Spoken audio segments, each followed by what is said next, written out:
We are people advocating cannabis education here at paceradio.net. The views expressed by the individuals during this broadcast are their own opinions, and they may not be the same as those of their group or other organizations they may be involved with. You are listening to Pace Radio Network. It's always 420. Turn up your radio. It's always 420. Let's burn another bowl. Hello and welcome to the Pace Radio Network's Coast to Coast 420 broadcast. We are live here at paceradio.net and coming to you from all across Canada. And now that I got everything running smoothly, hopefully everything goes good the rest of the show. I'm Al Graham and I'll be running the board for the next 5 hours. Yes, 5 hours.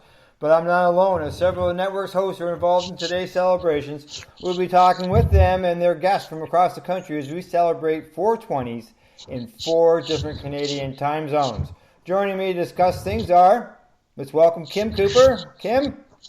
Hey, how's it going, everybody in Radio Land? Happy 420! Cindy Howell. Hey, everybody. Happy 420, 2021. Craig McEachran. How's it going, dudes? I hope everyone's having a wicked awesome 420. Let's go. Let's go, that's right. And to Marijuana, she is here as well. She's in the house. Happy 420, everybody. That's right. We're all here. We're going to talk with a couple of guests throughout the day, and we're going to give away some prizes as well. These prizes have been donated to us by Gazet Rolling Papers, Dr. Buck Cannabis Trimming Solutions, as well as I've got some DVDs that I'm going to give away that were produced by Treating Yourself magazine. These DVDs have all the speakers, such as Dr. Robert Melamine, Dr. William Courtney, Dr. Daryl Hudson. It's got highlights from the expos that ran over the years. I can tell you the set itself, I believe, there's got to be about 12 discs in total. So we got them to give away as well. So Sweet deal. Nice prizes, man. yes. The Gazette things came with grinders as well. That's nice to see. Yeah. Ooh, nice. Nice. So we'll be giving them away, and in order to do that, what we're going to do is just basically we're going to ask a question at the beginning of each segment, and people can post the answer to the question on the Spreaker app or on Facebook at the Pace Radio Network's Facebook page. You'll see the post there of our live broadcast, and you can go ahead and just answer it right there. And the first 3 people will that have the answer right will win the prize, and we'll be in touch. Right, Kim? Yeah, it's going to be awesome, giving away so many fantastic prizes to all of the cannabis community members out there on our special high holiday. Yeah, just so people know, the joint host is here today, and the host and everything will be coming in and out, going in and out of the show. They're involved in other celebrations as well, different events, and they'll be involved in this as well. So you just never know who's going to appear at any certain time. That's right. Everybody going to float around and float in and out. Coast to coast, we've all got stuff going on. We're going to be joining Kelly's Green Lounge. Reverend Kelly's Green Lounge. And we're also going to be on IWK as well during the 710 sesh. So we'll be helping bring in the West Coast during that time break. So we're all over the map today. Yeah, we're all over the map. We're going to be doing some live testing. There's some stuff we've never done before. Testing. Yes, yeah. We all know how that is. All right, so why don't we get started by bringing in our first guest, and this was something that we decided we're going to go from east to west. and celebrate each 420 as it goes along. So we do have an Eastern guest, but we also have a Western guest. And that was because the Western guest come up with an idea and a suggestion, and Cindy liked it, and we're going to go with it. Right, Cindy? Absolutely. Thank you so much. I think it's a wicked idea.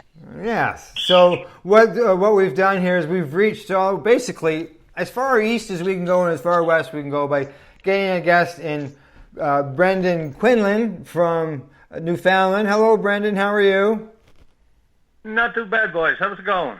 Good. As well as we've gone all the way out to BC and we've gotten Glenn Wells to join us. Good day, Glenn. How are you?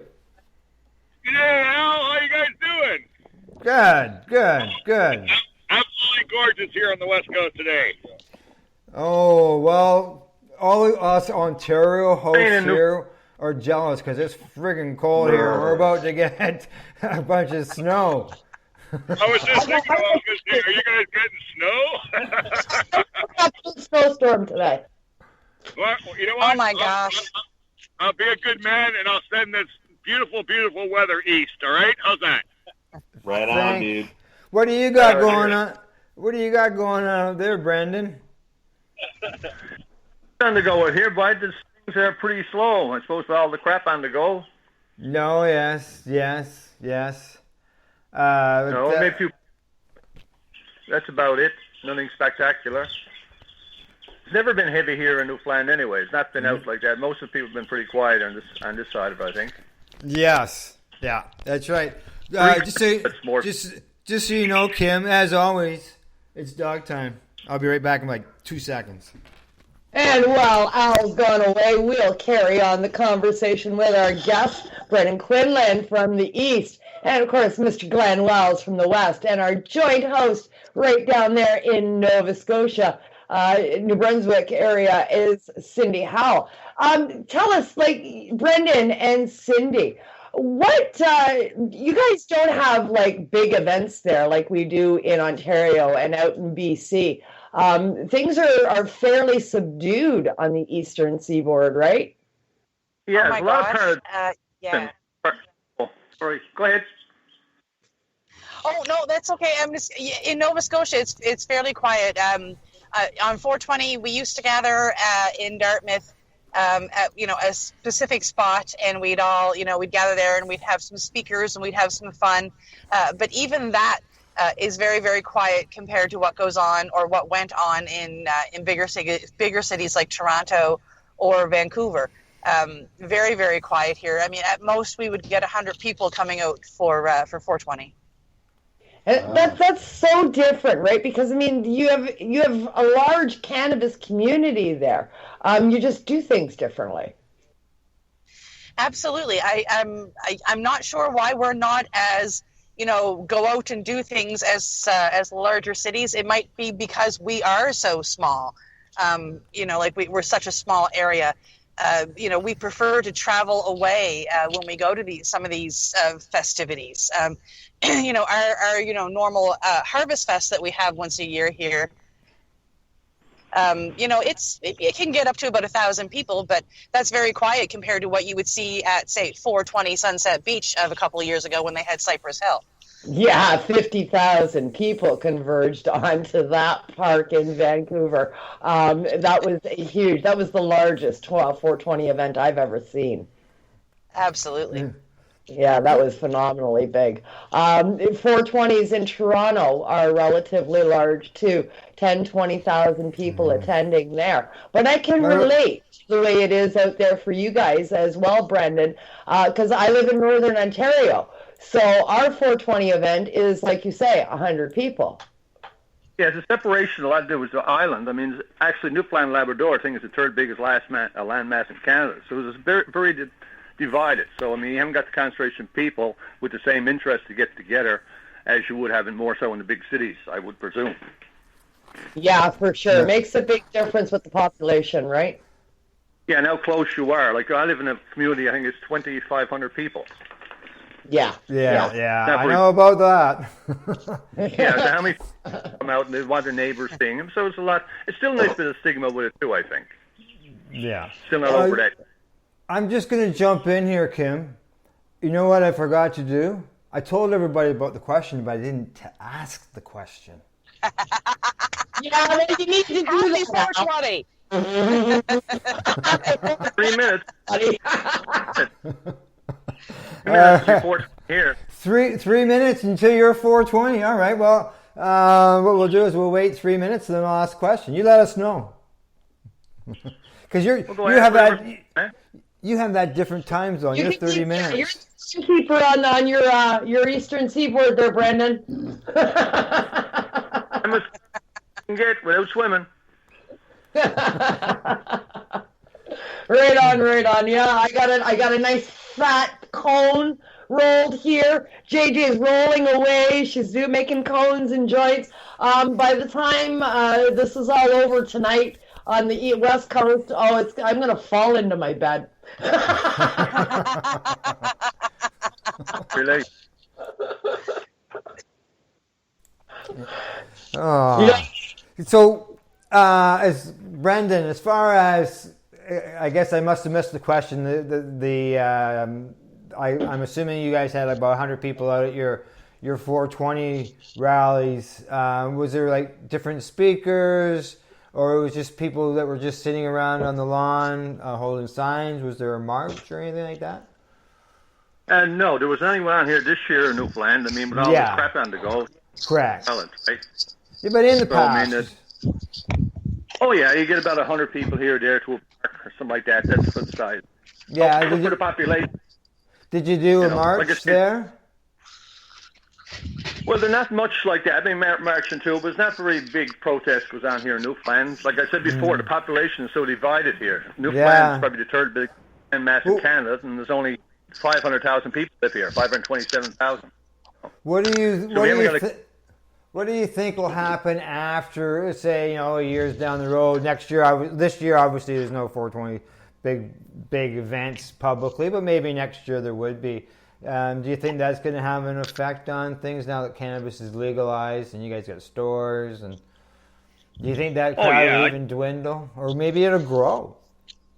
That's going to get bigger and bigger and bigger. I mean, it's just another reason to celebrate. There's an awful lot of people went to incarcerated, prison, tortured, aggravated, lost everything, jailed, everything over this, and now have the right, which we shouldn't have had to ask for right in the first place, as far as I'm concerned. But right now, we have the right to go out and speak and say it.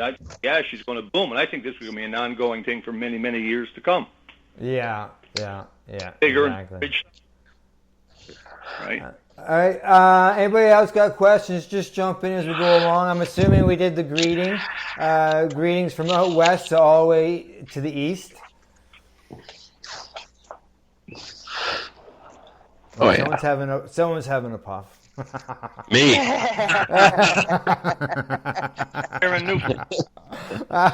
That's right. It's 420 in Newfoundland. 420. Yes, we're about 30 seconds away from that right now. It just turned. Yes. 420. Happy 420. Yeah. 420, first one in Canada. Well, happy 420 to everybody out in Newfoundland and Labrador.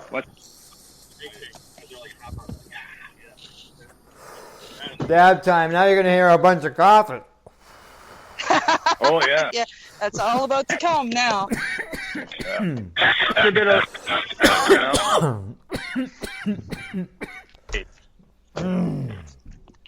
Yeah, it's all about the cough now.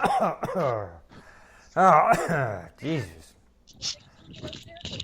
I'm on air. Yeah. It's a good day for it. Can you? Yeah. All right. Let's see. What else? Is there any let's see. Is Glenn? Have you got any questions for Brandon? Being that you're all the way out west, and Brandon's all the way out to the east end of things. Well, I would probably be do they have lots of government stores there that they're protesting against? Do they have any recreational stores like we used to have in Vancouver? No, they have very little of that. Recreation stores, they did have a couple around here. I think they're closed now, if I'm not mistaken. I think the government ones are still operating, still booming, actually. There's a lot of support for the government ones down here. Not myself now. And are you having a See what quality happened? problem like we do in British Columbia? Yeah, the quality of weed down here on the street pretty well up there, has been. But I think what it is, that there wasn't that many varieties here in the island at the time. And a lot of people, once legalization come up, they come up with all these varieties, and so they don't have to be very potent as long as you're constantly switching up your stuff, and they get the thrill of going to the store and getting it, I think, Yeah. because we were an island. It's a big thing for the people, because it used to be illegal, and now they get to go to a store and buy it. But then I'm finding out here in British Columbia, after 3 months of them going to buy it, they realize that the real market is a lot better than the government market. That's not happening here, sadly, fast enough. It's not happening fast enough. Yeah. Right? We've had some people, we got a couple where I live in Mission. We've got 2 government stores already in there. And we've noticed, people will go there, they'll go try it a couple of times, and then they end up going back to their neighbor. Yeah, that's much here, I can tell you. I can assure you on that. It's not the way here. Yeah. But after change, plants after changing quite a bit. Maybe you only got 2 or 3 different strains over there? No, that's what it used to be, like years ago before legalization. It wasn't allowed to grow. Maybe there's a couple of suppliers. What I'm saying is an isle here. You can't grow outside really here. We don't have the weather, but they do grow it, but it never ripens. So there's a lot of stuff was shipped in. Oh, yeah, they go here dry, but the trichomes, look at the trichomes, the color is not there. Now, even though I had a couple plants out just for practice last year, or every year I put them out, and where I germinate the seed in the winter, left the seed in a container, and let it germinate itself when it was ready to come out. So I didn't have to cut that till December. But then again, after it was great weed up to 2 weeks. After 2 weeks, you smoke it. Just as well smoke tobacco. I'm an inside. Sorry, bro. I'm an inside grower. I grow. I'm after growing probably around 175 different grows involving myself and other ones. Steady growing. I have an ACMPR for 490 plants. Shows my plants. Ever show pictures of my plants? I don't do things. I did it years ago, and then I found out what was the purpose. I love to see the pictures of your plants, but we can't see them. Yeah, radio, eh? Oh, matter of fact, I grow in. We got to even smell his plants. And it's 100% organic. I use actually quail manure, worm castings, dolomite lime, and probably fewer things. There's no chemicals, no sprays ever touch my plants. I use dishwater. Dishwater itself uses, most like that years ago was soap we used to use. Now they switched it slightly, put down there. It's actually dish detergent. Dish detergent will actually kill off the microorganisms in your soil. I grow a living soil, so stuff like that I can't do. I have a 40-gallon fish tank, and I take the water from there and the bottom stuff, and I pour it into my plants, and it's really, really good for it. Definitely, that's called aquatics. That's sort of called aquatic growing. You're using fish. But the only thing about it is, when you're using the detergent, you're killing your microscopic organisms, or organisms. I actually said that wrong thing. But people that know what I'm talking about. Yeah, if you grow naturally, it's different grass altogether. So therefore, the plant is picking up what it needs itself naturally, the same as it would be outside. So it's a healthier plant. And that's the idea of it. People are starting to realize they got to use organic, natural growing foods. So why don't they realize naturally, organically grown cannabis? It makes sense. The taste of it is completely different. The way it burns, completely different. So you're not even using any bloom at the end? You're just letting it go natural? No bloom. My fertilizer starts off, I'll have some hen's manure baked out. I got hens, and you can hear them in the background, little chicks, only have a space. So I got access to fresh, clean manure. I'll use teas that. Then I'll actually put some, I'll make sure I'll never have no smell, because I'll add very small amounts at this time, so it don't create. And when you water, you get a bit of aroma off it, but the canopy of the plants will take care of that itself very quickly, right? And so therefore, when you soil, a cannabis plant wants a hot foot. Nothing but good pure shit. What? Nothing but pure good shit. Yeah, real big Yeah. shit. Literally. Believe it or not, I'm going to say it's hard to get it now because unless you're around the country and you've got your own chicken, because if you're buying all kinds of chemical fertilizer or chemical food to give your chicken, you no longer got organic chicken. My chicken are out all day, all night. My geese are out running around the yard picking up worms and snails and all that stuff because I'm a beekeeper. So actually they're keeping up all the bugs that would affect my beehives. So everything is working and the bugs aren't in the house, plus the fertilizer in the ground as they go. Yeah. Now I know Tamara. I know that she has quails. I don't know if you can grow a quail shit though. Oh yes, I got quails too, and I use their shit. All right.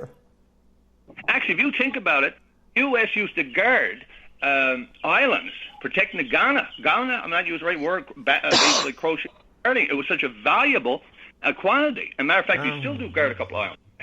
Unbelievable. Yeah, a gull that goes out many years ago, we used to put capelin on the ground, small fish fertilize the ground. 20 minutes later, all the gulls are ready to pick them up. And I could never see no logic of it.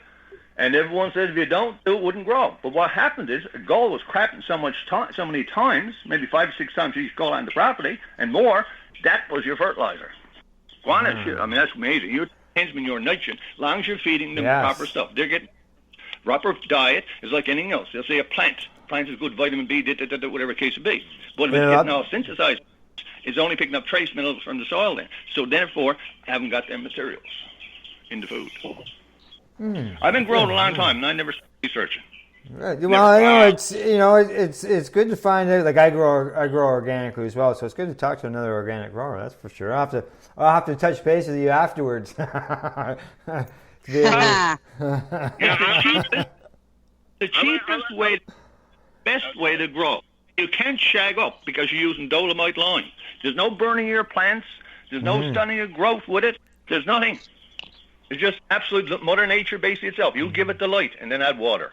Add water. Really? Light and water. Sounds too easy, eh? Yeah, it is.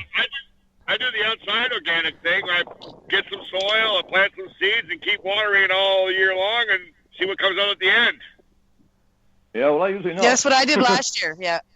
Yeah. I've got 6 night nurse growing from our friends, the Sikoras. They gave me some seeds, and I've got 3 that popped up so far, and it's just about a week into growth. And that's something else I gave up, a certain type of weed. Now I just call it, if it works or it don't work. That's the same thing out here in British Columbia. It's either good weed or bad weed. These names are crazy. Everyone coming up, all these kids since it became recreational. There was only, I can't list it out, but there was only so many heirloom strains. Mink, Kush, and Skunk was one of them. They took all these strains and they got all this stuff made so they get the shit spread out of it. Right? Yeah. You know what I guess we could blame Huey Lewis for that because he sang that song. I want a new drug. So blaming him. And then when you got all this going around too, and all these hemp pollinating the cannabis, then you take the seeds and plant them. What the hell? What was that, Craig? Craig, did I hear you in there trying to say something? It's always a musician's fault. Hey, you know, who can I blame? Who can I blame it on this time? Because I still haven't read off the question. The 420 in the family went by, right? We all had a dab. All right, here we go. We're gonna go with it. Put the answer at our Facebook page, at the network's Facebook page, underneath the broadcast where it says live now until we celebrate the Pacific 420. The question is, who hosts the Reefer Reporters on Mondays? Pretty simple question. Not trying to get them harder in. Not too much searching. All the answers of today's questions are at paceradio.net, and we'll be looking to see who gets in there. So, all right, I got it out. You got it out. I got it out. Who hosts the Reefer Reporters on Mondays? There we go. We got it out. Get And to you the gotta check- Facebook page. Go win some stuff. Yeah, Gazette trays, Gazette papers, Gazette grinders. We got masks. We got from Dr. Buck. And we've got DVDs with educational information and how cannabis medical events were run back before cannabis legalization. That's right. Before legalization. Before it was even talked about. So during all of that time, I was working on some technical stuff over on my end, Yes. getting a speaker lined up so that I could actually hear you. So I have one lined up now, but my issue is I don't know if you will hear you now. So let's I try hear that. you. Okay. All right. Yeah, I hear you. We hear you. So now you want to know if I can hear myself speaking, right? Yeah. No. Awesome. No, yeah, no. And there you go. Another live test. Another live test. See, we just do stuff like that here at Pace Radio. We just let shit on the fly. It's worked. You know, it does. It does. All right. Now back to the 420 and canvas conversation. Now that I've got the question out of the way. All right. Okie dokie. We were talking about growing. I heard that about the iguana and the iguano. I had an iguana for 15 years. Shit, I wish I knew that. Well, guano bird shit. I may be saying it wrong, but it's basically bird shit. It's bird shit I'm talking about. I may be using the wrong word, not iguana. That could be a good fertilizer too. Basically, all small animals are the best fertilizer. Oh, see, that's the technical problem I was having with the speaker that I had hooked up. Things weren't coming through clearly, and I heard iguana. So that's exactly why I changed the speaker. It's full spectrum food. It's full spectrum food, and it burns up and that's in the stomach. So they dissolve their food instantaneously. It's going out, in, out, just like a machine. They're crushing. So that's really so good. You know, and all small insects are way better food. Bat is better again. Actually, you got bat houses. Stick it up in the country. I never used it. Very valuable stuff. Put a tray underneath it. As you prep, fall down, you can collect it. Yeah, back guano is the shit to use. That's the only thing with fertilizer. Every trick I always say, less is better. When you're going natural, less is better. And just pay attention to your plants. Your plants usually tell you something in 3 days. You know, if you've got a lot of nutrient problem, it'll tell you in 3 days. I mean, when you're using natural fertilizer, I mean, you're not going to have your roots rotting up, your roots burning up, and it stops working. And people look at it like a plant together. Okay, it takes 2.5 months to grow this in flower, what case be. Okay, they look at that time, that's it. No, if your plant was stagnant, if you watered 1 day, 2 days, you can take a day to grow to 2 days to grow it off that plant, and time off that plant. Nothing's changing. It's just still. So, I mean, each plant, you've got to learn to recognize plants. And nobody can really tell you that you've got to experience. They can give you the tools and, you know, information, like the software to do it. But you've got to do it experiments, unless you're going to spend months and months and months with a grower that's experienced at it. Because there's little tiny tricks. There's a lot of things he's not going to say that's involved in there they may do or not do. So it's basically like gardening, the same thing. A person brought up gardening as a child, asked him where did he learn this. They said, I don't know, I just know it. So basically I was a gardener growing up. So I just basically took outside and put inside. The same thing. And that became very simple. I was having this problem burning up, because every time I buy fertilizer, it was a different lot, different mixtures in the whole bit. Plus, when I came to realize it was all the crap synthesized stuff, I figured out why not do outside like Mother Nature done. And when I done it, took a couple of little grows, but after that, it became so simple. And you know, not a problem. And you like. People always say that, you know, learn what the food is that you're giving your plants. And when you're giving them stuff like what you've got right from the farm, you're giving them what you feed your plant, your actual animals, if you're using their waste, right? Your plants are what you feed your plants, Mine gets all natural greed when I do give them the feed. I mean, people have, here's what topic on chicken. Chicken need protein to lay. But if you get your chicken barred up and you throw them grass and stuff like that to eat, they're not going to lay. But if you put them outside, they're eating the bugs, which they naturally do. It's a bird. Believe it or not, chickens are birds. You know, relate to ones in the wild type thing, but just don't fly. So they eat all kinds of insects. Just clean up your property. And that goes into your bottom of your egg. And chicken that's free roaming got 3 times more vitamin D, 3 times omega-3s than a negative spot. People got chicken home in the barn and feed them chemical food, and to buy just as well as buy your eggs at the store. So basically, with your cannabis, you grow cannabis. As far as you're concerned, give the plant what it needs. Don't tell the plant what to do. Because a lot of growers say, I got to put bloom, for an example, on the end, or I got to put this in here. I just not pointing any fingers at what I'm saying. That's just something off the top of my head. I just said, put this into it, and then put this into it. No, when you plant something up in the ground, you put your fertilizer in, and it rains, and then that's all you do. The It's growth. done. You don't change fertilizer every week and try to take things out. You couldn't grow. Well, So you know, I know people who've done guerrilla grows over the years. I'll call them guerrilla grows, and they'll just get some horse shit and throw it in the ground. That's it. Yeah. That's it. You got fish material, anything at all with a cat. I mean, a lot of the trick sellers do around here, around anywhere in Nova Scotia, probably down east and other places. If you got fish heads, throw it down your hole. Let it rot. Yeah. And don't put it right to your roots when you put That's your what I was- transplant in there. I was going to ask you, Would you let the you or anybody else here, the hosts, you ever thrown a fish in the bottom of a hole? I talked to a guy who did it last year, and he was very happy did with it. the way everything turned out. I do it. I Yeah? take a little bit No, of fish. no, I can't say I've ever done that. But if you're using This is chemicals, the you'd be first feeding thing the I've purpose. Fish, Jesus. Everything in the ocean, salt water, everything in salt water, it's got everything is on the land in salt water, and your fish comes from it. Oh, Well, except the chemicals now and everything. That's not a bonus. I don't mean that. But the ecstatic side, every single thing is in the ocean that's on the planet. Yeah. I never thought about the fact that the ocean is salt water. Yeah, and then you get your kill. Excellent fertilizer. Talking excellent Oh, fertilizer. You buy this- the kelp for sure. Yeah. I've used it for small amounts, even though I live so close to it. But yeah. I haven't got into because I experiment with a lot of fertilizers, and I'm going through a few right now, mixing up a bunch of crap. So I'm going to bring kelp into it this year. Is there I haven't used kelp. Is there any benefit to the salt water?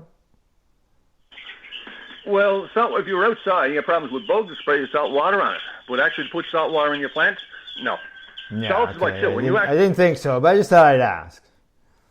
No, when you're actually using artificial synthesized fertilizers, that's what you're using, basically, the salts. Yeah. If you use a white container, black container, and you have to grow it a couple times to do it. Most of the time you would wash it. People do wash. I never washed a container in probably 17, 18 years, but I keep using them. But you'll get, if you're using chemicals, you get white stuff built up around the side. That's salt as the fertilizer. You build up a salt, plant stops eating. Mm-hmm. Craig, you ever grown with a fish? We used to find some. We used to get them from the fish hatcheries up in Halliburton. I have a couple buddies who got some land up in there, and there's a couple of fish hatcheries, and they tend to go down there and get buckets of kind of like leftovers, and then when they do the pump outs, because they refresh the water every so often, I'm not sure how often, but that's their go-to for their plants, and I've never been unhappy with those. Nice. Oh, they've been wonderful, and I mean, definitely a guerrilla grow idea. They prep the land, sure, and then they go out a month later and they pop their plants in, and then they go down to the hatchery or whatever, and they get their stuff, and then they just put the base in the bottom, they put the plant on top, and then they just cart water through that. And no, they've had nothing but great success year over year. And the longer it's there, the better. Only one ingredient he left out that don't make sense to me. I can't see how it grown. Here, one ingredient that's missed out. Now, if it can grow there without that one ingredient, I'm not going to fill it in. No. I was hearing I wouldn't have it without that other ingredient. Yeah. And if the net result is still a positive, then it ain't broke. Don't fix it. Yeah. No, it's work. I mean, it could be great there. It do work. There's no ifs about it. It could be any kind of fertilizer. Fish itself, like I say, you got easy access to it. It's great, and every year your hole gets better again. And actually, if you leave your roots break down to it, because if we get the microorganism situation, you got a live plant. All the microorganisms running around there. You got worms draw to it. You got fish. You got eggs laying their live. So you got maggots. Now, shoot them breaking down all this fertilizer fast. Because people think that fertilizer lasts a long time down there. No. When you break that down, fertilizer, you're looking at a half a bucket. What are you looking at? A cup of fertilizer when it comes down to it? That you're going to actually get a good carbon soil? Yeah. You're going to add a lot of fertilizer, that method, and it gets better. So it is right. Yeah, cool. Great to hear it. No, it is effective for sure. And it's guano. So bird and bat guano, and yeah, that stuff is. See, it makes no difference. See, depending on where you're living. Now, you're saying to yourself, because you need so much sun. Actually, why you got trichomes on your plant is because it is to reflect the crystal, to reflect the sun back, so you don't burn your false pod where your seed's supposed to be. So if you haven't got height and a lot of sun, and plus when you're outside, you're gonna have all this great fertilizer, but your plant can only neutralize so much of it. So there's such thing as an overkill as well. Oh yeah, you can oversaturate those. You can do a lot more too. work than necessary. Now, if you're going to way of boosting your oxygen to your roots, yeah, fine. You're going to consume. But if you haven't got that, it's like taking a house that's worth $1,000 and putting in a $10,000 fireplace. Not going to make. In our neck of the woods, it was it's just like picking up a $300 Pontiac Acadian and putting a $1,200 Alpine stereo in it. Well, work the work. Yeah. Cool. I had a Dodge Omni and I put a $5,000 car stereo in it. Yeah, we toured in one of those. Well, actually, I mean, I had no car, but I had top-notch stereo, and I always did. Yeah. I was falling around, but I got goddamn good stereo, even to this day. All right. Yeah. No, cannabis is not as hard. People make out the cannabis hard, and you got a lot of people on there selling this product and selling that product, where most of the time, basically the scraps around your house. Really, I mean, you can get a few red wigglers, and you can make these composts in your house. You can look them up. They're actually a pound compost, and I tried it because usually whenever I talk about it, I experiment with it because that gives me the right to talk about it. So one of these little compost things, only a double rubber top thing, holes in one of them, and you put the other one on top, and you throw a little bit of crap of food there, newspaper, and the whole bit. Keep it, dry, not too much, And anyway, get a few wigglers and all your old scrap around your house. We've got floor compost. Carbon all breaks down. Carbon, remember carbon. I'll keep saying a lot about carbon because carbon is everywhere as an element. Mm-hmm. So, and the more carbon you put in the room, the bigger you grow. By the way, too. You put CO2 generator in house room, you're going to get way better weed as well. Oh. Even still to this day. So actually, if it was a carbon problem here, there'd be a lot more vegetables. It'd be too many vegetables, basically. It'd be overcrops because that's what they eat. Right. My chicken just flew out the coop, and the dog is after it. The chicken just flew the coop. Literally. Whatever. Oh, pretty good stuff there now. It's funny too, Stephen. You mentioned how you have your coop and you have your birds and. You feed them local, they free range, so there's less stress, so they actually hatch. They have better, you get better fertilizer out of it. Well, my stepson has a similar ideology, and that's his setup. And he just stores it over the winter, and then when it's time to put them in the ground, his layout, he has a spring-fed, It's not a pond. It's not, but the water flows through it real nice. So he has a little cutout where he feeds the fertilizer in, but they're in great big rain barrels that are ventilated. So the water continues to wash through the root structure. But that chicken, that's the only fertilizer that he uses at all. He's like, why would I bother? I got all this great stuff, and it's local, so his plants really thrive that way. Oh, 100%. I mean, that's it. Like, you've got a chicken, and you're only feeding one type of food.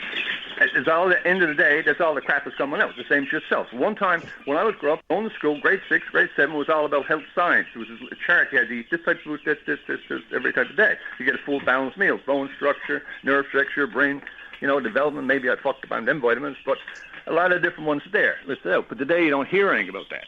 And same thing with people get food or get chicken or animals, whatever it may be. Even a quail. A quail is a very extremely healthy bird, a small little quail. But the thing is, if you're only feeding it giving it half of what it actually needs. How can you say that? Mhm. And right now, people don't eat chicken anymore. You eat obese babies. A chicken 5 weeks old, it's a baby. It's Yeah, 7, 8 months. Waterlogged too. We got 3 minutes until Nova Scotia's New Brunswick has their 420. And PEI. Don't forget about PEI. Get a book PEI. Oh, didn't want to talk about chicken. Good thing you're keeping. Babies. Good thing you're keeping an eye on that.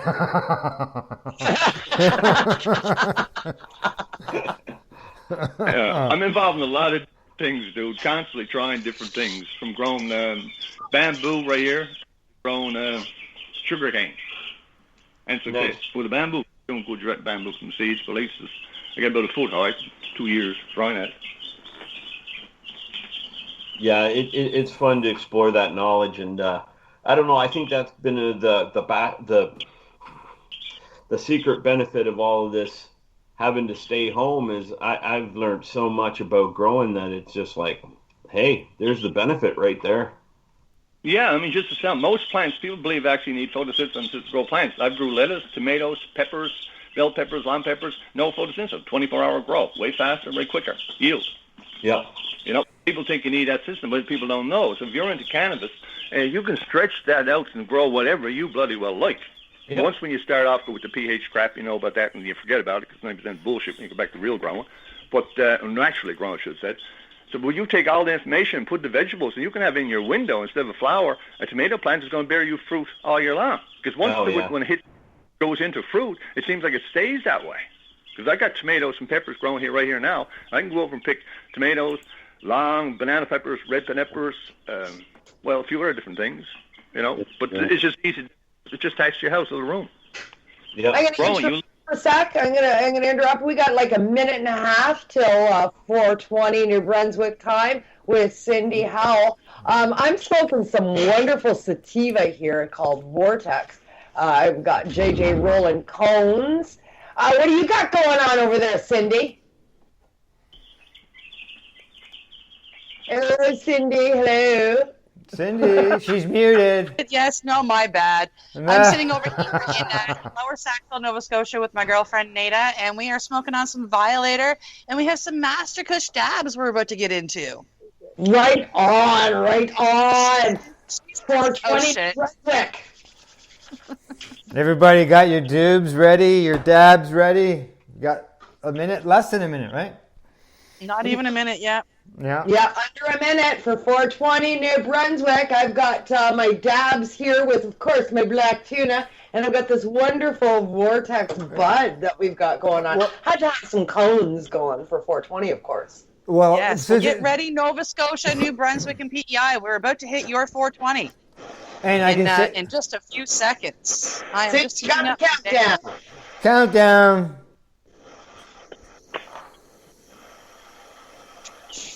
Coming at you from New Brunswick.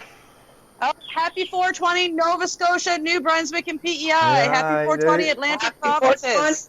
All right, all right. Happy 420 Atlantic Provinces. Get your dabs and doobs.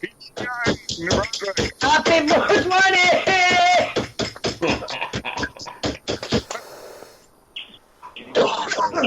This is the exact moment where I wished I had the start of Sweet Leaf hooked up here.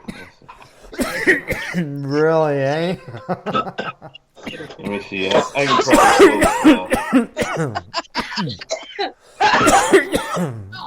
This is the case.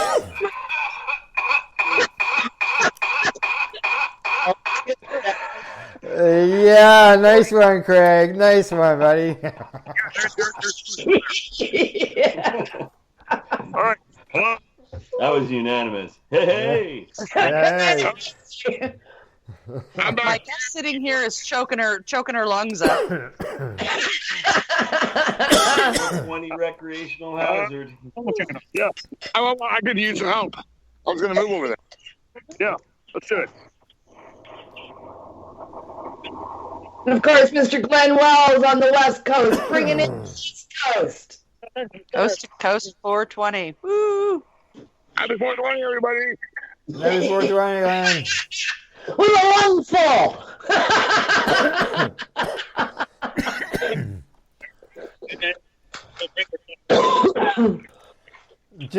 Just so you know, we do have one winner so far for our contest Oh, question. hang on, I was just going to reread the question. I guess I don't need to do that then. No, eh? that's one. No, we got two more people who can possibly win. And go ahead, you can read the question. Well, he really doesn't sound like he needs support. Yeah, Steve is listening in, my hubby, and he says, "I don't feel like you need any more 420." I heard him. Oh man, that's funny. Well, the question is, of course, who are the joint hosts? One of the joint hosts on the Reefer Reporters on Mondays. The Monday Reefer Report. That's right, and answers can be on the Facebook page of the Pace Radio Network underneath the actual show posting from Spreaker, as well as on Spreaker. You can post the winners there as well. And that's where all our questions will be answered throughout the day. Yeah, giving away lots of great prizes from Gize Rolling Papers, as well as Dr. Bucks. And Al's got those awesome videos from days gone past at the Treating Yourself Expo. Awesome times. Yeah, the first DVD for the first year, it has everything. Like the Marijuana Music Awards are involved in it. There's 3 DVDs alone of just speakers. Yeah. Yeah. Yeah. And it, obviously there's floor footage. As you go through each year, you go, look at that! Look at the size of that plant they got on the floor. Can they do that? Well, we did back then. Yeah.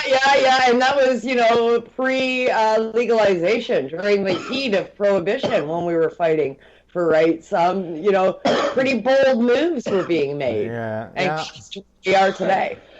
Yeah. Old moves down here in the West too. They've ordered 3 or 4 booths have started to pop up here now. Oh, really? Very cool. We've got And 3 you in the guys parking started lot. to We've lock got down, setting too. up here in the grass. And this is where, Glenn? We're on Sunset Beach. Oh, okay. Right. Yeah. Where the normal 420 is held every year. Yeah. Yes, I'm sitting here with my girlfriend Nada, my guest, and a few other people that were visiting her a minute ago. And I showed them pictures of Glenn. Like Glenn sent me a picture of Sunset Beach this year, and I showed them. I said, "Look, Sunset Beach this year, 2 people compared to 90,000 2 years ago." Yeah. I thought it was insane. Yeah. Like I said, there are some people showing up, setting up booths now. So. Well, there you go. If you're listening and you're out west, it's only 12:30 out there, right? So you got lots of time. Yeah, lots of time. Come on down. You got 4 hours. With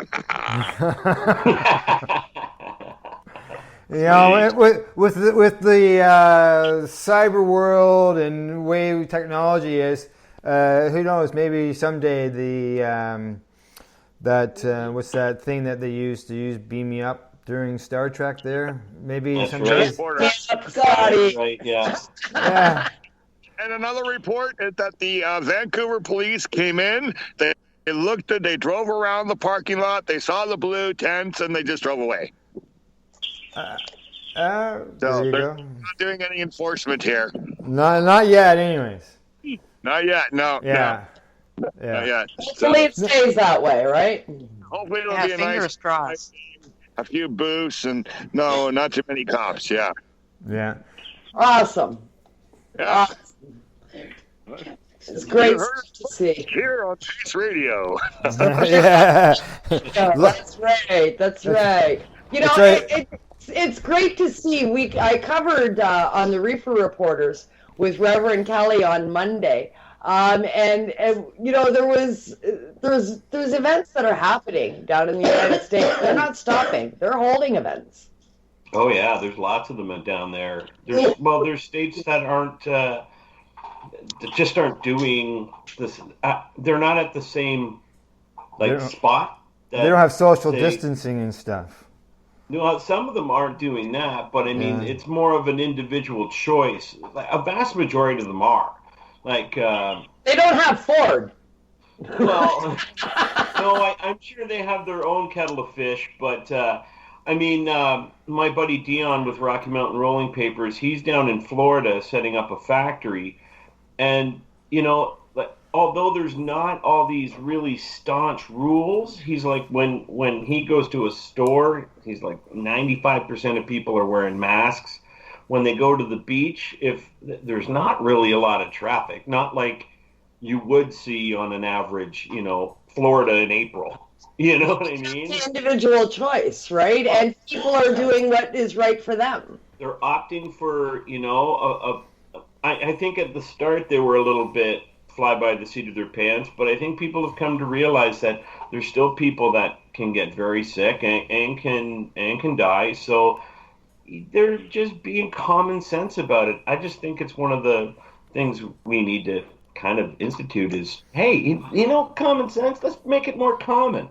That'd be great. Yeah, that'd be great. That would be awesome. But it's great to see that events are happening, and we do have something going on in BC. So if you're looking for something to do this afternoon and you are on the West Coast, there's stuff available. Head to Mission. They have a mission by the sounds of it. Yeah, they got a mission in Mission. Just so you know, we have a second winner of our prize giveaway. Nice. Yes, I'm just waiting to hear the third one. If we don't hear a third winner before the end of this segment, I will let you know who the winners are. Because if I say who they are now, then everybody's going to know what the answer is. That's right. That's no fun. No. The questions are easy enough as it is. We made it so easy, I could probably.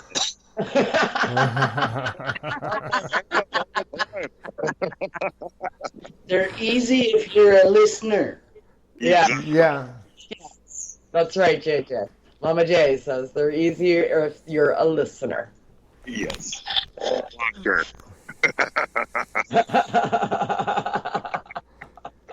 Absolutely. So, Cindy, you're not normally sitting at home on 420. No. Normally, I'm running around playing fairy pot mother with little edibles and going to the outdoor festival that we have and running around to the lounges that the cops have now closed down. And of course now it's all gone. The COVID of today has killed the outdoor festival. We're not allowed to do it.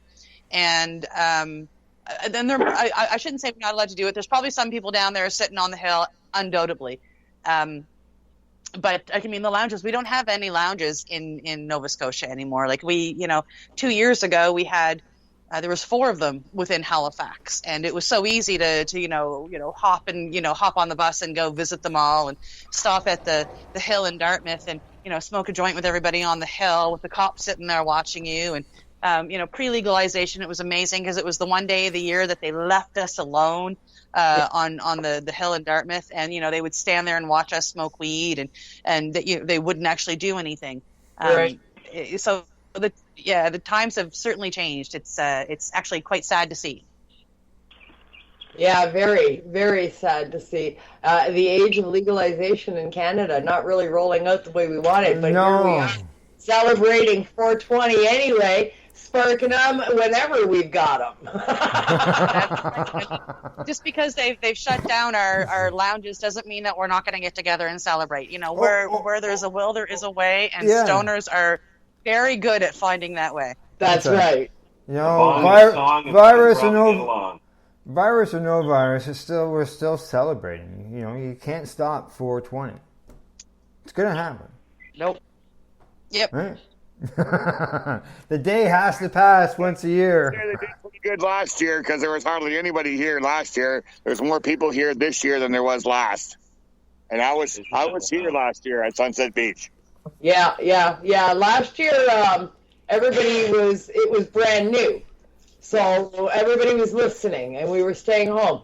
But here we sit, 15 months later. Tired of it. It's not frustrated, mad, and we're not going to listen. We're going to go out and live our lives. That's it, right? So a much different scenario going on, I think, everywhere this year. People are done. Yeah. This is a reason to celebrate. You're not stopping us. We're celebrating. That's right. And we That's got right. those tests going on in Alberta where they're proving that the cannabinoids that are left in our lungs are helping prevent the coronavirus from reproducing in our lungs. There's 2 doctors at the University of Alberta that are doing that test. There have been 3 stories out from Global News, CKNW, and another one with these guys. Nice. Yeah. Nice. Good to Yeah, have that, yeah. it's going on all over the place. I mean, and besides that, even without the studies, I mean, that's going to satisfy the people that need those. But without them, I'm celebrating and I'm smoking my ganja and I'm living my life because it's 420 and I'm really, really happy about that. So are a lot of other people. You know what? You know what I was doing this time, 36 years ago? I do. Saying those words. Yes, we do. Yes, we do. You were saying the magic words, weren't you? That's right. That's right. Yeah. Anniversary. He's been married for 36 years to the wonderful Gail Graham, who puts Yay! Congratulations, Al. Thank you. Gail. Happy anniversary, Al. Yeah, it was. I see. Anniversary date's not a problem to remember. It's the exact time. Did we go up at 3 o'clock or did we go up at 4? And I'm thinking, if we went up at 3, it was in the church. There was an hour service. Doing our vows. We might have finished our vows right at 4:20. You just never know. I'm gonna have to clarify that with the wife when she gets home. Gail may know. I think that would add to it even more. That could be a loaded question, though, Al, because she could turn around and say, "What, you don't remember?" I've been my backfire moment, right? Yeah, that's right. That's right. Just never know. When we got married 36 years ago, I didn't know anything about 420. I smoked cannabis back then, but I didn't know anything about 420, and neither did she. And it just worked out that way. It was 18 years into our marriage before we discovered what we were doing a double celebration.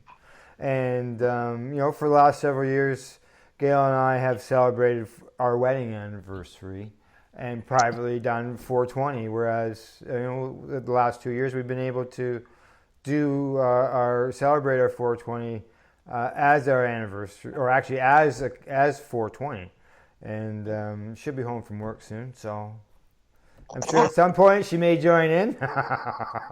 We have a cannabis activist here, Janet Sutherland. She just had her baby at 5 o'clock this morning, so she had a 420 baby. There you go, 420 babies. 5:21 this morning, a little girl was born. 5:21. So congratulations! Sweet. Yeah, that's for Janet Sutherland. Yeah, she's a friend of Cindy and Dana's. Very cool. So 521 would be 521 would be 421 somewhere. Yeah. Yes, sir. It almost came pretty close. It could have been 420 and 420. if you're in the next time zone over by tomorrow, right? Right. In her time zone, it would be 421. Oh, there you go. Eh? There you go. There you go. There you go. All right, we got 10 more minutes left, just so you know, in this segment before we go to a commercial break and we switch over to when we say goodbye to these guests and we bring in some new guests. And so we got, I thought I'd throw that out there. We got 10 more minutes, and that way we can get any more questions in that we want to get in, or just memories that you want to share and talk about. Yeah, concentrate more on the east side. Cindy, you should talk some more about some of the stuff that goes down in your neck of the woods.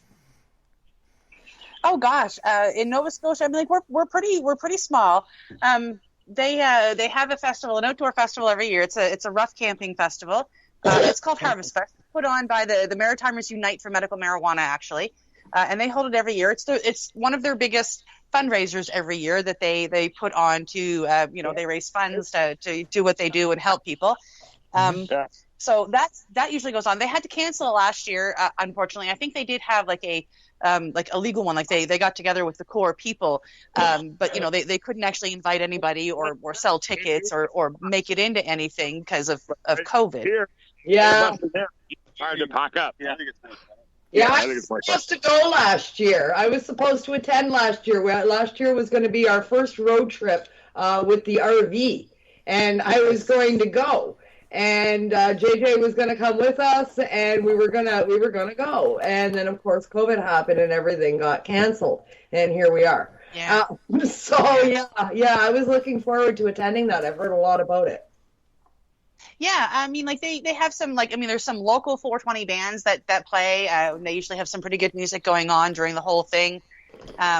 Campfires in the evening. They usually have a puff paint going on. Usually have some tie-dyeing stuff going on. There's always an educational portion where they get together and they, the first year I went, they taught us how to make Fico oil. That was the lecture that they were giving. Chris Backer was doing it. So they try to cover everything. They have a number of vendor booths that show up, and a couple of lounges or a couple of the grassroots dispensaries will show up and put up lounges for people to go hang out in, where they've got some fans and some cooling areas and some tents shown up so you don't have to sweat and die in the heat because it gets very, very hot. So, I mean, they do a nice spread. They put it on and they have a lot of fun. They usually, on Canada Day, they have Cannabis Day, usually held down at the Commons in Dartmouth, the same place that they'll have a smoke-in on 420. And they'll usually have people speaking. It's the first place I ever did any public speaking at, was about 6-7 years ago at Cannabis Day. They'll have a few vendors set up for that. So we have a few small things going on, and we also get in on the marijuana march in March. We usually have, probably close to 80 people that march up, our busiest street here in Nova Scotia.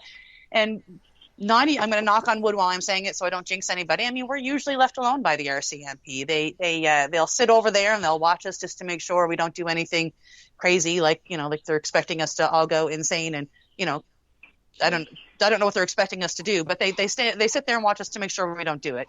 Yeah, we wave at them. Expecting you to lose, to literally, start come up with the machete and kill people, slash people on the streets or something, right? That seems to be what they're expecting, right? You get like you've got some cruisers at the van set up over there because they're expecting to throw us all in the van or something. I mean, I don't know. Yeah, funny, right? It's hilarious. Yeah, and of course the Global Marijuana March, the GMMs, that takes place globally, right in the title. Yep. Second weekend of May every year. And once again, that was canceled last year as well. I don't think it's going to be going this year, but we'll have to wait and see. Yeah. So right. I mean, like, I find here, and I've gone to Toronto and I've gone out west, and I've seen like the larger cities, for cannabis issues, like cannabis reasons, and I find that the stigma here in Nova Scotia is still very, very strong. So that's why we have a lot less people that head out to these things, and I hope that will change as time goes on. For sure. For sure, exactly. Just so you know, we got 5 minutes left in the segment before we have to say goodbye. So is there, I don't know whether our guest, Brendan and Glenn, have some words they want to say there before we depart ways. Just make sure that you're heard. And I don't, and come on down to the market. We're open now. We got 5 booths now. It's growing. So if you're in the BC area or Vancouver area, come on down. 5 booths. There you go. Fantastic. 5 booths up and running in BC. And I'd like to jump in and say thank you to Brendan for joining us and bringing in Canada's first 420 event out in Newfoundland. Thanks so much for joining us tonight. And one more thing, Corey says hello to Cindy. Corey, Cindy, it's the Corey that we both know. Amazing. Happy 420, Corey. Yeah, he's right here, right beside me. He's been listening all the time, so. Wicked. All right. Thank you guys for having me. This has been great, and I hope that continue to have a great 420 across Canada. Thanks, Glenn. Thanks, Glenn. We will. Thanks so much, Glenn. Thank you. All right. And that was fantastic of you to join us as well from Newfoundland.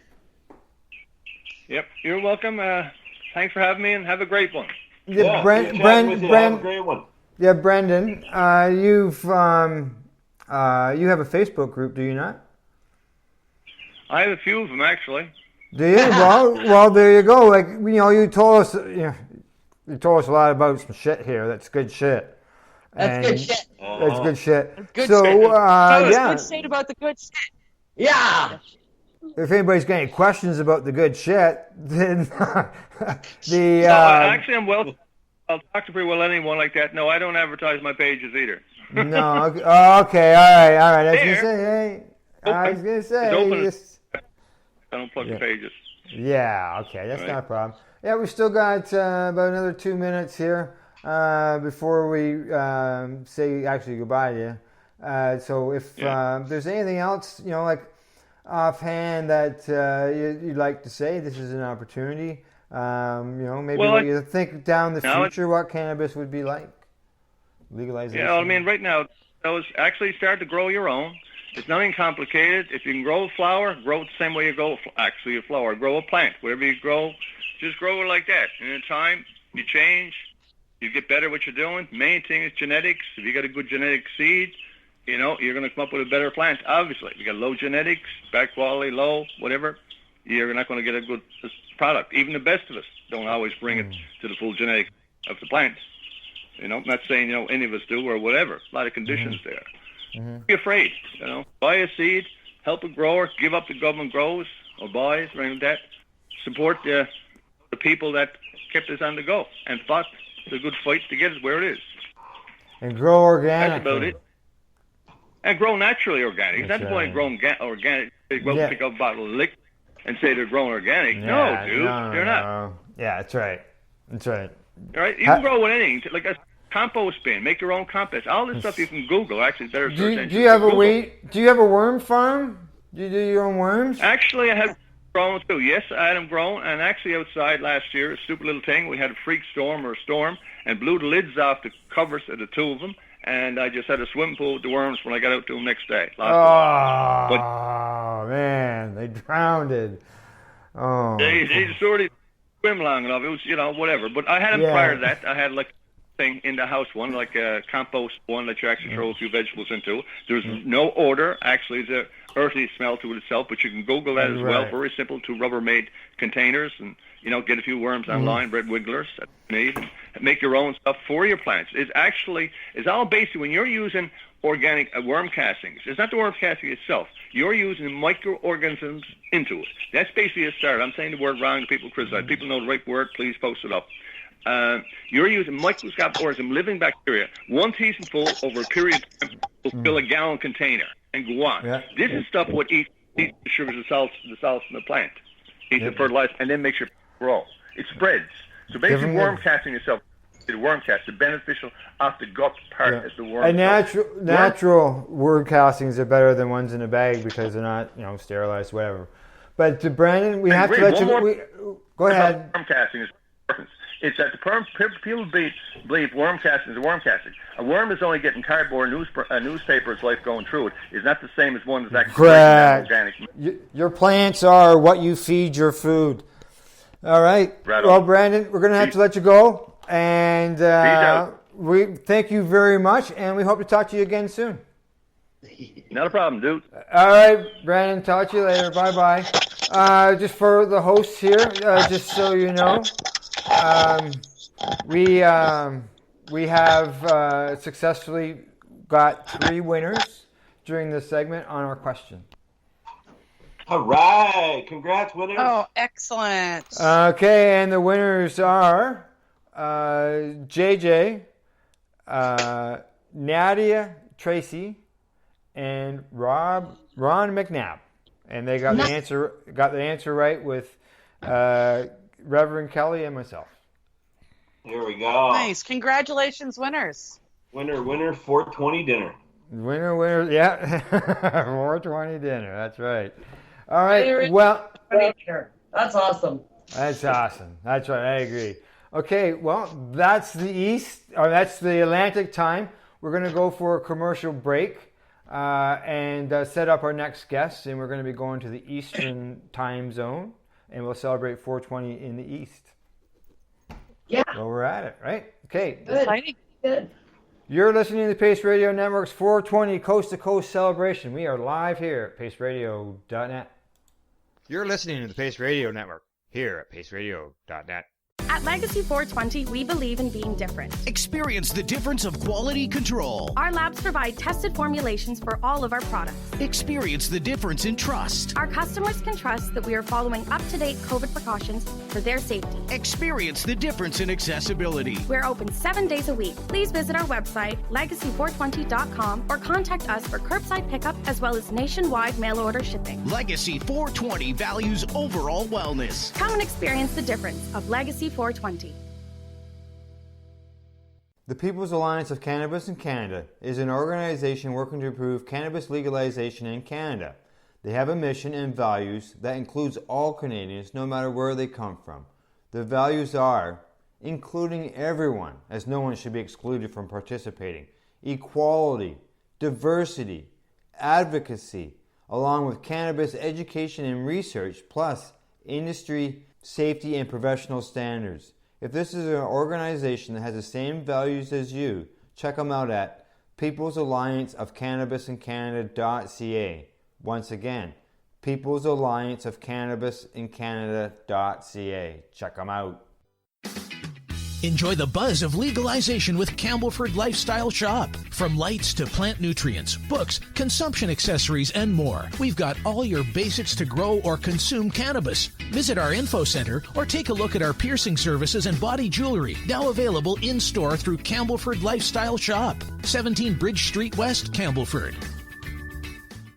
What do you find at paceradio.net?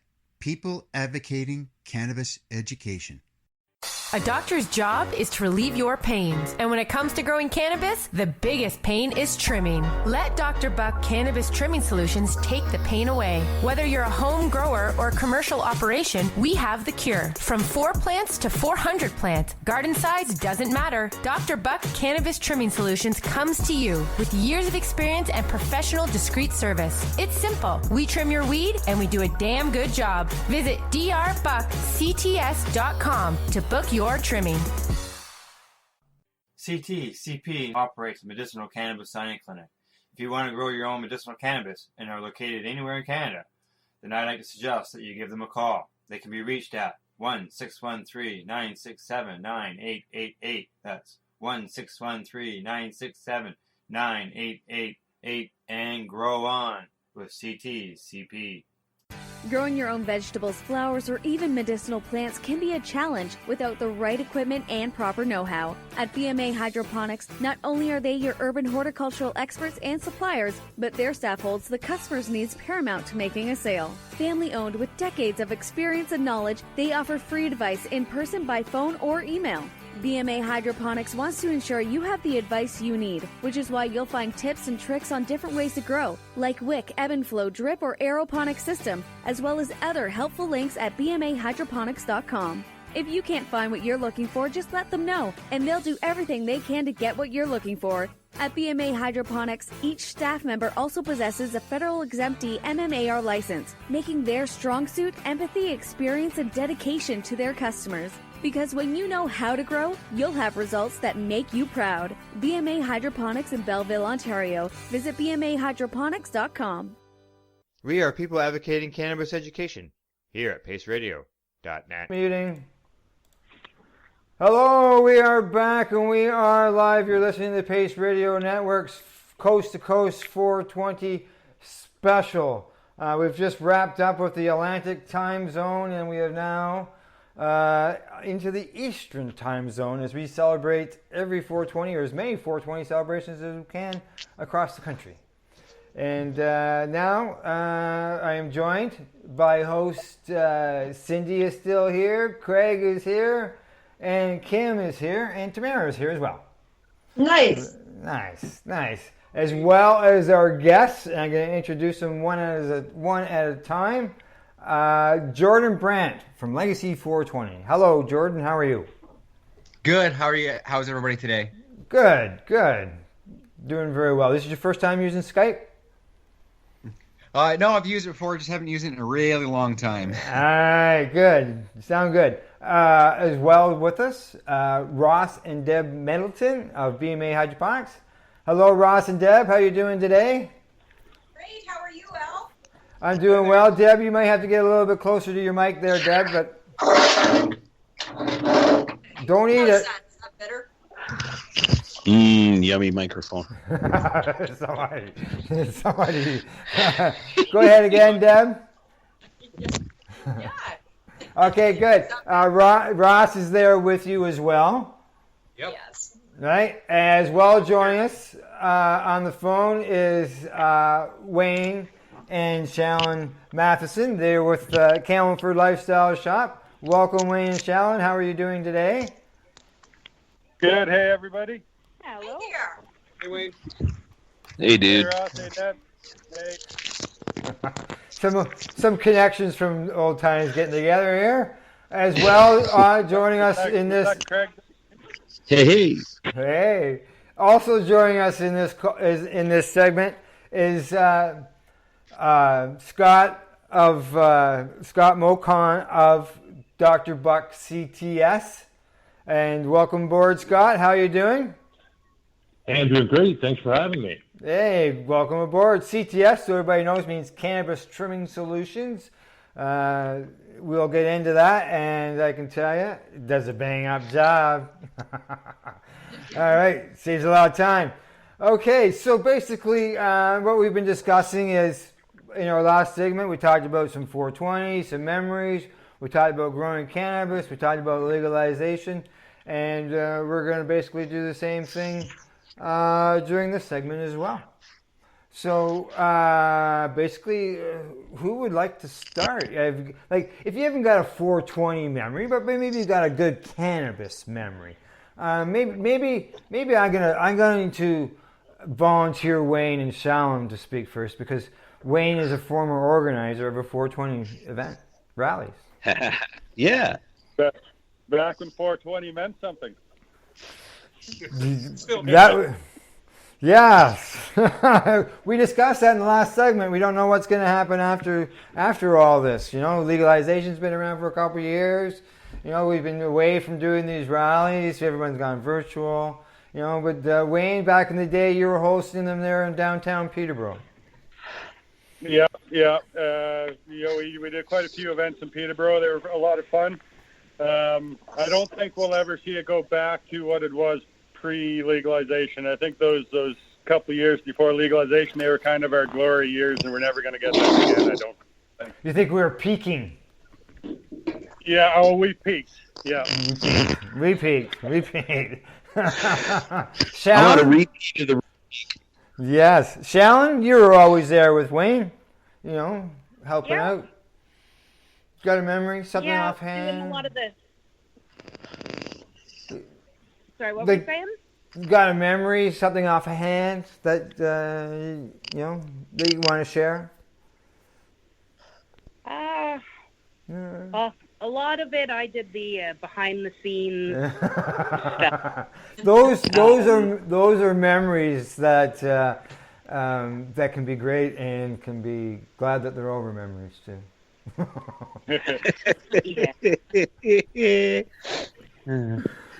Yes, yeah. I've got a memory of one of the 420 events. Yeah. In Peterborough.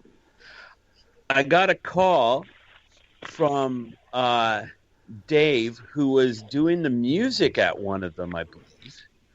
Mm-hmm. And Dave and Frost did all of them, every one of them. Yeah, and so there were a couple of moments, and in music, there's always a chaos theory involved, right? There's something is going to go wrong, and it's going to be a fun game to figure out what it is. So,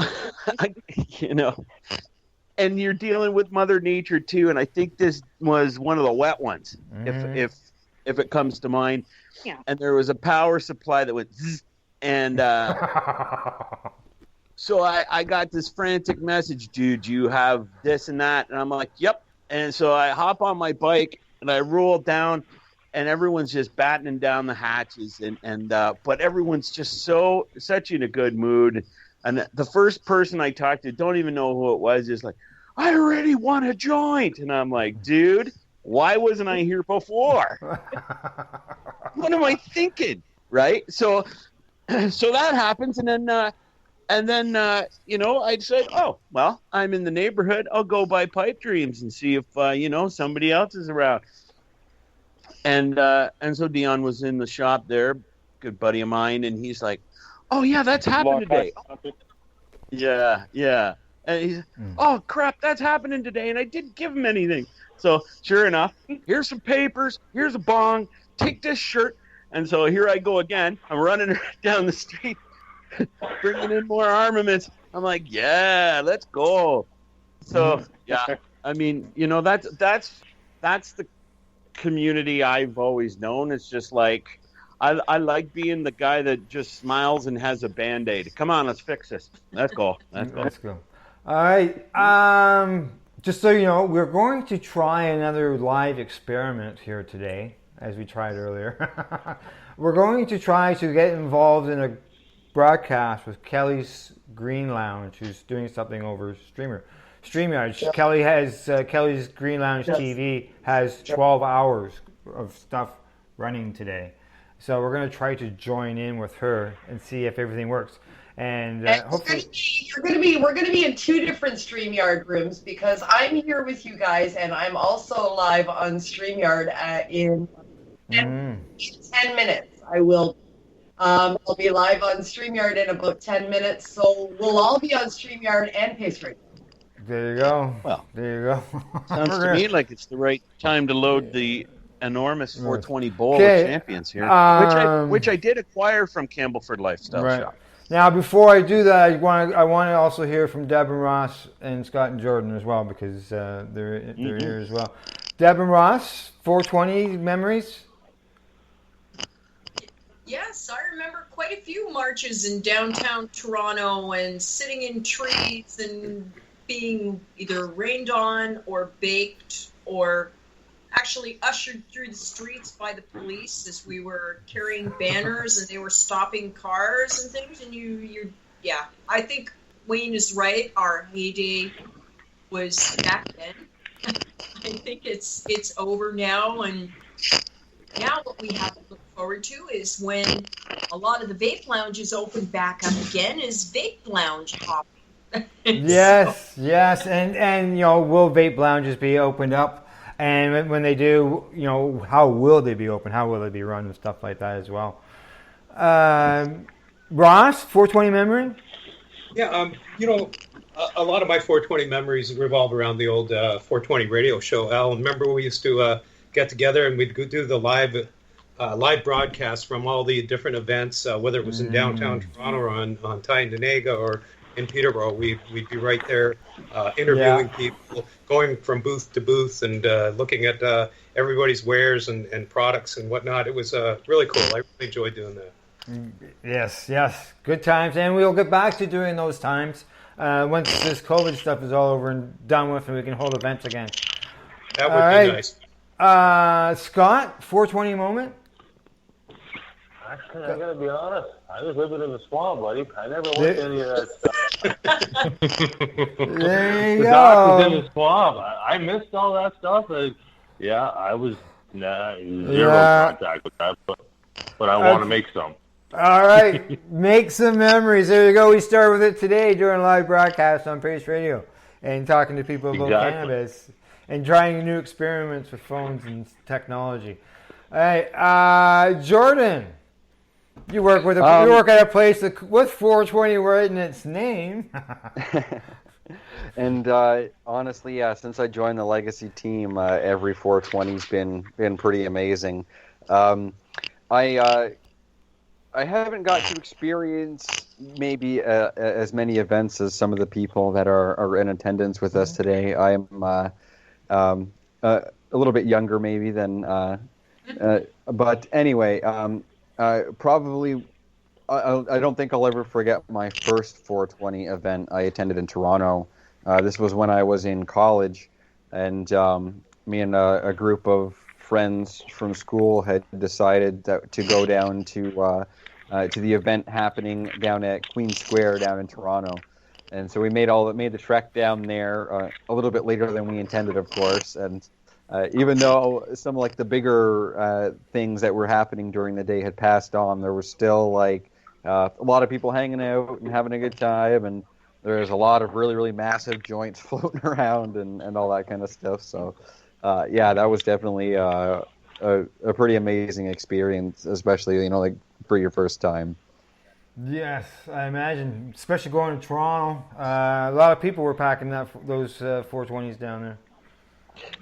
Definitely shoulder to shoulder, but definitely tons of and probably one of the most memorable things from that, I'll never forget it. This guy running around in a giant foam bong costume, but it was like Superman bong, so it was like kind of like Superman with a Superman suit, but Bong Man. Yeah, bong. Yeah, that's it. Yeah, so he was running around the crowd and handing out joints and all that kind of stuff. So yeah, it was pretty awesome. Pretty cool. Yes, those were the day. That's no doubt. No doubt about that. All right, just so you know, I'm trying to get us into the StreamYard of things here to join Kelly, and I'm just trying to put in an avatar because I don't want my as I go from app to app to app to app and what buttons to push. I just rather not be looking at people. People looking at me when that happens. Well, you know how it is. We're a radio show. Incognito. Yeah. Okay, we are entering the Incognito is always the way to go. Because we know, Al, you're really not wearing any clothes, right? You're getting ready to do the nature thing when they open up in Tamworth again. Dudes, it's like -2 with the wind chill here today. We did a live show the one time. No, I bet you don't have snow. We have snow. We can say shit. I woke up to a snowstorm. I have no. I'm thankful. That's my thing. Here's my thankful 420 moment. At least it was only rain, and my rain buckets are full for my garden now. I'm good with that. That's good. Yes. That's good. That's good. Yeah, I'm worried about him freezing the next 2 nights. Yeah. Yes. Yeah. Ross had to put some things in the garage under lights because we're bracing for snow. Yeah. Yeah. Really thawed yet, so I don't even have anything out. Like we're not even there yet, so it's not really matter. I got 3 seedlings that popped out in the backyard. Yeah. Yeah, me too. I don't doubt it. I've got lilies opening in the whole 9 here. It's wild, man. We barely got a couple of green blades of grass, hanging out in the middle of the ground. That's the stage we're at. And then we got snow. Welcome to Ontario, world listeners. My daffodils actually did bloom this year. It's nice out here. I won't even tell you how nice it is out there. Yeah. Just so you know, I have been able to get StreamYard up from Kelly's broadcast up on my phone here. She has a guest, so I haven't. What I'm going to do is I'm going to pull my cord so all my sound and audio comes out of the laptop. Turn the camera off. That's what he said. Yeah, and see if it works. Just cross my fingers, right? So I'm just sort of looking at her, but I'm waiting for the. Okay, what's she saying now? Something's I'm happening. multitasking. You're multitasking. That's good. Yeah. Okay. She's on a Canathon marathon. Hey. Can you hear that? What was the last? Oh yeah. What was the last number that you calculated, Safe? $11.99. I know that I haven't tallied all of the other donations. We've been getting different donations too, because I think we're probably close to $1,200 or $1,300 that we've collected. We go until 9 o'clock tonight. It is our magic hour of our high holiday. We're gearing up for smoking doobies with all kinds of humans all over the world. It's going to be fantastic. It's going to look like the Brady Bunch in here. Pocket. We're going to send a big congratulations out to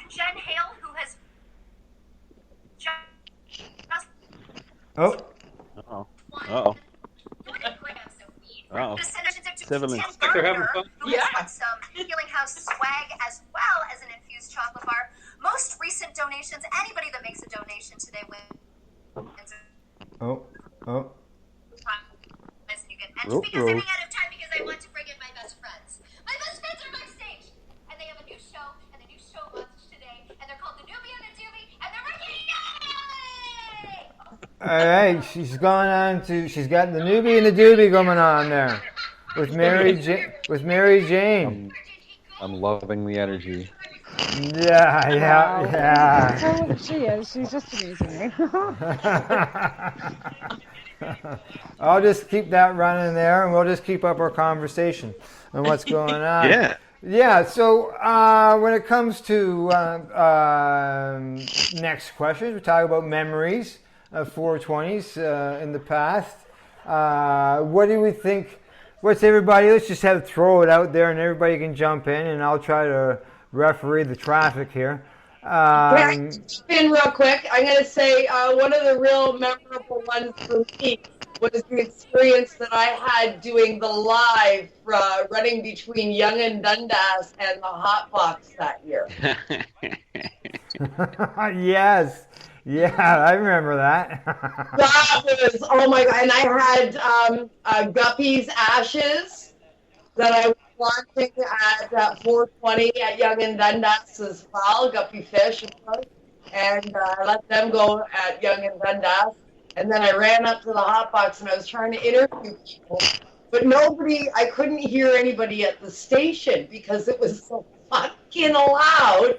I was trying to hear the instructions from the station. I couldn't hear shit. Like, okay, I'm just going to start talking and keep talking because I don't even know if I'm on the air. Oh, I can hear you perfectly fine here, just so you know you're working here.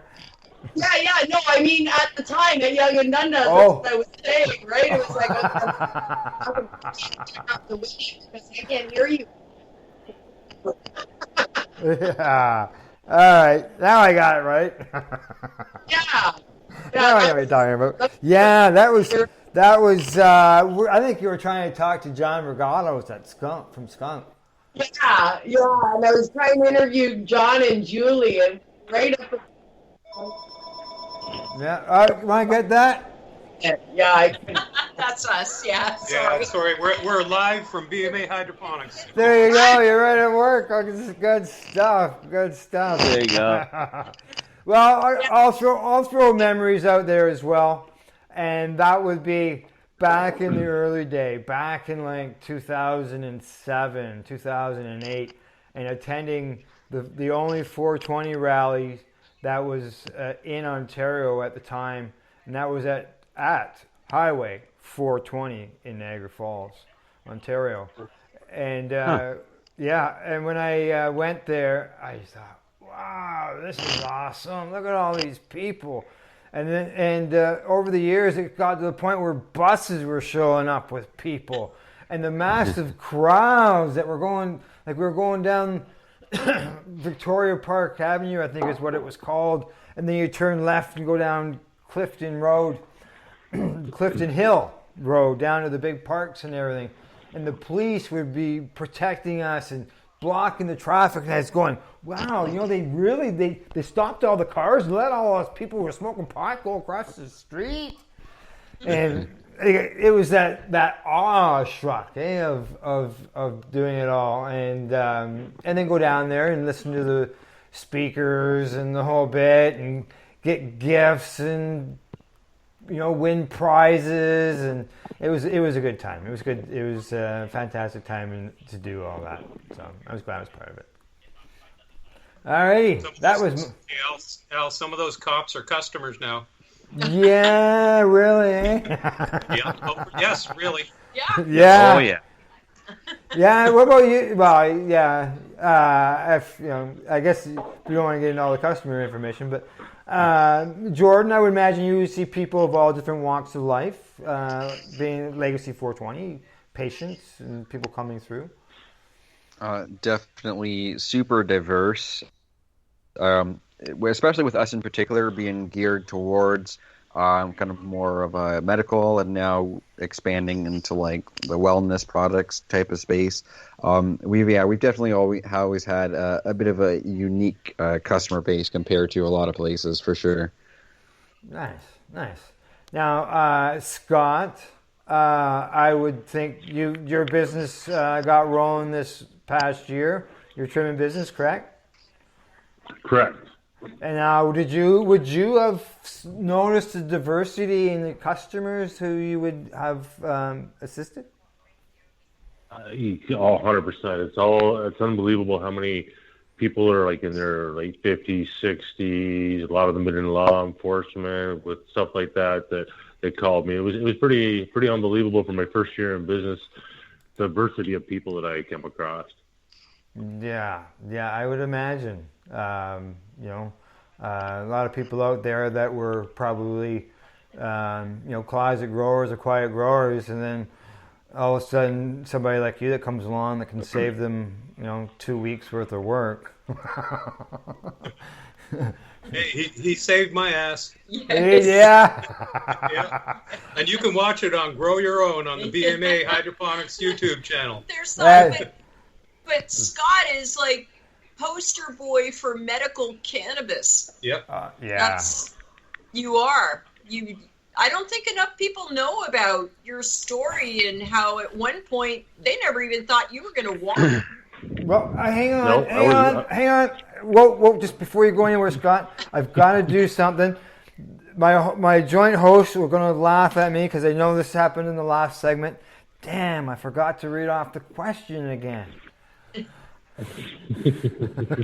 All right, so our prize,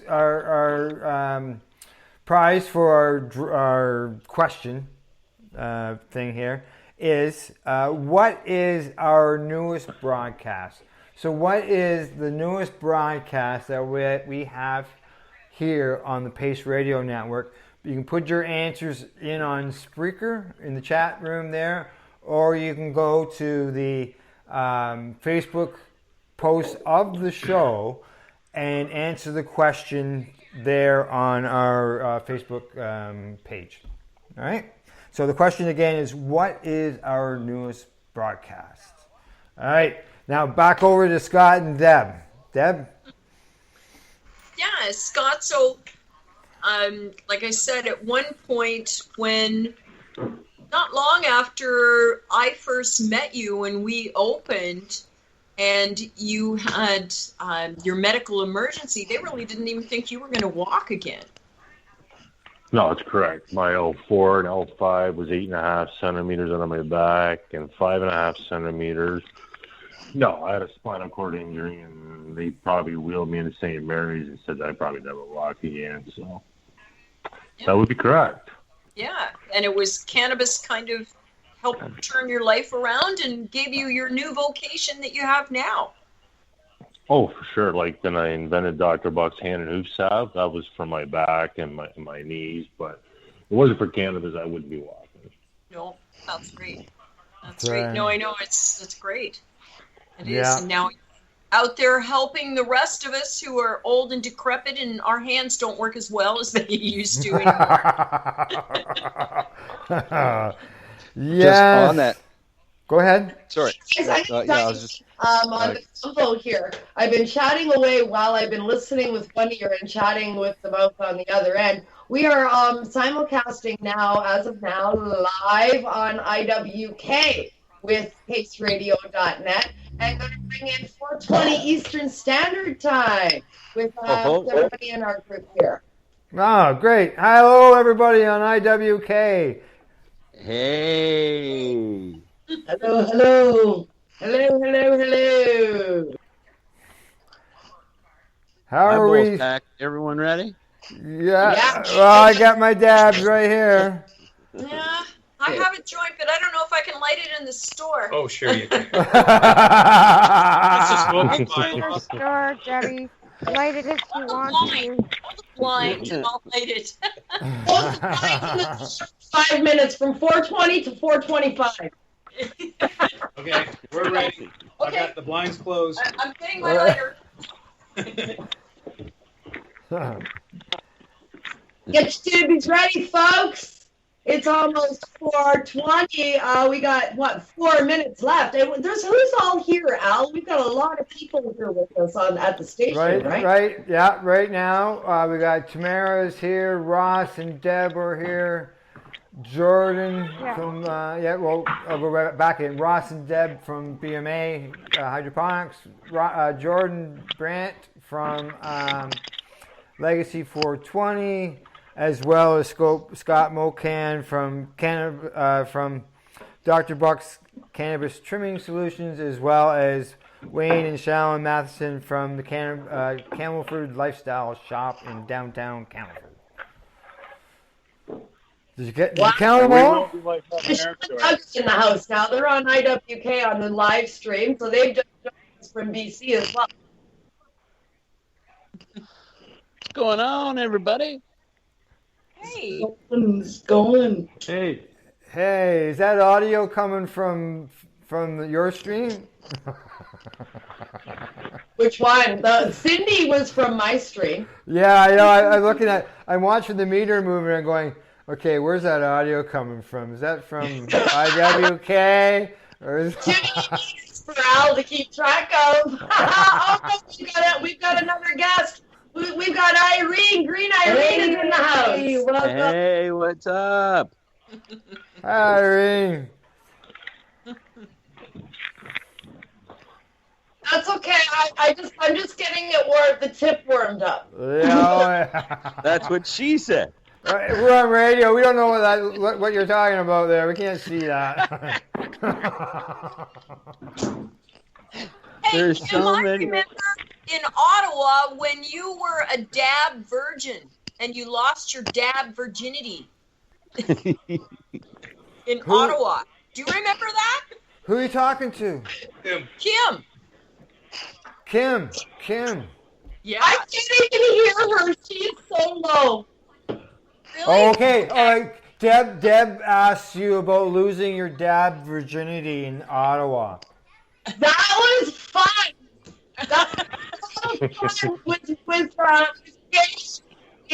the bathroom. I was with Gary Callister in the hotel room. Mike's got you. Yeah, I remember I've that been there. too. There were a few of us that weekend that lost it. It was a dab orgy, apparently. It wasn't was. there. I don't know. It's 4:19. It's 4:19. If you got a minute, get. Oh, okay. Just so you know, I see. I think we're gonna try this here with going on with Kelly here. We're gonna give this a try. I'm gonna pull my We're going cord. to get Kelly in and Kelly's Green Lounge. She'll be joining us from her StreamYard. Here we go with Giant. She'll join here at IWK.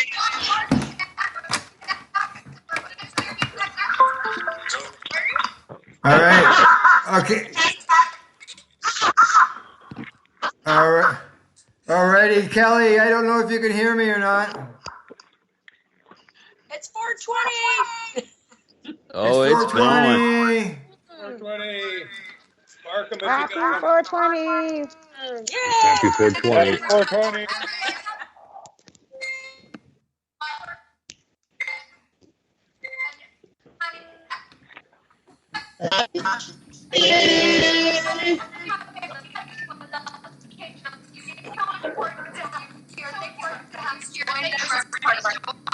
Yeah, we got some.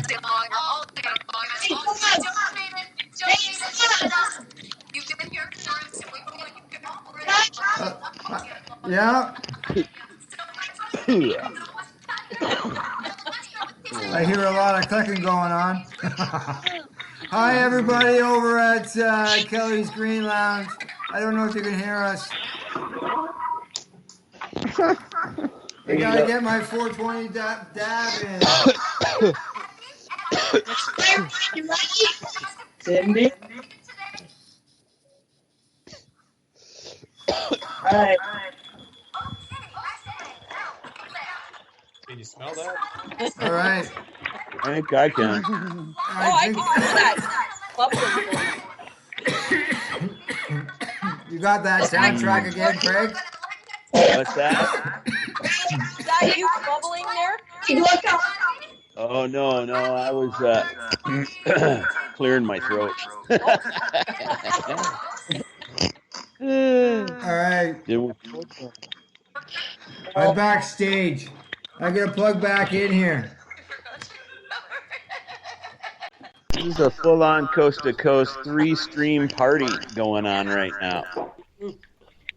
Sure was. It's not quite like Nathan Phillips Square or Federation Park, but I feel the same way. Yeah. Funny how. I know, and we all still dance with the devil's hands, don't we? That's right. Exactly. We did. Now, I don't know how that went out over air, but...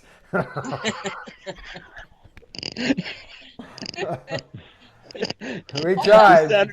It sounded fun. That's for sure. I'll have to listen to the playback and see how it went.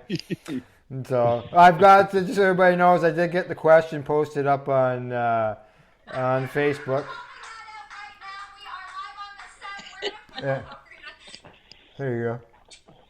Oh, party is on. Yeah. All right, Party is on. I'll turn that down. We got a DJ going. Okay, let's see. We've got a bunch more time. So let's, what would you like to talk about now? Obviously, cannabis is the big topic. Things maybe that you'd like to see change.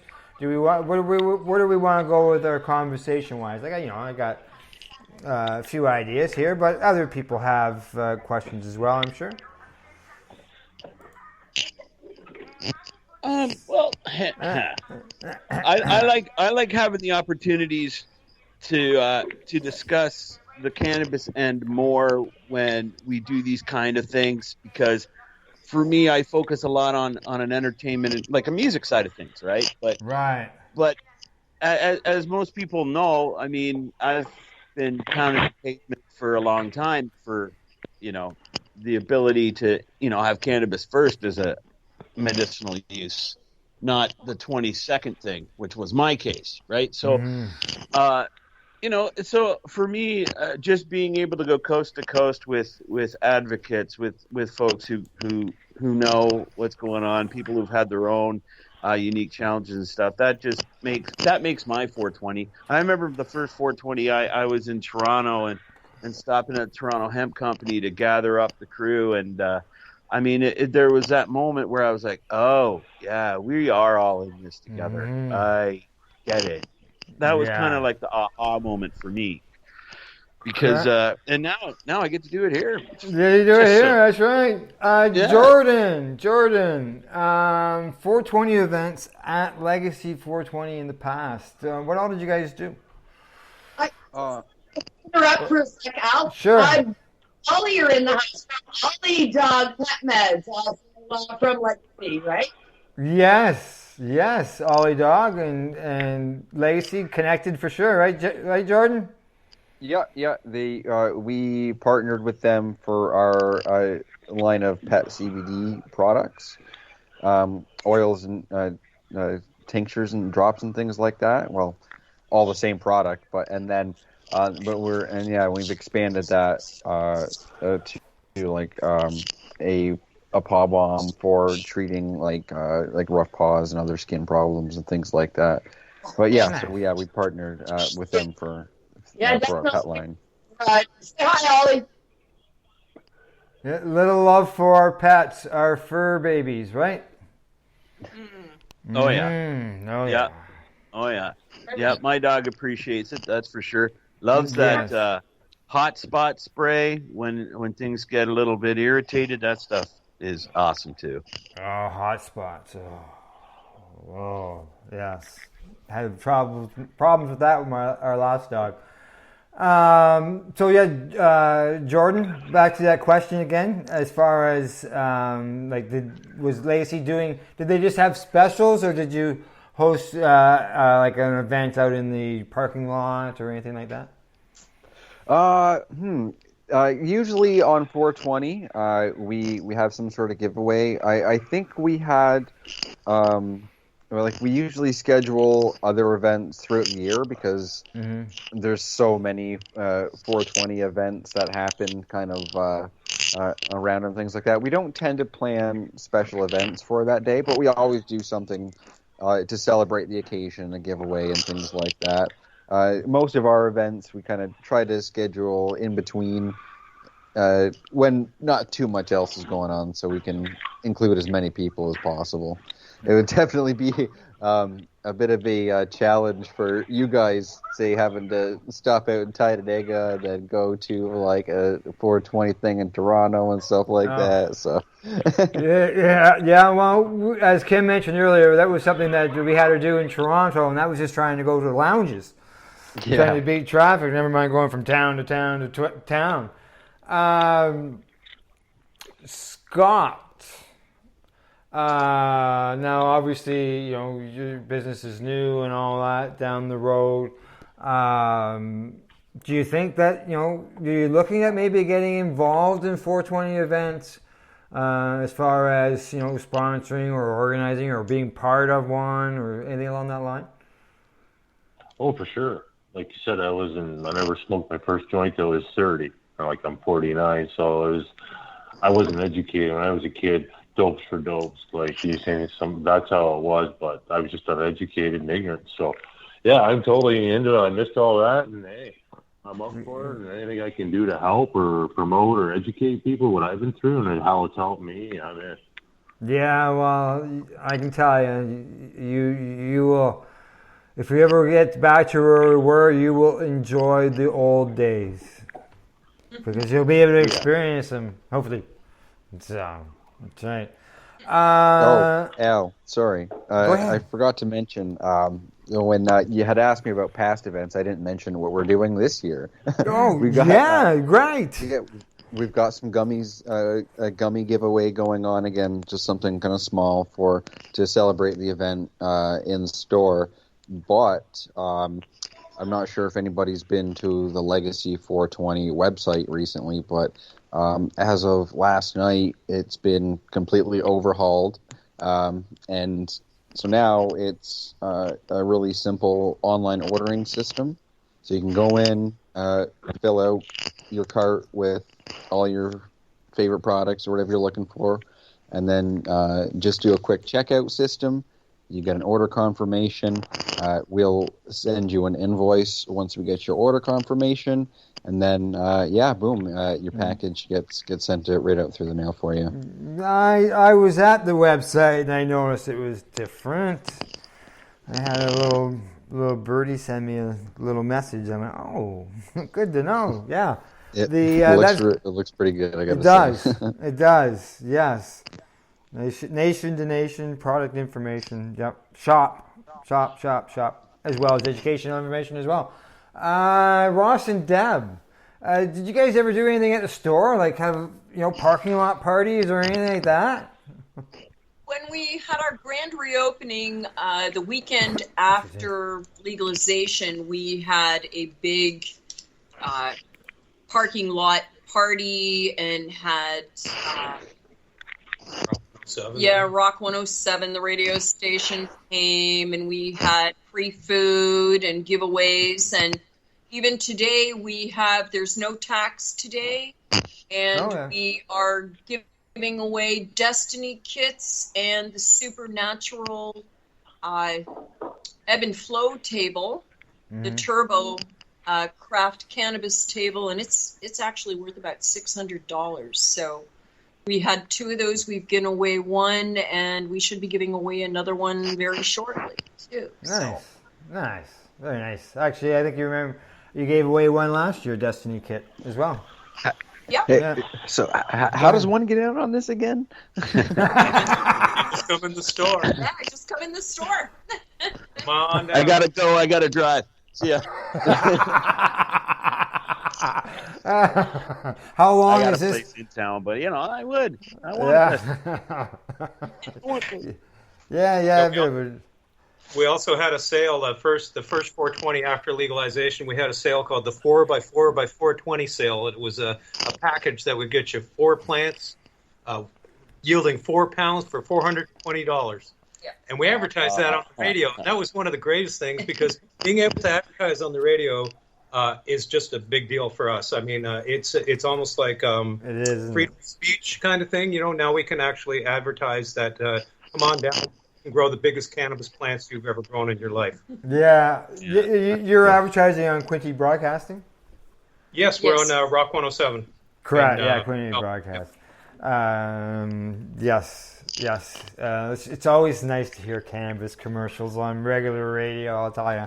I know, and trust me, it's been a fight, too. It has, yeah. Really, eh? We've lost more than one bank account, trust me. Yeah. Well, yeah, that end of things, sure. Yeah, I'm sure you did. Even on the radio stations. Really, eh? Yeah, depending on who they're owned by. K-Rock in Kingston is owned by Rogers Media, and trust me, it was a big thing with their legal department to let us put that medical patients could get a discount. They wouldn't even mention cannabis. Yeah, no, not at all. And in Colburn, we were on that radio station until their people came back and said, nope, you're not allowed to say anything. So it's hit and miss, but Rock 107 is big. Yeah, Jordan, back to you for a second. You guys advertise on regular radio, on terrestrial radio. Yeah, we're in we're advertising through Quinte Broadcasting as well. So Rock 107, Mix 97, and I believe also their AM station CJBQ. So which.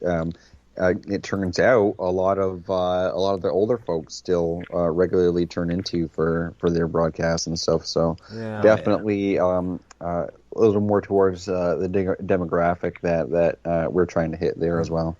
Well, let's make it a three-way, a home run, whatever you want to call it, whatever, on the Quinte Broadcasting with experience in the past, as I as well was involved with Quinte Broadcasting in the cannabis end of things with the Reefer Reporter. That was back in 2008. I remember that. Yes. Yeah, and Treating Yourself was the sponsor, and and we ran commercials during that segment, right? And so it was great. But Quinte, obviously, it's good to see that a broadcasting business is taking on this type of advertising and promotion.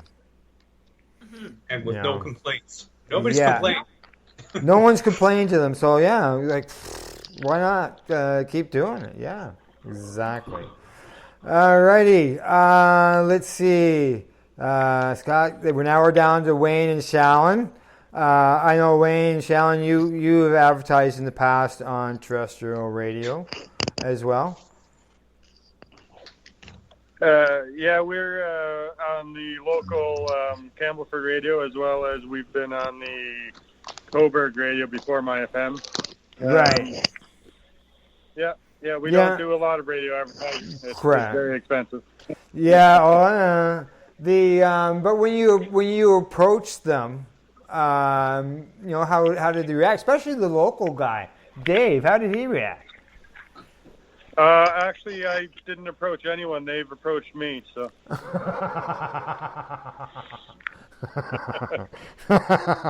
Jeez, there you go. Nothing wrong with that. That's the best route. Yeah, it is. It is. Yeah, well, with the Alderville Roseneath dispensaries down the road from us, they all were advertising on the radio, so they stopped by to see if I wanted to get a piece of that action. Jeez, that was good. That was good. They had no rules like my FM I can't remember what they all were. There's 3 of them tied together. They just, you pay and they'll put it on. They don't care. Ah, well, there you go. There you go. And then they'll deal with it. If there was any consequences, they would deal with it, right? Well, I guess we'd find out when that happens. Yeah, that's right. Now back, Kitty, back. We have 2 cats, right? Garfield and Odie, just like the dog and stuff on TV, but these are cats. Now, have you guys got, like, I know your guys are curbside and stuff like that. Have you guys got a 420 special going on at Camelford Lifestyle Shop? We don't. Honestly, we're only seeing 1 or 2 people a day right now. We did post on our social media that our 420 sale will be held once the current stay-at-home order ends. There you go. Hey, rain check. Yeah. And people can Hey, you come get to in. celebrate 420 twice that way, right? So, yeah, that's actually a super smart move.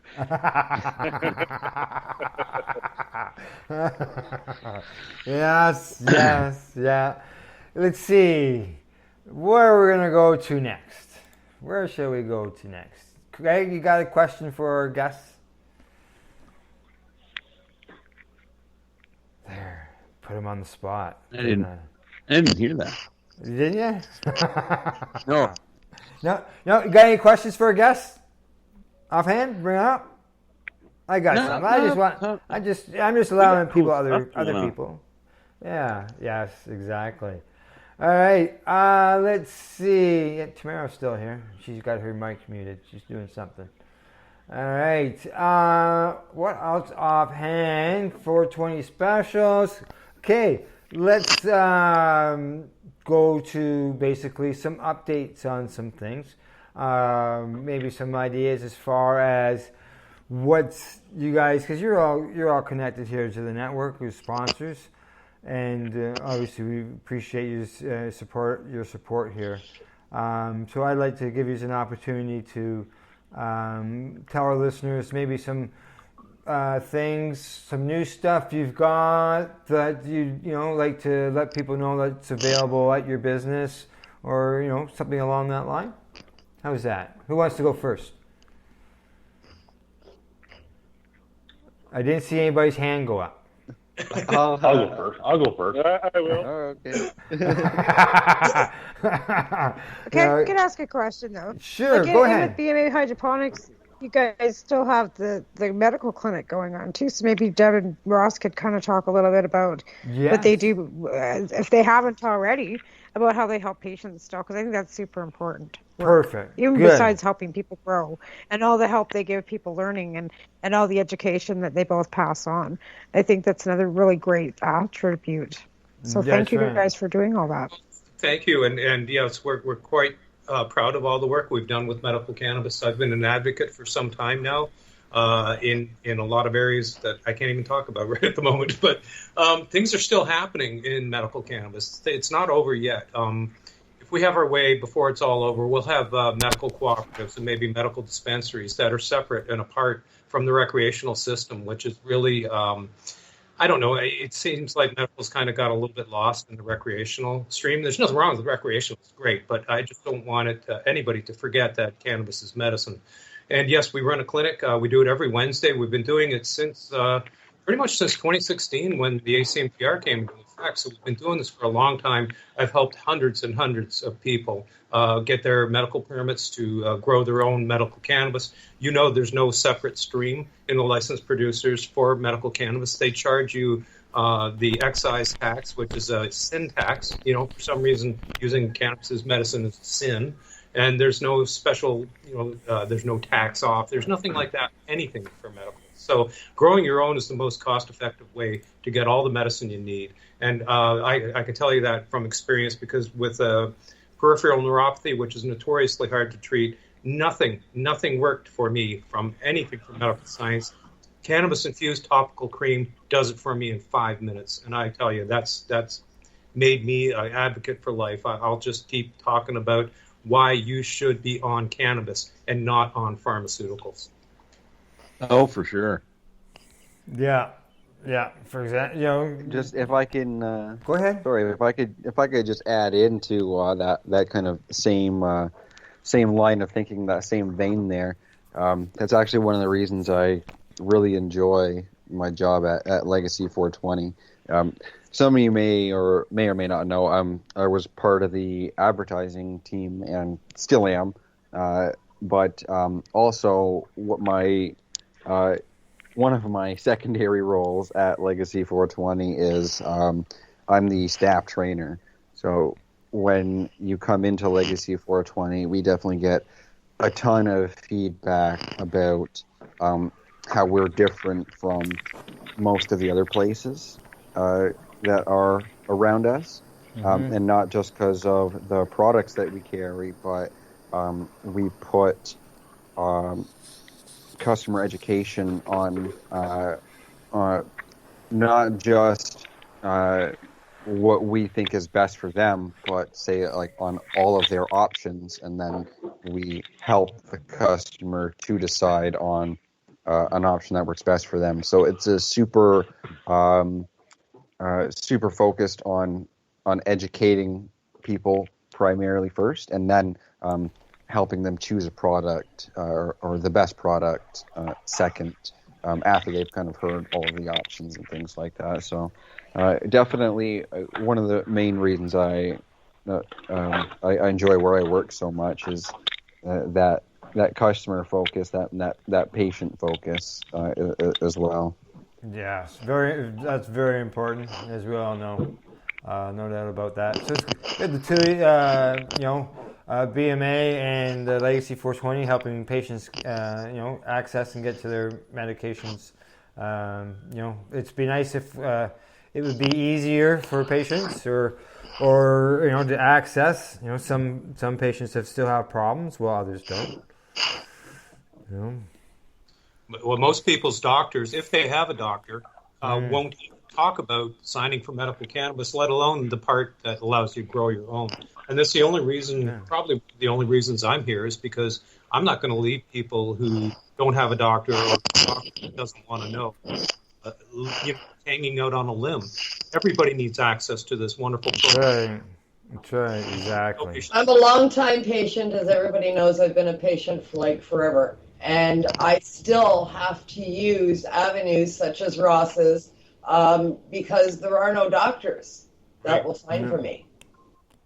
I was in the exact same boat not all that long ago. When I started working at Legacy 420, that's when I had smoked cannabis for a long time before that, but when I knew I was going to be working with it and traveling maybe with it back and forth a little more frequently, I wanted to look into getting my my prescription, and I did have a doctor at the time who is now retired, so it would be even harder.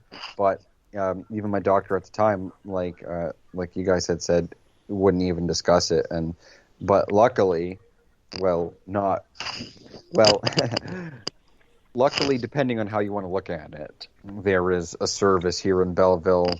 Unfortunately, I didn't know at the time about the service that BMA offers, but there's Body Stream here in Belleville, and I say fortunately I was able to get my prescription, but unfortunately, and this is how little I knew about the medical stream at the time.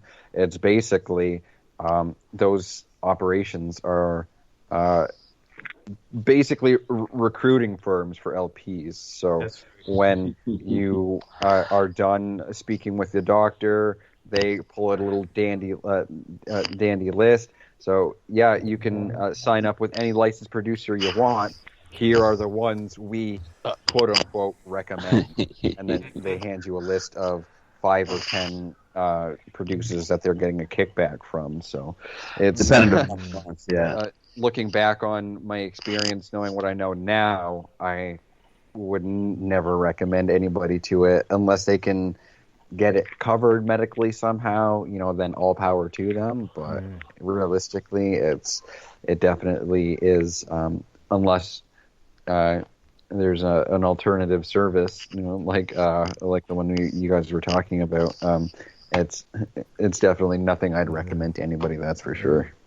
The Body Stream. That's all I'm going to say is I hate Body Stream. Hear about them all the time. We got one here in Belleville. That's probably the one you went to, Jordan. And That's exactly it. Yeah, when people come here and find out that we don't have anything to do with LPs, period, they're pretty pleased about that. And when they get access to the program and they start growing their cannabis, they're customers for life. Yeah. And I don't care about that. I just am glad that we're able to help them. The fact that your option is, you're giving that people the option to grow your own cannabis. That's all we do. Yeah. Well, I mean, if they want to access an LP, that's fine. Sometimes they want an interim supply while they're waiting for their plants to grow. Correct. That's all. So they can still use our medical document to do that.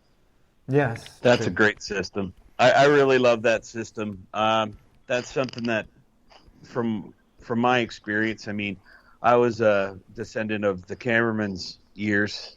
And I mean, that was my only outlet then.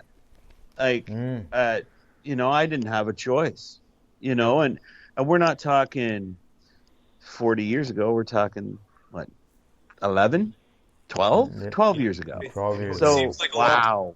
It feels like a million years, though, because everything... I don't have a license. I don't even have a license. I was first licensed by Cameraman in 2011, and I don't have a license. I couldn't be fucking bothered. It's at that point, right? Sometimes it's just like... You're not alone, yeah. A lot of paper trail can be frustrating for me. PTSD-wise, I hate filling out paperwork. I hate it. I'd rather be locked into a cell than have to deal with it, but, it's great to have great systems out there that help people to achieve it now compared to the Wild West days. But at the same time, there's still, Body Stream. Yeah, I send everybody now to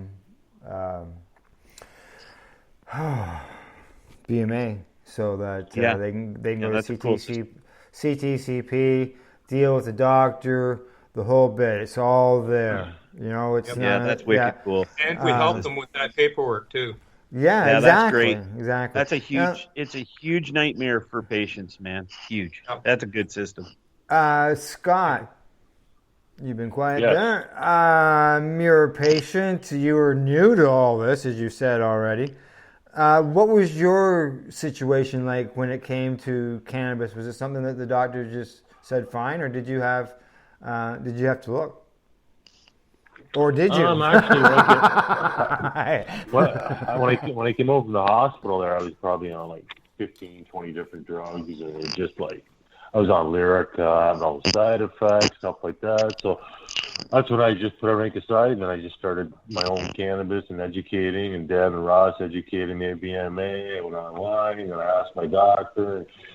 He wouldn't sign it. He said, I'm all for it, but he said he wouldn't sign it. Yeah. That's all I needed, right? So then that's when I designed Dr. Buck's hand and hoop salve, stuff like that, because it helped me so much. And then I released it to some people, give them samples, and the feedback's just unbelievable. Yes, that's right. Yeah, good feedback is always nice to have. And like I said before, one thing leads to another. And for sure. For sure. That's why I started trimming. Yes. Yeah, as far as you started trimming because of... I sit there with my spinal cord injury and sitting there trying to trim and thinking, what the heck's going on here? So I said, hey, I got to do something quicker, faster, and easier. So that's why when I designed and invented Dr. Buck CTS, so that now I'm running 3 Twister T4s end-to-end, comes to a scale, all the clients receive their shake back. I'm working with Deb and Ross right now. I'm maybe getting some Mobius. I'm working on a conveyor system. So we're going to be pumping out, I think, from 100 to 200 pounds an hour this year. Sure. What? We did it, Scott. We did it right in my driveway, right in the subdivision, waved at the neighbors as we trimmed. Really, eh? Oh, yeah. I've seen the video. This year, far out. This year we got Jack and Jill. I'm just rebuilding. If you go on Instagram, you see me on my 2 bucket machines. This year, with the clients, our biggest problem was nobody could keep up to it. So this year, it's going to be $30 a pound straight up. You drop it like a Christmas tree. I come in, I have 3 ladies that work with me. Ross can convey for that. You Nice just drop. ladies. You're just gonna drop at the end of there, and we do everything. We're gonna bucket. We're gonna trim it. And we're gonna return all your shake to you. Plus, we're gonna hit it, and it's gonna be done by the weight, so you'll never lose. We're in and out so quick that you wouldn't even be able to make a pot of coffee. Now, Ross and Deb, how long would have normally have you done to trim what Scott trimmed for you? Oh, geez, it would have taken us days. I'm thinking 3-4 days, probably. It was the one plant was 3. What was it? It was 13 pounds wet, I believe. The one plant, and it was 30.3 pounds dry. What was it dry? 3.3 pounds dry. Okay. One plant. 13. And that plant would have taken us 3-4 days. They came in and did it in maybe 2-3 hours, wasn't it, Scott? Oh, yeah, it wasn't even that. Like, we just come in, and like I said, that's what, when we trim, people don't get it, that the money you save in wages. I'm bringing in 3 ladies. And why I hire women? Because they're organized. They can multitask. They have kids, and they show up. And who doesn't want to look at good-looking women? Right, Ross? Right on. I mean, hey, we're outnumbered 4-3 here at BMAs. Oh, that's why I hire women. Yeah, I agree. Right. Yeah, organize, get things done, go in, get the work finished, do it, and no fucking around, right? Right. So that's why this year it's going to be $30 a pound. We buck, we trim, we do everything because people couldn't keep up. So you just got to drop it like a Christmas tree, or our ladies will cut it down, and we do everything for $30 a pound. Yeah. And you get all your shake back, all that's all returned to the client. I had a question there, and now I've gone and lost it. I hate that when that happens. It might be post 420, Al. It might be, but it's back. It's back. Hey. Now, I got one more question before I switch to Wayne Shallon. And that is, now, I don't know how much you want to say, but when it comes to your plants, like, have you got any idea in generalization how many plants you might have trimmed over the harvest? I mean, we trim. We end up going, like you said, 24 hours a day. I know. You're posting videos at nighttime. Oh yeah, did you see me in the greenhouse? Yeah.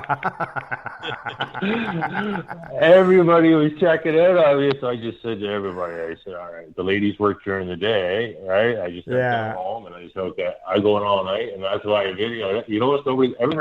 Everybody got fired. And so the guy just looks at me and says, Dr. Brock, he says, like, everybody's gone. So it was just me and the ladies. I sent them home, and I pulled them all later. That's what we did. We trimmed probably 2,500 plants this year. Yeah, nice. Oh, yeah.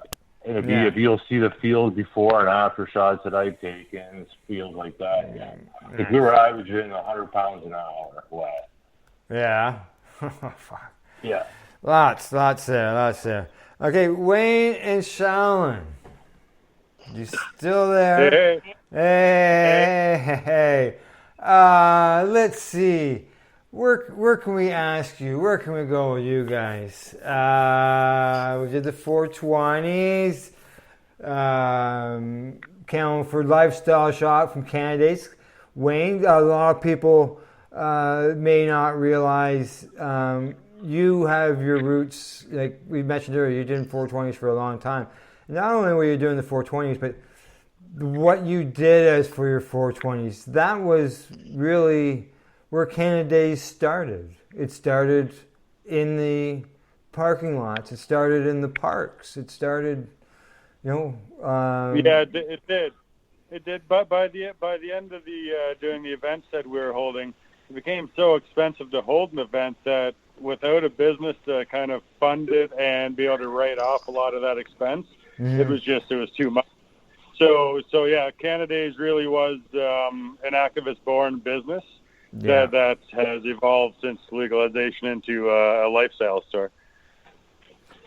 Yeah, and exactly. It's evolved into a lifestyle store. So as a lifestyle store, let everybody know what all you offer, because lifestyle could be whatever, right? Yeah. Well, cannabis is very much a lifestyle and will always be part of our lifestyle. So we have everything you need to smoke cannabis: bongs, pipes, papers, bowls, dab rigs, torches. We have all that stuff. We have your plant nutrients, very basic stuff, your DNF and various plant nutrients. We have some bulbs and ballasts and just your basic grow equipment. And then we have piercing room, another lifestyle, right? Body art. So my wife Shallon here, she does all the piercing in the piercing studio, and we've also added in an adult toy section for other lifestyle choices. Other lifestyle choices. So the big Tonka trucks, not the little Tonka trucks, right? Well, you're not talking about Tonka whatever trucks. you prefer. Front door, back door, don't matter. The Shallon piercing. How's that going? Like, is that something that you've always liked, or is this something new that you've gotten into and expanded? Well, I guess originally I started by, being a young, dumb teen and doing all my own piercings. And then I decided, why not do it professionally? So I did some schooling and, it's going pretty good. Going pretty good. Not during lockdown. No, that's obvious. Something that you enjoy doing, obviously. You get some people that go, they want it, but they're squeamish or concerned. Oh yeah. Yeah. Yeah, there's a pretty good mix of all types of people, so yeah, pretty good. Very good. That's good. And No fainters. What's that? No fainters yet. No fainters yet. No, nobody wanting them, or is that? Are you as a fainter? Oh, no fainters. Oh, I got it. Okay. All right. Yeah, I'd probably be the first. When I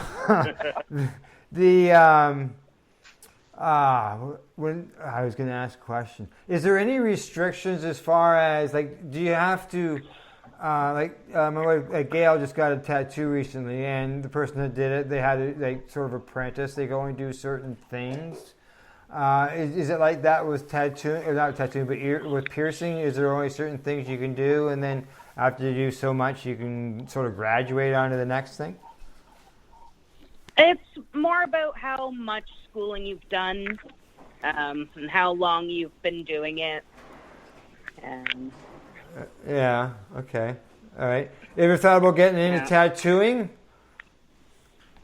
No. No, you're not an artist. Or you do graphic artists. Yeah, I don't know. I don't think it's really something I could do at this point anyway.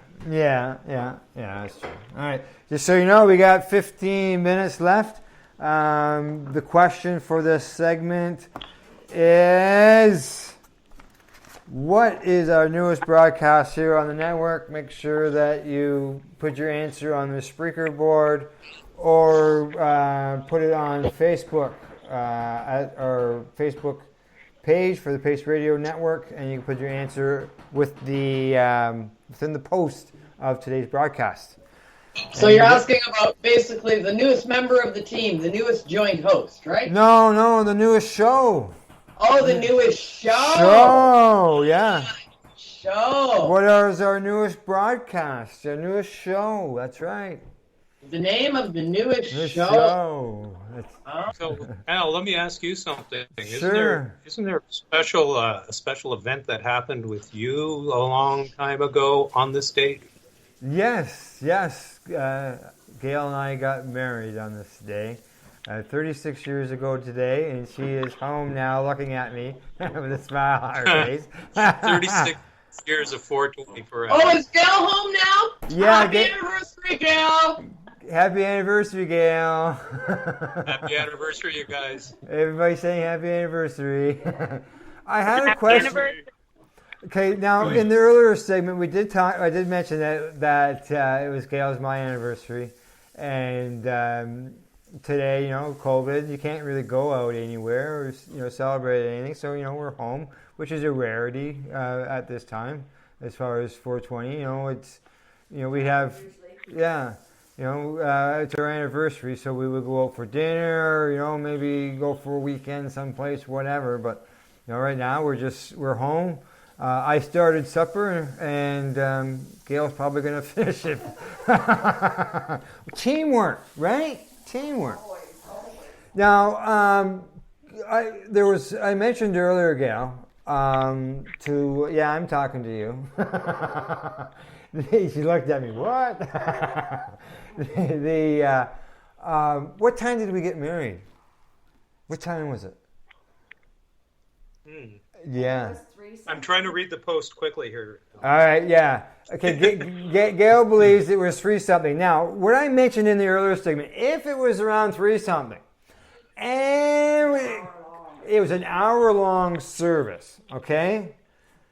More than likely, we were making our way out of the church around 4:20 on 420. Yeah. Yeah. Can confirm. Can confirm, because 36 years ago, we weren't talking about 420. It wasn't until our 18th anniversary that I realized that, hey, holy fuck, we're married on 420. And Gail picked the date. Wow, good choice. Yeah, good choice, Ross says, good choice, Gail. The first date was yours. Yeah. I turned down the first date that she had picked. Wow. Yeah. So, Foresight. That's what that was. She had some intuition about that. Yeah, it was a conflicting date. So, okay, she tells me to go ahead and tell you. The first date that Gail picked was without knowing, okay? And some people may not know that I was previously married, okay? And Gail picked the date of my previous marriage to get married. Oops. 420. No, that's not going to happen. That's not going to happen. They're all going, oops. So, yeah, she picked 420, and I just agreed to it. I had nothing to do with it. Some people might think it's cannabis related, but it just turned out all that way. And on a side note to that, my mother used to always dress me in green when I was a kid. So, I don't know. Maybe this is just meant to be. Sometimes the universe just makes things fall in line. Yes, maybe, maybe, exactly. But we've been able to celebrate our anniversary with other people, like at Niagara Falls. I didn't say anything to Gail one year until I was up on stage. I was a speaker that year, and I told everybody before I spoke I had to do something. I turned to Gail and I said happy anniversary, and I think that was I can't remember when that one was. We got pictures of it anyways, and it was. I was trying to surprise her, and she was. Those stories. Husbands always forget, right? Yeah, well, we can't forget this one. And being busy with 420, she might have thought that I forgot, but no, I didn't. So, all right, enough with my stories. We got 10 more minutes. Let's do a round here of sort of shout outs, I guess. I don't know. Were you too early for that, Kim? I don't know if you're listening. You're muted there. We got 10 minutes. We got 10 minutes. Well, there's one person, that's here that we haven't talked to yet. And Who's that's my friend, Mama J, and she's been sitting right beside me the whole time. Oh, I can't see her. She's from way northern Ontario originally, whereas I'm from Toronto originally. Right. Just up here for a while, but this has been her whole life. So let's find out what 420 has meant to her. Yeah, good idea. Hello, everyone. Hey, JJ. So let's chat. What was 420 like for you? Was it significant? Well, very much so. It was very significant. I'd never heard of 420 until I met him. Gee.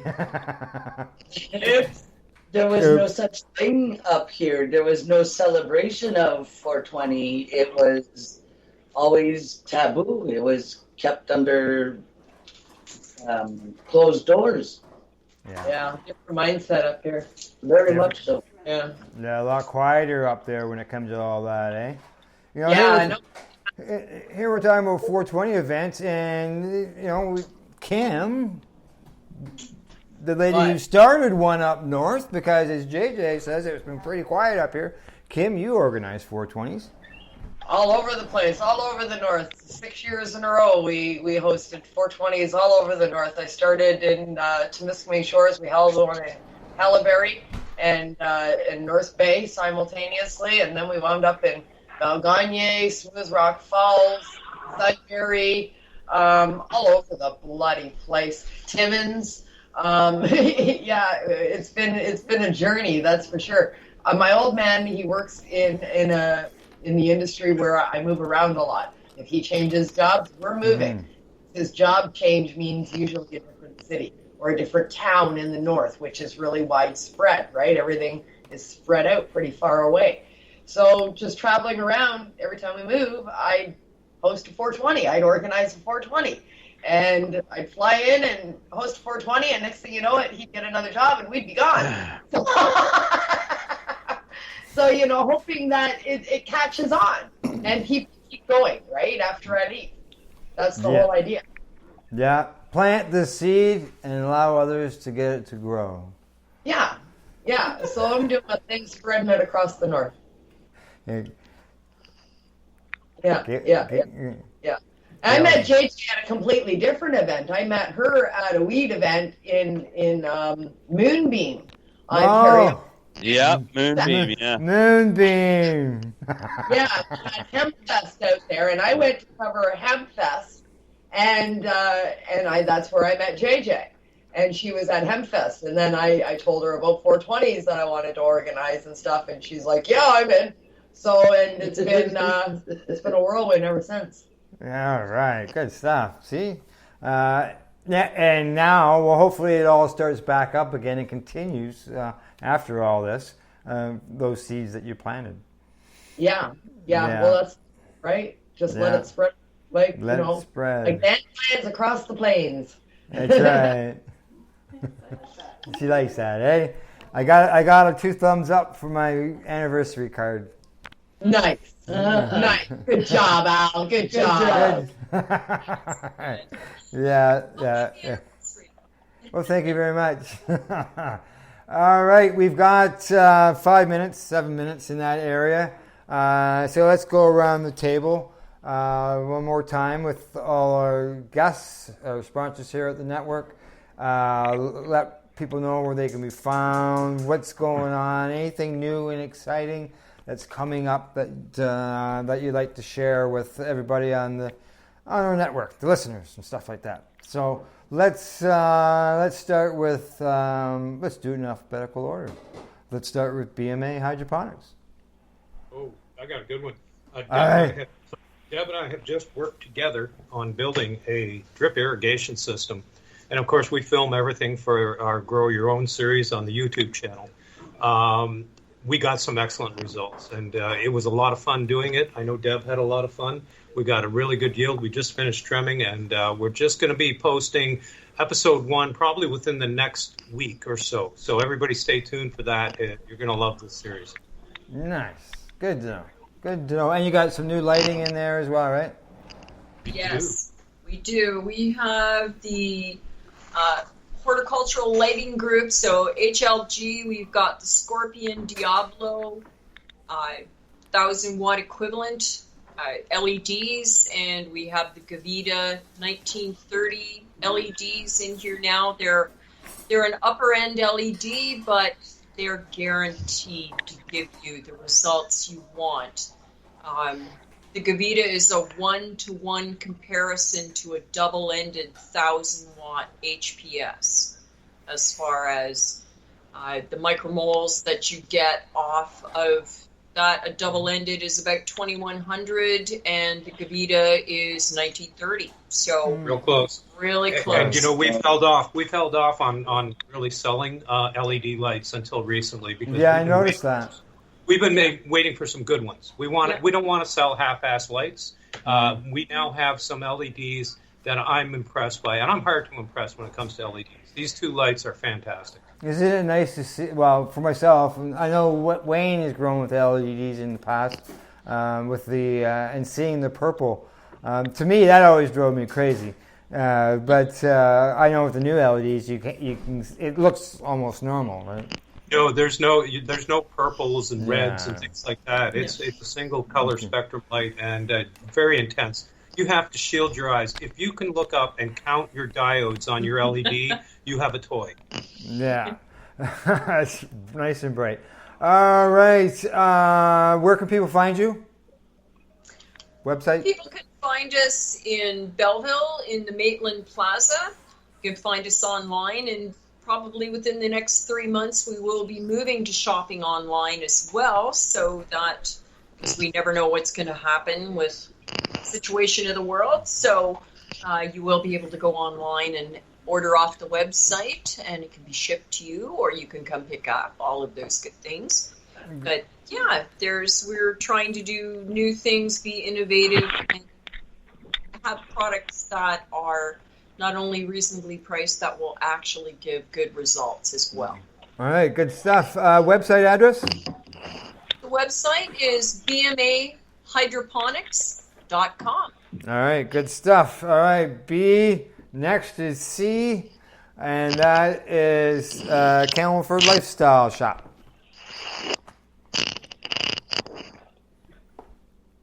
Wayne, Shallon, as far as, anything you can update us on, how to deal with COVID, anything at the store, how to get a hold of you, how to phone you for curbside, all that type of stuff.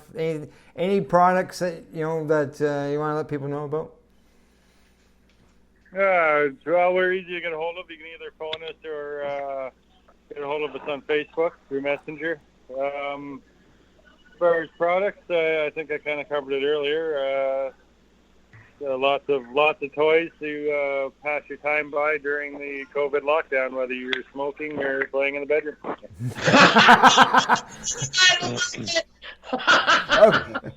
And which reminds me, what is the saying on your hat? We've got your bongs and dongs. There you go. There you go. Now, your phone number?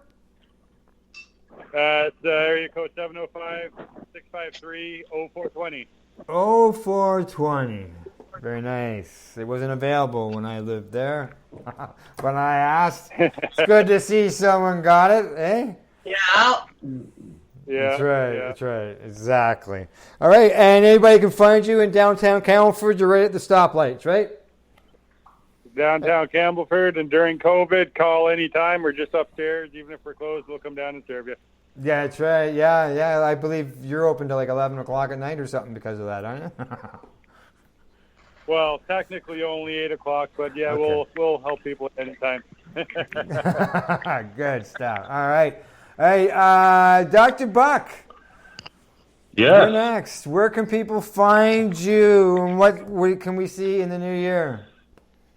Hey, you can find me at drbbuckcts@gmail.com. We just finished our labeling. We're probably going to be releasing our Dr. Buck Canada Hoop cream for your sore muscles and joints. And we had a lab tested at 420 Legacy, right? So this is the real deal. You'll be able to go onto my website, check out our lab test.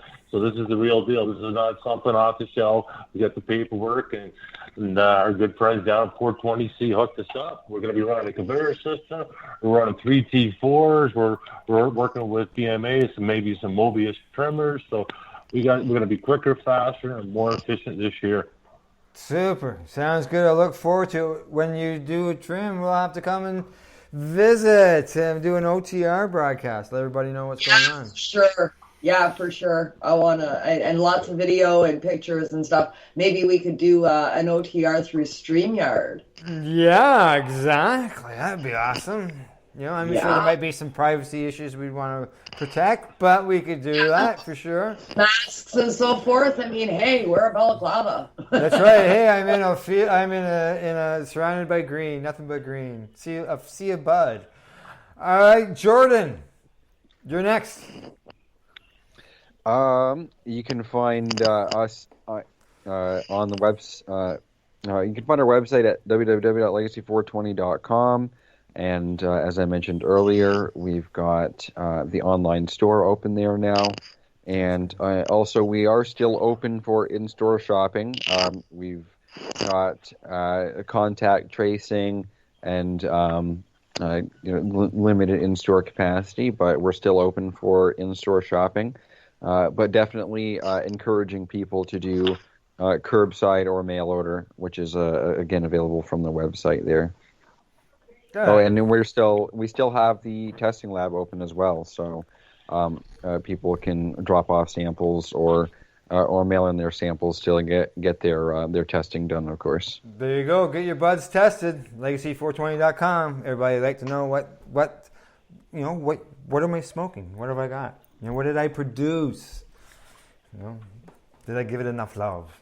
All right. Other than that, I think we got everybody covered. Everybody's done the shout out, right? I'd say so. Okay, so yeah. I think so. All right. Well, thank you everybody for joining us. We really appreciate you joining us here on this on our 420 special. We look forward to hearing more from you throughout the year, and I'll be talking to you. There's no doubt about that. Thanks so much for having us. Yes. Thanks for having me. And as I said before, we appreciate your support here at the network. We're growing all the time. We got 10 shows on the go, and we're reaching people all around the world as well as locally. So, because of you, thank you. All right. Other than that, we're going to head for a break and see if I can line up the next guests. We're going to be going out to Central Mountain Time and get their 420 out there. And just so you know, there's lots to get a hold of. So just in case, if I'm not back before the commercial, you're going to hear some music. So I got it, just in case, but I got that backup. Got it ready, just in case. I mean, you got to have that backup plan for sure. That's right. Okay, let's go. I got to head her off. You're listening to the Pace Radio Network's 420 Coast to Coast celebration live here at paceradio.net. You're listening to the Pace Radio Network here at paceradio.net. BMA Hydroponics has everything you need to succeed. Visit our hydroponics superstore at 404 Maitland Drive in Belleville, and we'll show you how to grow your own quality cannabis for pennies per gram. We're open Mondays, Tuesdays, Wednesdays, and Saturdays from 10 a.m. to 5 p.m. and Thursdays and Fridays from 10 a.m. to 7 p.m. Call 613-967-9888. BMA Hydroponics. It's worth the drive. The only way to go. CP operates a medicinal cannabis signing clinic. If you want to grow your own medicinal cannabis and are located anywhere in Canada, then I'd like to suggest that you give them a call. They can be reached at 1-613-967-9888. That's 1-613-967-9888, and grow on with CP. Are you interested in Canadian and international cannabis news? If you are, then catch myself, Kim Cooper, and Al Graham for our live reefer report on the Pace Radio Network, found at paceradio.net. A doctor's job is to relieve your pains. And when it comes to growing cannabis, the biggest pain is trimming. Let Dr. Buck Cannabis Trimming Solutions take the pain away. Whether you're a home grower or a commercial operation, we have the cure. From 4 plants to 400 plants, garden size doesn't matter. Dr. Buck Cannabis Trimming Solutions comes to you with years of experience and professional discreet service. It's simple. We trim your weed and we do a damn good job. Visit drbuckcts.com to book your trimming. Enjoy the buzz of legalization with Campbellford Lifestyle Shop. From lights to plant nutrients, books, consumption accessories, and more, we've got all your basics to grow or consume cannabis. Visit our info center or take a look at our piercing services and body jewelry, now available in-store through Campbellford Lifestyle Shop, 17 Bridge Street West, Campbellford. The People's Alliance of Cannabis in Canada is an organization working to improve cannabis legalization in Canada. They have a mission and values that includes all Canadians, no matter where they come from. The values are including everyone, as no one should be excluded from participating, equality, diversity, advocacy, along with cannabis education and research, plus industry, safety, and professional standards. If this is an organization that has the same values as you, check them out at People's Alliance of Cannabis in Canada.ca. Once again, People's Alliance of Cannabis in Canada.ca. Check them out. At Legacy 420, we believe in being different. Experience the difference of quality control. Our labs provide tested formulations for all of our products. Experience the difference in trust. Our customers can trust that we are following up-to-date COVID precautions for their safety. Experience the difference in accessibility. We're open 7 days a week. Please visit our website, legacy420.com, or contact us for curbside pickup as well as nationwide mail order shipping. Legacy 420 values overall wellness. Come and experience the difference of Legacy 420. You're listening to the Pace Radio Network here at paceradio.net.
Hey, we're back and we're live and we're ready to bring you our next set of guests. Well, we've got some guests. We had a bit of a issue there. Some people couldn't get a hold of, but we've got a hold of some as well as some that didn't. But that's what happens when you're doing a live show, right, Kim? And That's right. You never know what's going to happen when you're live. It can get interesting, that's for sure. Oh yeah. Oh yeah. The noises. I was listening to the chicks chirping, and when we first hooked on with Brennan and and I was thinking, oh yeah, you guys are all thinking those are my birds, and I'm just sitting back with my muted mic going, it's not me. It's not me. Because that's exactly what I first thought I was going to think. Oh yeah, it's Tamara and all her goddamn creatures, right? No, that's right. That's wasn't you this time. No, we had our Newfoundlander with a whole bunch of birds going on there. That's right. That's great. It's just showing that people are being more sustainable everywhere. Like, that's one thing I'm really, pleased to see, like, that there's more people gardening and more people wanting to learn about being sustainable and raising backyard chickens and small birds and stuff for eggs. And it's really good. I think it's terrific that people are being more sustaable that way. For sure. Absolutely. It's all part and parcel with the green wave, right? I mean, natural medicine's natural lifestyle. They go hand in hand, and that's what today is all about. Right? The green renaissance, as Julie would say, and that's the truth of it. Like, so many of the people use cannabis for medicine, and it goes along with healthy living, which, again, goes with farming, which is what we really are. Kind of like, I always hated that whole, you're a grower. No, I'm a farmer. I grow pot, but I'm not a grower. I just really hated that whole, dirt. It just kind of made it all sound like it was some illicit, dirty thing when really we're just growing plants. You're just growing medicine. It's not That's really right. dirty. I liked it when people started calling themselves farmers. I really did. I thought that was, a good step forward. That's right. Well, we should let everybody know who the new voice is. We haven't introduced your guest yet, Tamara. Oh, sorry. I've got Loretta Clark with me again today, and then we're trying to get Jeff Lundstrom on the phone because he's our Saskatchewan. And because we're on the same time zone right now, we want to bring Jeff in from Saskatoon and see what's going on at Skunk Funk and such. We can't seem to get a hold of him. And then I've got a local talent coming on to play a couple of her songs from Cranbrook. Her name is Madison, and she's a young talent here locally. So I invited her to come on and play some of her music. But Loretta's with us right now. She's from out of Montreal, I think. I've had her on my show a few times. Everybody kind of, if you don't know Loretta, you should. Well, that's very kind. She has a big mouth. That's and right. She never stops talking about laughter. Okay, Loretta. Right? If you don't know Loretta, you should. Yes. Yeah, that's right. Great to be here. It's great to be here always with you, Wild T, as I love to call you, and Al, bless you, and Kim. I mean, it's such a great, I'm always telling people here about PACE. Like when I imagine a world full of lounges, which I think is going to come after this pandemic for recovery and drug war recovery. But I always, can totally see that, your PACE platform is in every lounge as it should be, because it's such an amazing platform, and you guys deserve a lot of kudos. Thank you. So, we try. Great work. Talking about PACE, I'm going to jump in here and say, hey, it's question time.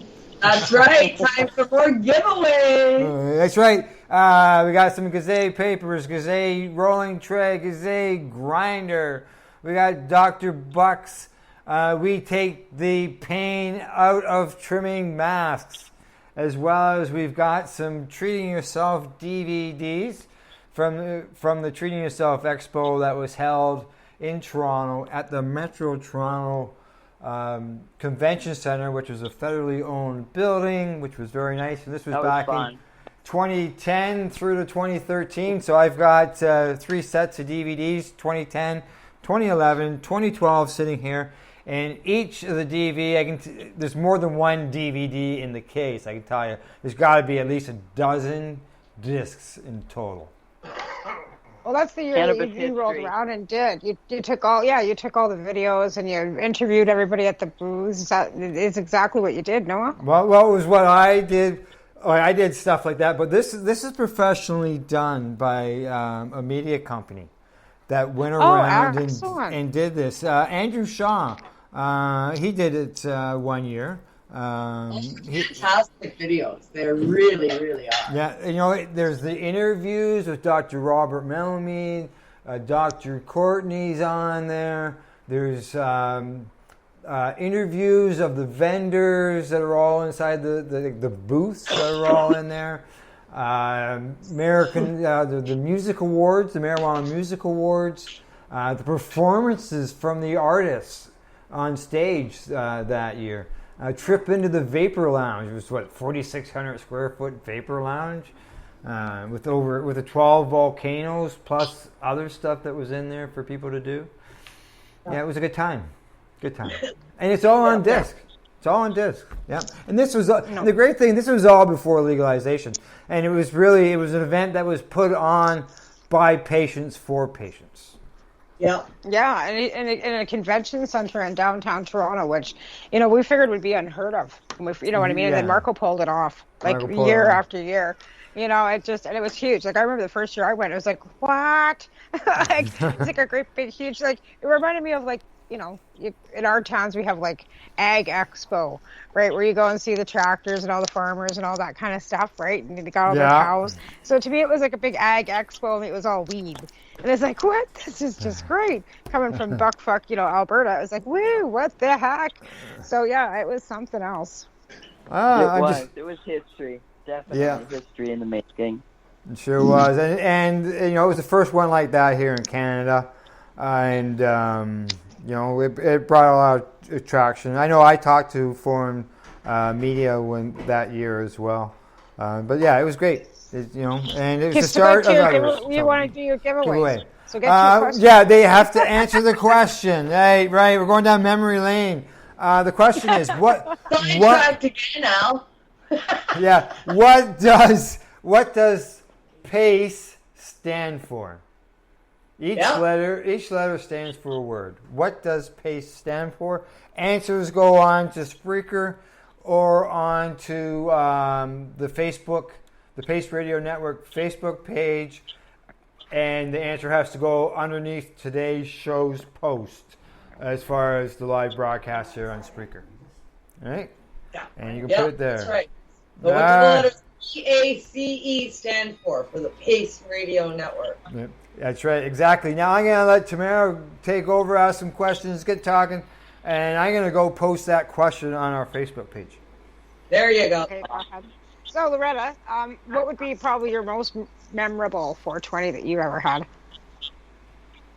Oh, there's so many. I mean, I really, I love, I'm from Toronto, so, of course, Toronto is always big, especially the parade that comes after, that parade was always so much fun because we would often see, at Queen's Park, there'd be so much smoke and the cops were you could tell that the cops were getting secondhand, smoke a bit because they were they were chilling, they were kind of laughing.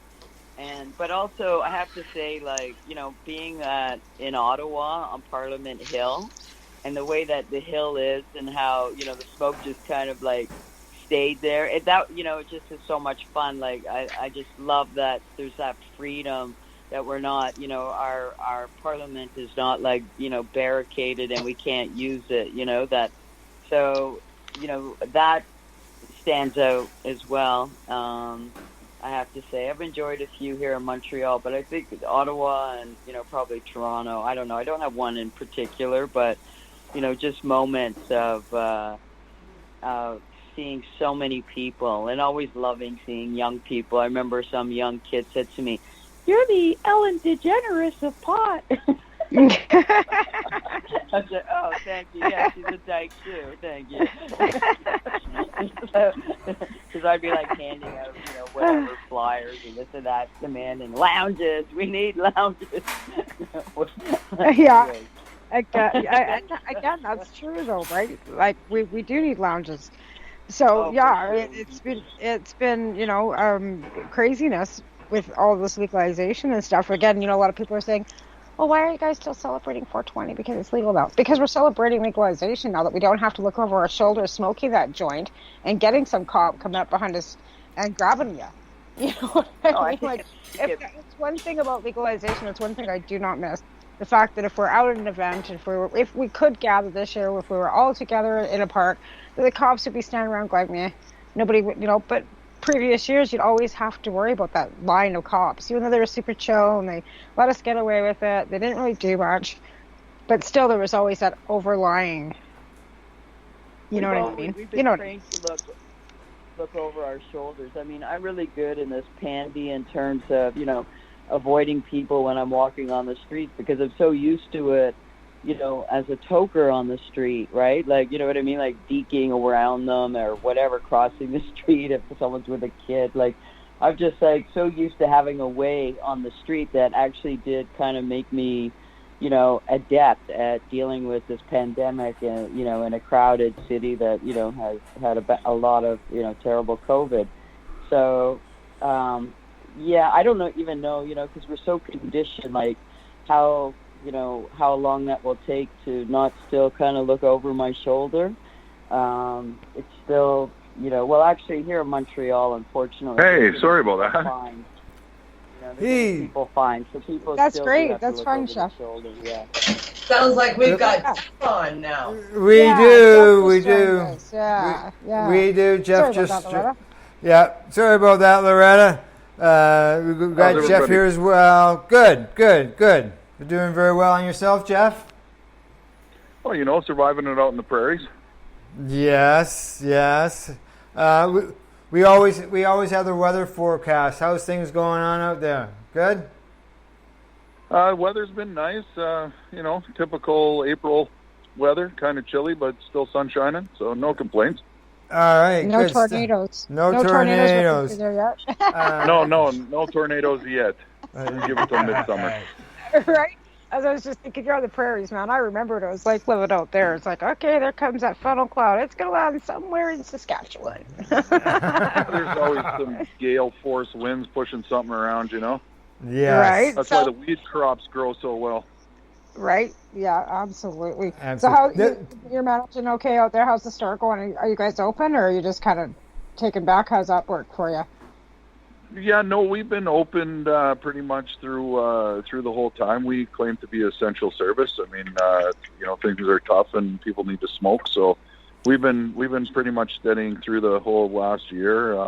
Business has been good. We're seeing that oversaturation with legalization, so there's a cannabis recreational spot plus head shop on more than one corner these days. So that's really affected the way business has been. But I'm onto some new ventures. I'm trying to open up I am opening up a micro nursery. So I started a company called Cannabis Professionals Nursery Incorporated, which is we're going to be providing legal strains to the rec market for eventual.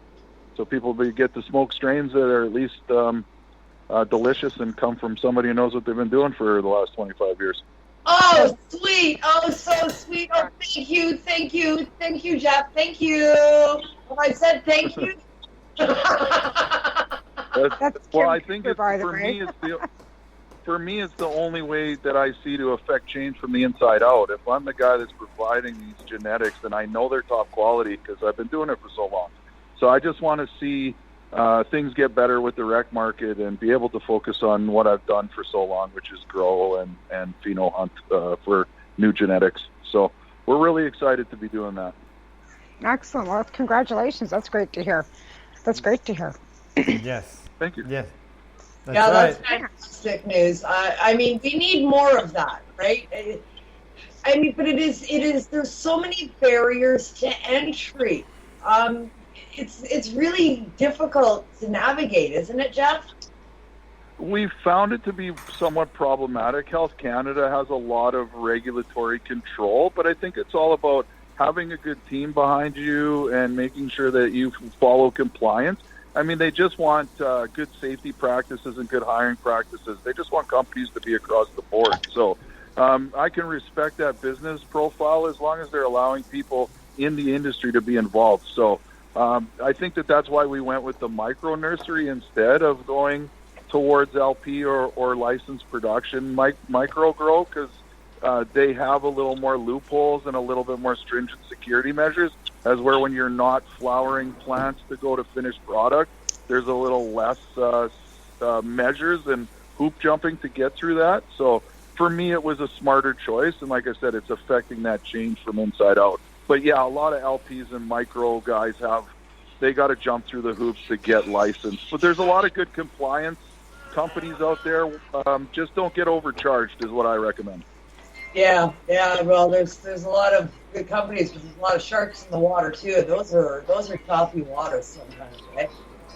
Well, I mean, you have that big corporate business, and that's that end of it that I don't think people like. And we're seeing that now after a few years starting to wash away. I mean, they failed quite considerably with the large operations. So, like I said, now they're opening the door and letting people who deserve to be involved.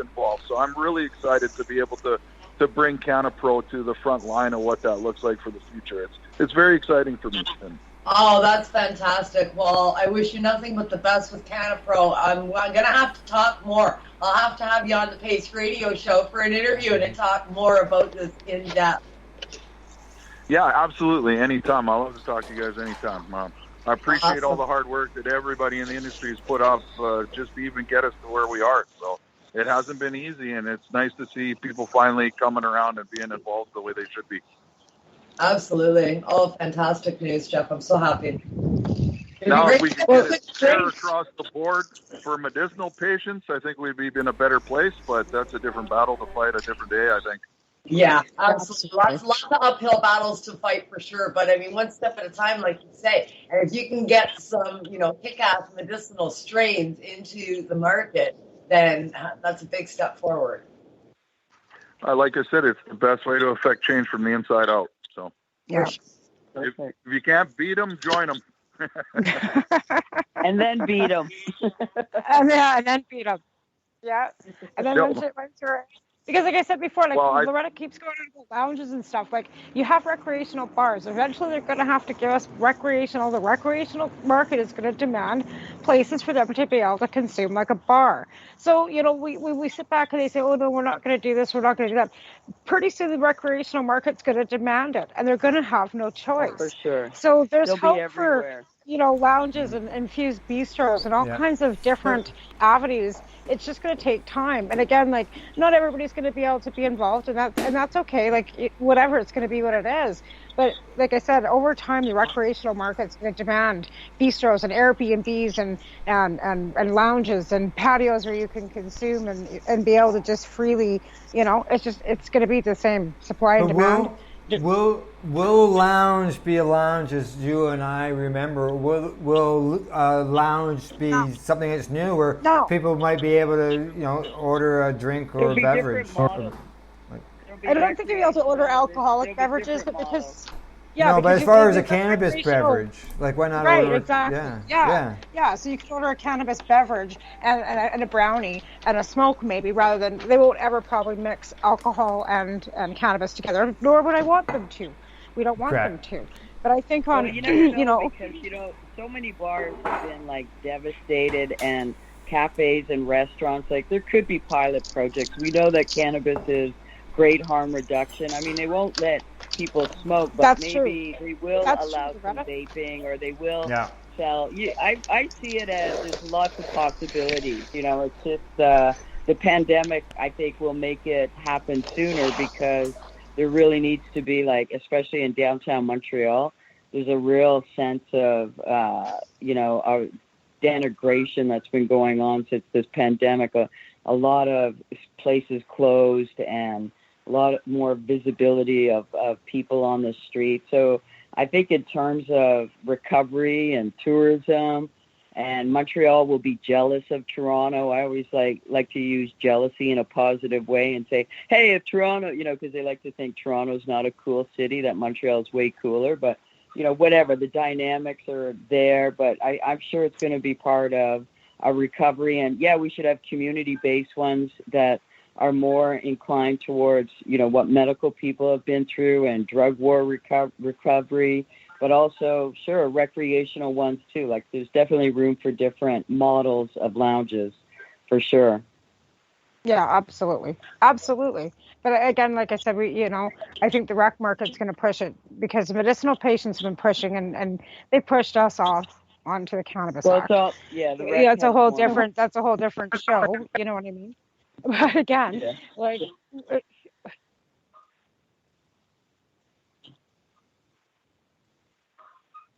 oh, hi, Madison. Can you guys Hi, hear me? how are Maddie? you? Yeah, we can. Great. Sweet. That's Hello. great. Hello. Hello, Maddie. Cranbrook talent. Woohoo! Yeah. Madison's a local Awesome. Cranbrook talent. Yeah, so we brought her on to play some music for us, and to celebrate 420, which is something a little different that we've never done before, really. So this is, it's 3:52 now, so it's not even 4 o'clock yet. So we've got it's 3:52, so we're half an hour. Yeah. So yeah.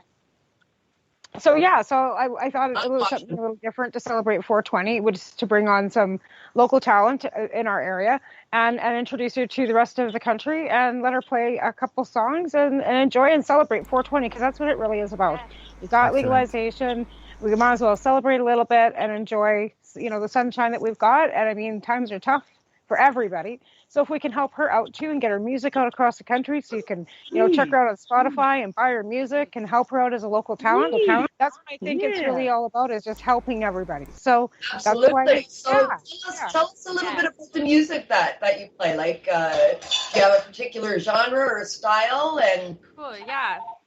So I'll share my music links, my YouTube and my Spotify in the chat.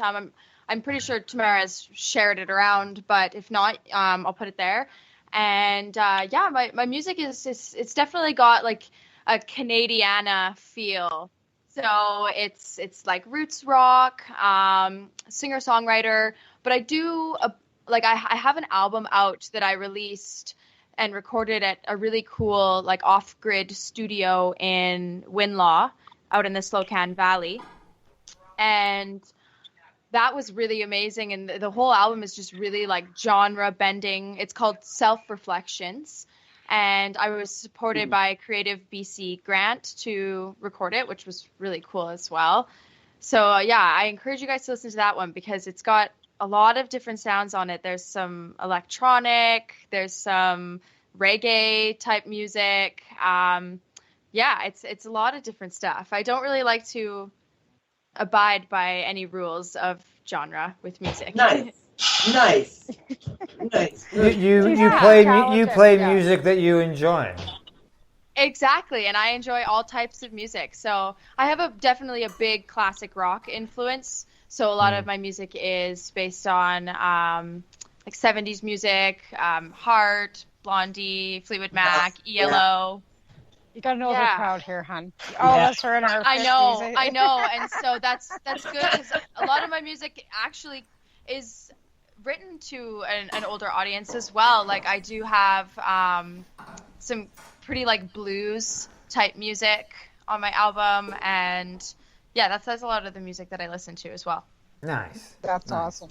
Yeah, no, she's really talented, and it's kind of funny because we had the Ganja Fairy, Canadian Ganja Fairies going on, and I'd already kind of watched her, before, but then she was my fairy. So I just watched by having Madison be my fairy. Yeah. So we had the Canadian Ganja Fairy, kind of like the wine fairy thing last year during COVID, and everybody ran around.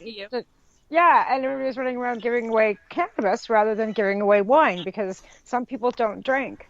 So we figured, well, if the wine people can do it, then let's do the weed fairy. So we did. Totally. It was way better. Across Canada. Yeah, and we went across Canada for a long time. In fact, there's still some girls out in Ontario that are still doing it. And I think that's just great. Like I said, it just kind of filters down and domino effects and the ripples of, kindness kind of just keep on floating.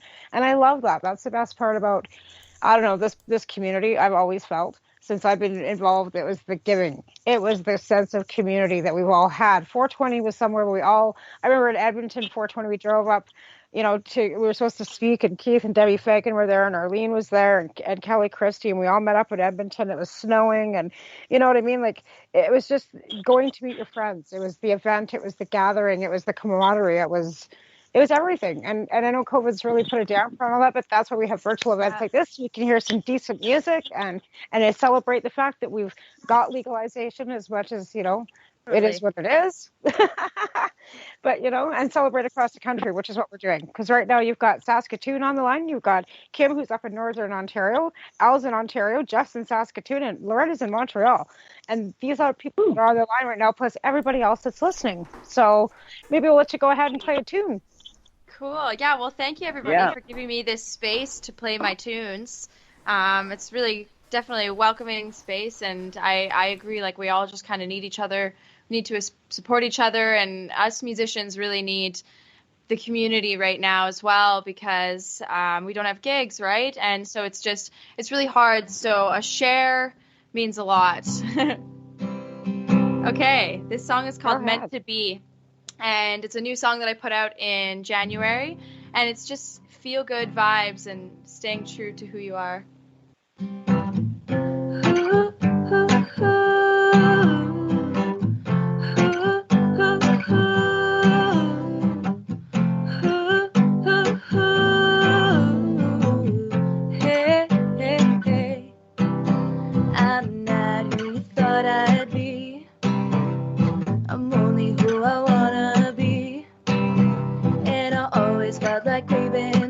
Inside this maze of trying to figure out who I'm meant to be. Who did you think I'd be?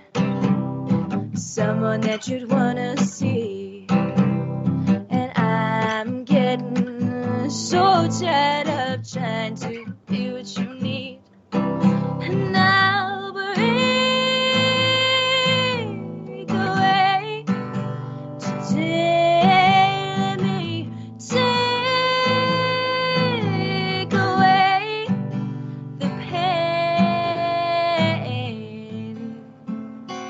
Some kind of way, yeah. I'm not who you thought I'd be. I'm only trying to be me. And I always felt like we've been trapped inside this maze of trying to figure out who to believe. Do you? Do you believe in me? And I'll break away to let me take away the pain in some kind of way, yeah.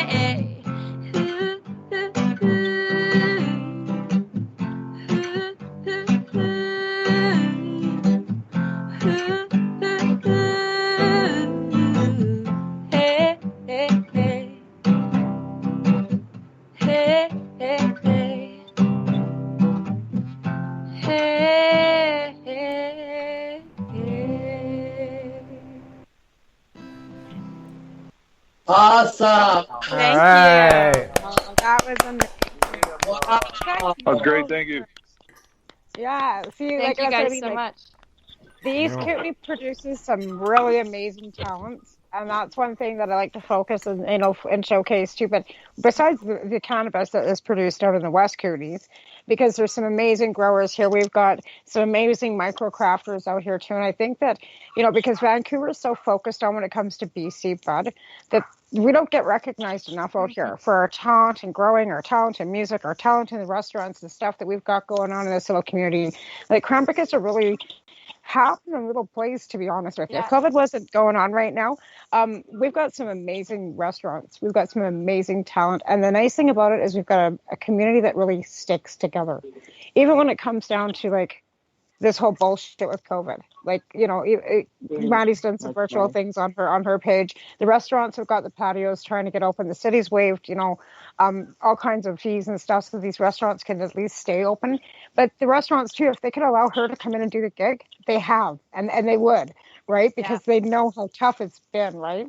Yeah, and they have, like, some of the restaurants in Kimberley, like, I was doing gigs behind like plexiglass stages and just doing socially distanced, just kind of doing whatever we can.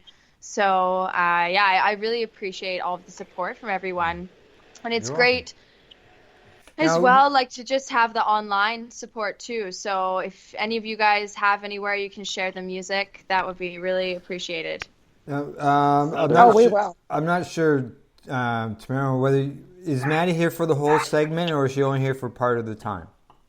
I was gonna keep her here till whenever she's available. Okay, I'll play another song for sure. Okay, well, okay, good, great. Let's get a couple questions. We're done after 4:20, right? Yeah. Like we're gonna be done just after. We're ringing 4:20. Sweet. So what I figured. Yeah, we're ringing 4:20 with Loretta and Jeff and Kim and everybody, and then we'll let her play a song as we get out, and then you can go for your break and go on to get Michelle and everybody. Yeah, exactly. So let's get on to some questions. I know at the beginning there, Tamara, you asked Loretta about her first 420 and 420 experiences. What about Jeff and Mandy? Yeah, Jeff, what's your best 420 ever? What was my best 420 ever? Yeah. It was probably Vancouver. Sunset Beach, 25th year, Cypress Hill. That was insane. Was the best I ever seen. I bet you that was amazing. Cypress Hill. Yeah, and I got to talk in front of all those people we sponsored that year. Like, it was unbelievable. All my friends, my Canada family. I got to share the stage with people I love the most. Greg Williams, Marijuana Man. I'm going to miss him forever. Like, it was the best 420 I've ever had. I'll never forget it. Yeah, that like I haven't made it out to 420 in Vancouver ever, but it'll happen again. That's all I'm gonna say. We can't think it's never gonna happen again. This will happen again. We have to be optimistic, right? We will get together like that again. I wanted to try and pick a different city to go every year. Toronto, I've been. I'd like to do Ottawa. There's a bunch of great rallies all over Canada every year for the 420. But then COVID hit, and that really changed the gravity of how things were and how people were behaving. So with the last two 420s, just been stuck at the shop, just rocking it out here, trying to keep the dream alive. So it feels a little different, and I'm really looking forward to getting back to events. Yeah, I know. Even doing the cups, like, I mean, we did the cup here. You've done cups yourself too out in Saskatoon. One of the best times I ever had was at Prairie Harvest Cup in Saskatoon, and and even that's not the same, right? Like the event, we can't do that stuff anymore. I mean, even mine was small. I only had 75 people, but it was still a great time, right? And it's just like that whole camaraderie. Like I said, the community. Maddie, have you been to a 420 event ever? Were you ever able to get to one? Not in Cranbrook. No, we haven't had one. We've never had one here. Yeah. So, and like with the community, no, I haven't. I spent a lot of my I'm 24.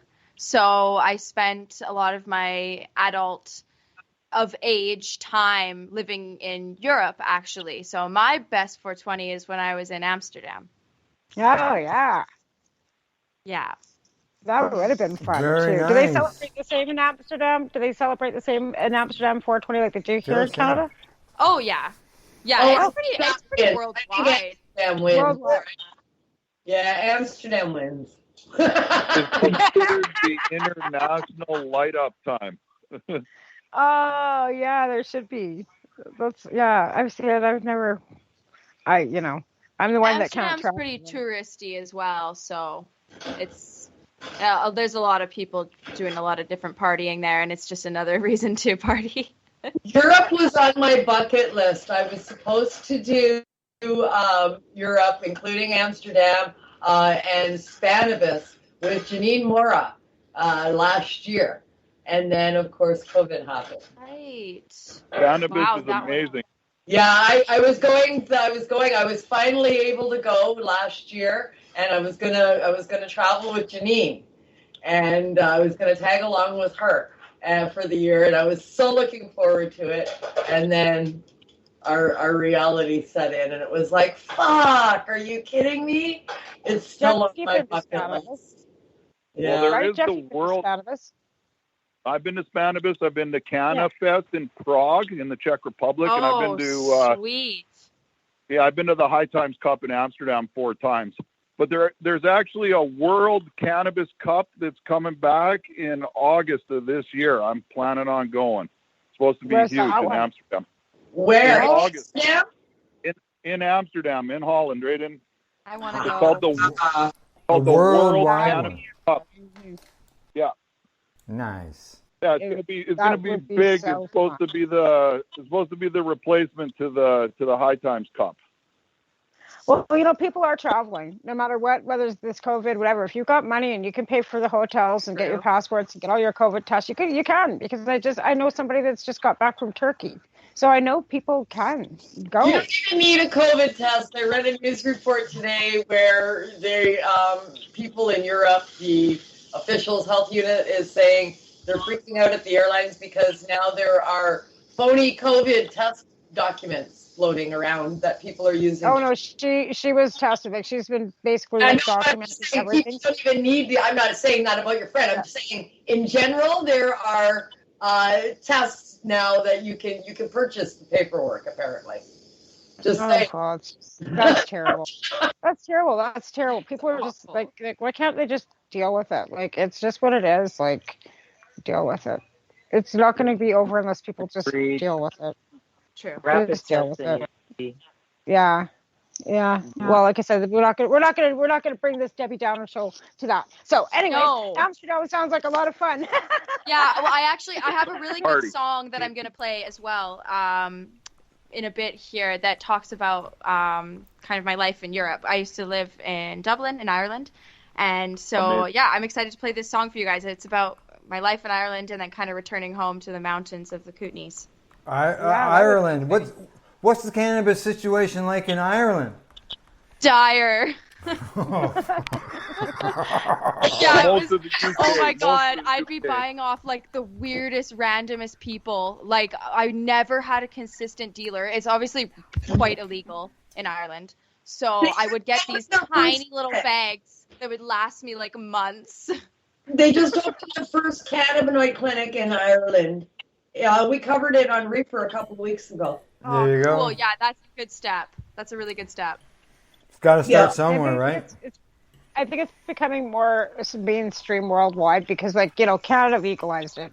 I mean, let's face it, Uruguay did it first, right? 2.5 years ago. And now, now that we've done it, and then, like I said, the states are slowly, like every state pretty much in the states now has got some sort of medical form, whether it's good, bad, or ugly. So usually, like the states, but I mean, like I said, with Canada really opening up, I think it really opened the doors. And let's face it, there's a lot of research and stuff been going on in Israel and Holland and a lot of European countries that we might not be seeing over here. Our doctors might not be agreeing with over here, whatever. But the research is being done. So I just think people have to just, like I said, it's taking time.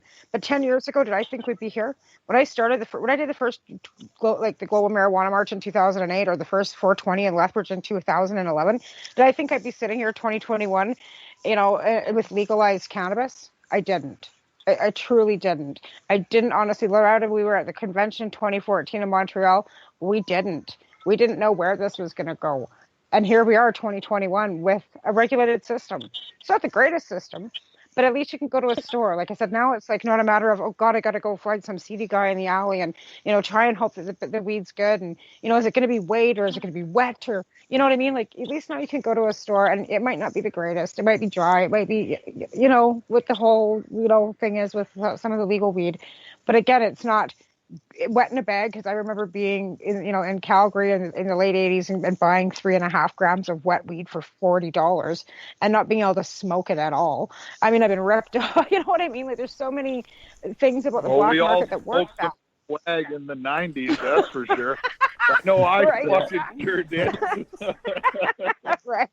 Meeting some guy in the back alley, fuck, here's my $80, getting to go home. You think it's 7.5 grams, it's 5. And then it's I'm pretty sure I sucked it off a pop can. Right? Exactly.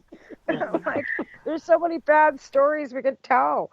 So, I mean, at least now the next generation will at least be able to go into a nicely lit store, not have to worry about a cop snapping him You know, here's me and Loretta standing in front of the Senate in Ottawa, smoking a joint. We turn around, there's an RCMP officer standing behind us. We're just like, holy fuck, right, in Ottawa, when Loretta and I were out there. So, there's been so many, like, oops and fucking moments.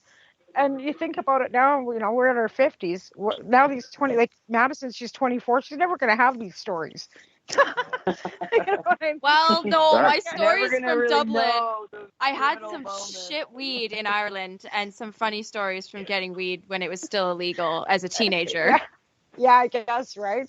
But I mean, like my son, he's 11, right? My older kids, of course. But I mean, my son's 11. He's never going to have any of these stories where he's, sneaking around in an alley trying to buy some seedy weed from some guy, right? Like, and having to worry about getting arrested. So, of course, under the age of 17, they can still really fuck them up. But in hindsight, that's one positive thing I think that has come out of cannabis legalization. That's huge. It's huge, man. It's huge. It saved parents. We're not losing kids and shit now. There's no threat from the CAS. And those are the big milestones that have been overcome already. And just on a side note, it's 8 minutes till 4:20. Yes, it is. You got 8 minutes, people, for 4:20 again. Kim's been doing 4:20 since like noon. I'm surprised that Kim's still standing. Kim hasn't been standing for a while. Kim is lounging in her office chair. Yeah, we got started and we started celebrating with the Newfoundland 420, and that was shortly after we went live. Yeah. These other two have been on. Well, I've been kind of listening. No, I beg to differ, Al. I got started at 4:20 a.m. 4:20 a.m. Ontario time. I had a post up. I wished everybody a happy 4:20 a.m. this morning. You remind me of Robert Neron. He would get up at 4:20 at Hempfest and he would crank up his air raid siren. Horn, yeah, and wake everybody's ass up that was passed out from partying and went to bed at 3 o'clock this morning. And there goes the air horn at 4:20. That's right. That sounds like good times. That sounds like a good event. Come on. Oh, yeah, it was good times. The mushroom still who should have been kicking and you shouldn't have been sleeping yet. What do you think?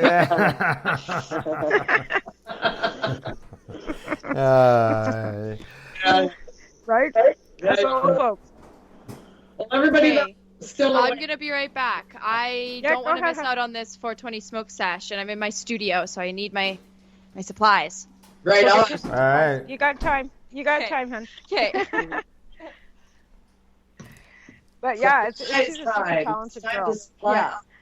But yeah, get your doobies rolled, people, because we're at 4:14 Mountain Standard Time, which is because of we did time change. Usually Jeff would be like an hour ahead of me too, but because of the stupid time change, they don't have to do that in Saskatchewan. They're lucky. Nope. They don't have to do time change.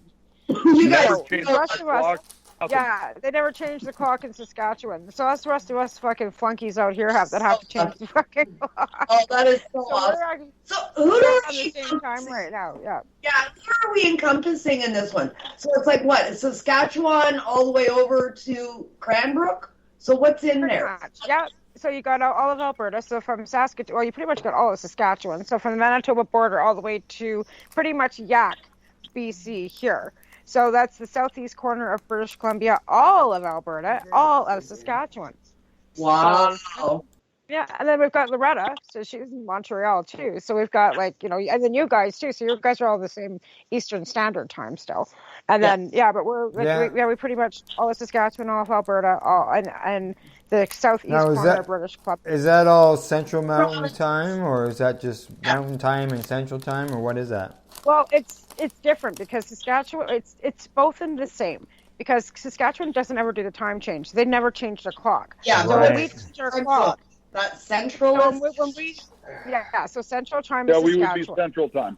Yeah. Okay, all right. So we've got Central Time and Mountain Time are the same right now. Right. Right. Now, yeah. But in the fall, but in the fall, then we would fall back. So then we would be an hour behind them. Right. And then Vancouver's 2 hours behind. Yeah, you're in BC and you still do the time change and they don't. Right. I'm not the same time as the coast. Like our time change is fucky. It's like just in between Yak and Creston.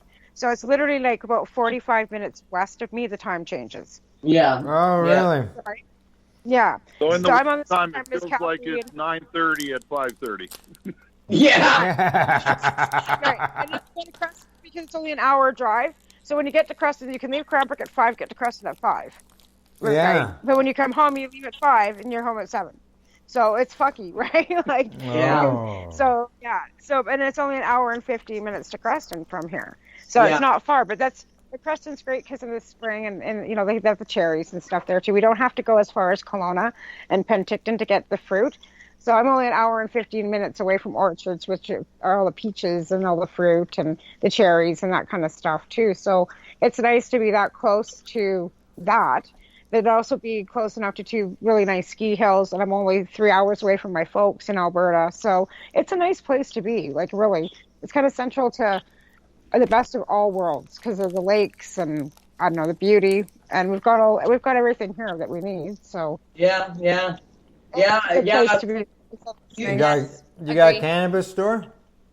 Yeah, we got 8 of them. Many.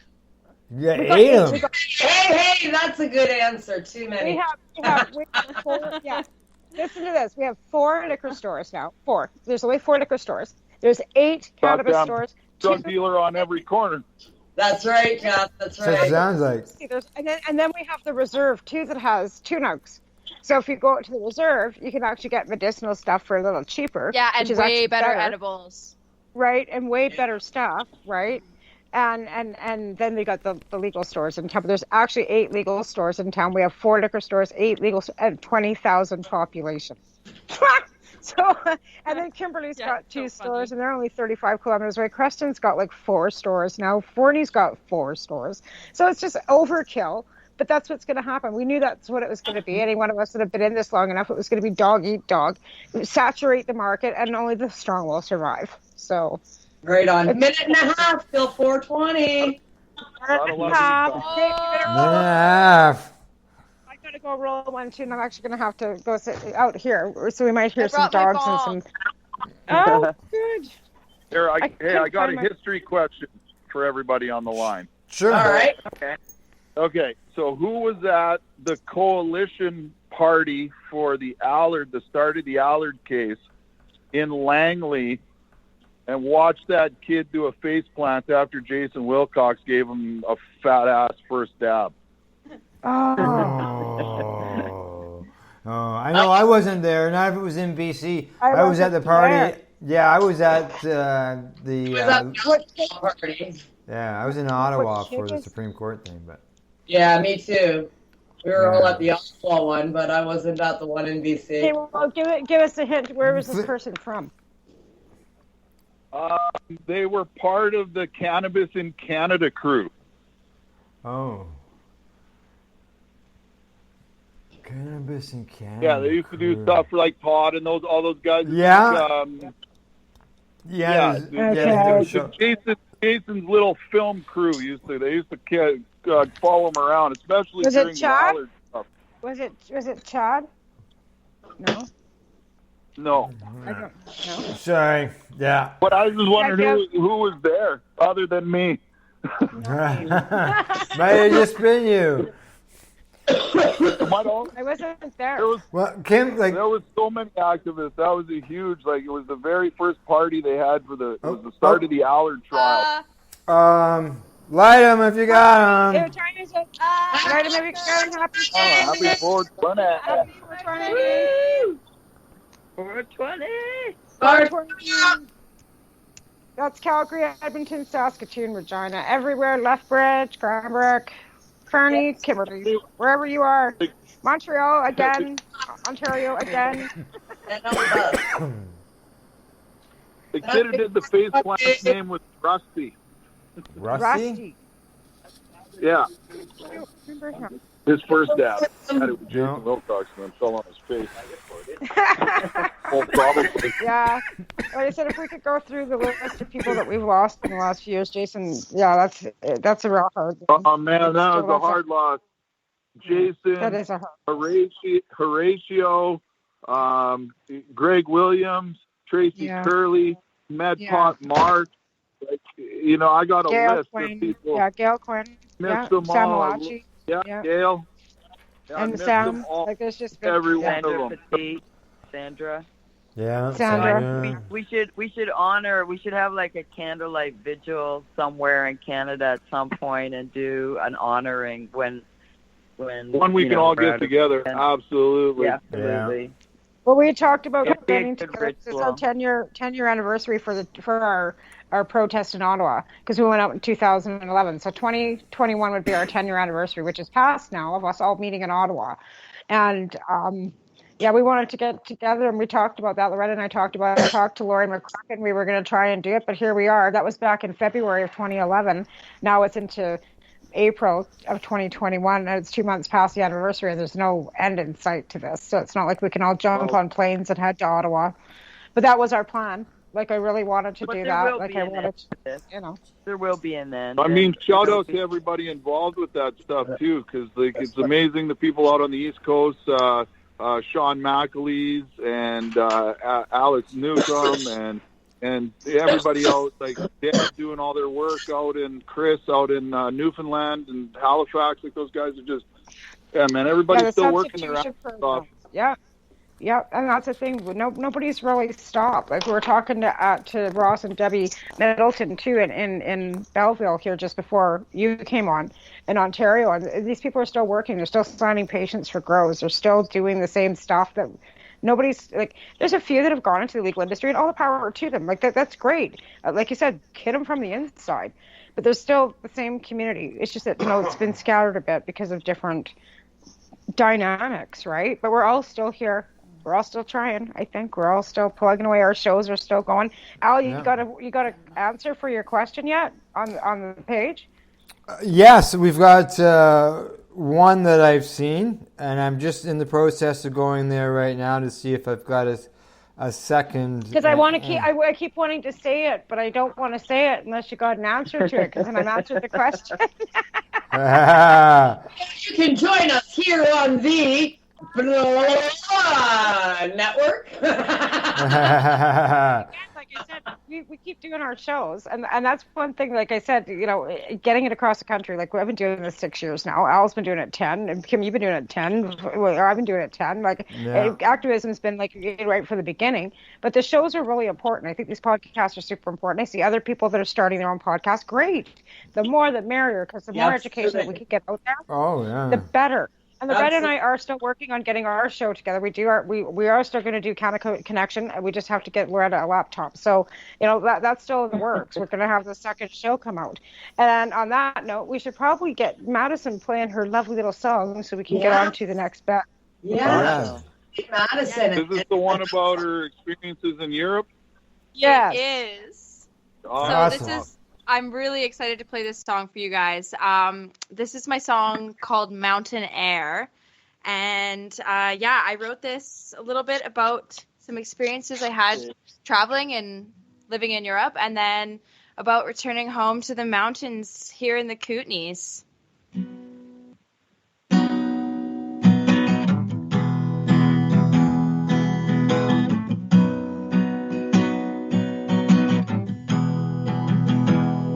I've been in cities louder than a football stadium. I walked the streets of Berlin at 6 a.m. I cried on the corner of Grafton Street. I smoked a cigarette in Sicily, but nothing compares to the mountain air, calling me, calling my name, pulling me with some strange geologic vibrations.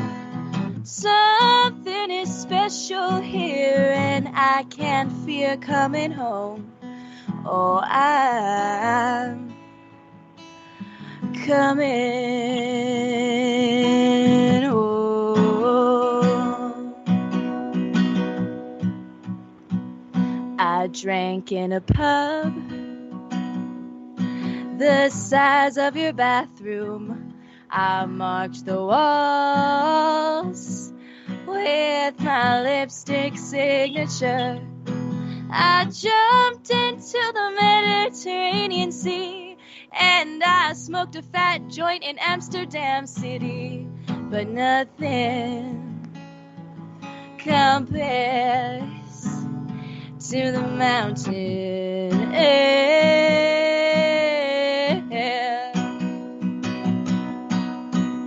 Calling me, calling my name,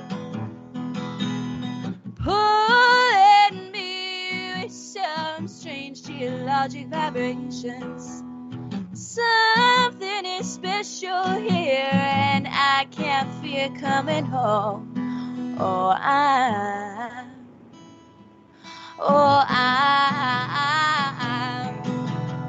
calling me, calling my name, pulling me with some strange geologic vibrations. Something is special here, and I can't fear coming home. I'm coming home.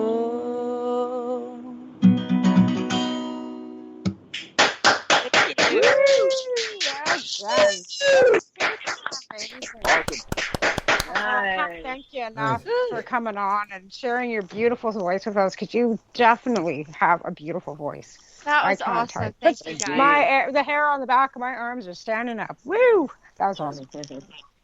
Yeah, well, I just love writing songs too. It's just something that I have to do. Absolutely. Well, you just keep on spreading it. And like I said, I got great faith that that's right. Music is medicine. But you know what? I have faith that you're going to hit it. You're going to hit a big kid, and you're going to do some amazing things. And we're going to look back on this and go, you know what? She was on our show once. Yeah. Yeah. Well, I mean, I'm going to keep working hard, and I just want to spread the music. And like I said, I have to write music. It is healing. It's medicine. So, yeah. If I could do it for a living, that would be pretty amazing. I'm getting close, but, it takes time. Absolutely. Gonna have and music in all a the lot of lounges, pressure. that's for sure. Yeah, exactly. Once these bars and stuff and everything gets opening up again, it's just going to take time. It's like growing cannabis. You don't become a professional on the first day. You learn. Totally. Yeah, you learn as you go along, right? Yeah, absolutely. You do. Always Beautiful. That's right. Cool. All right, we got 10 more minutes. 10 more minutes? I think we got 10 more minutes. We got 1 more minute till it's 4:30. Till it's not 4:20 anymore.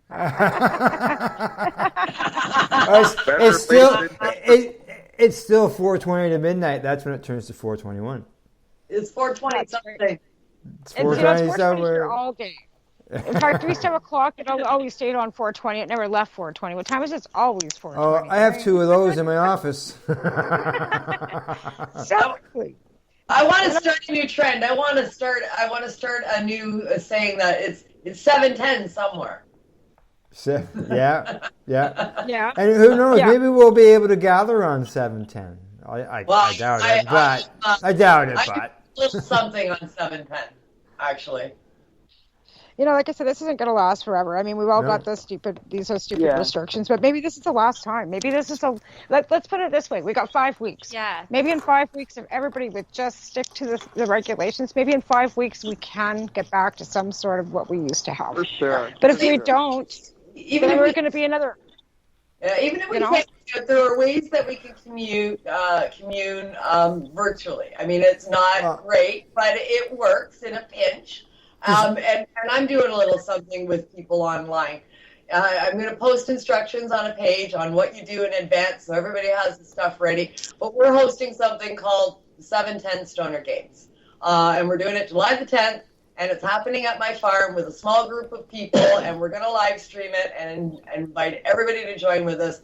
Just silly picnic games that I've added a 420 twist to, and a lot of laughs.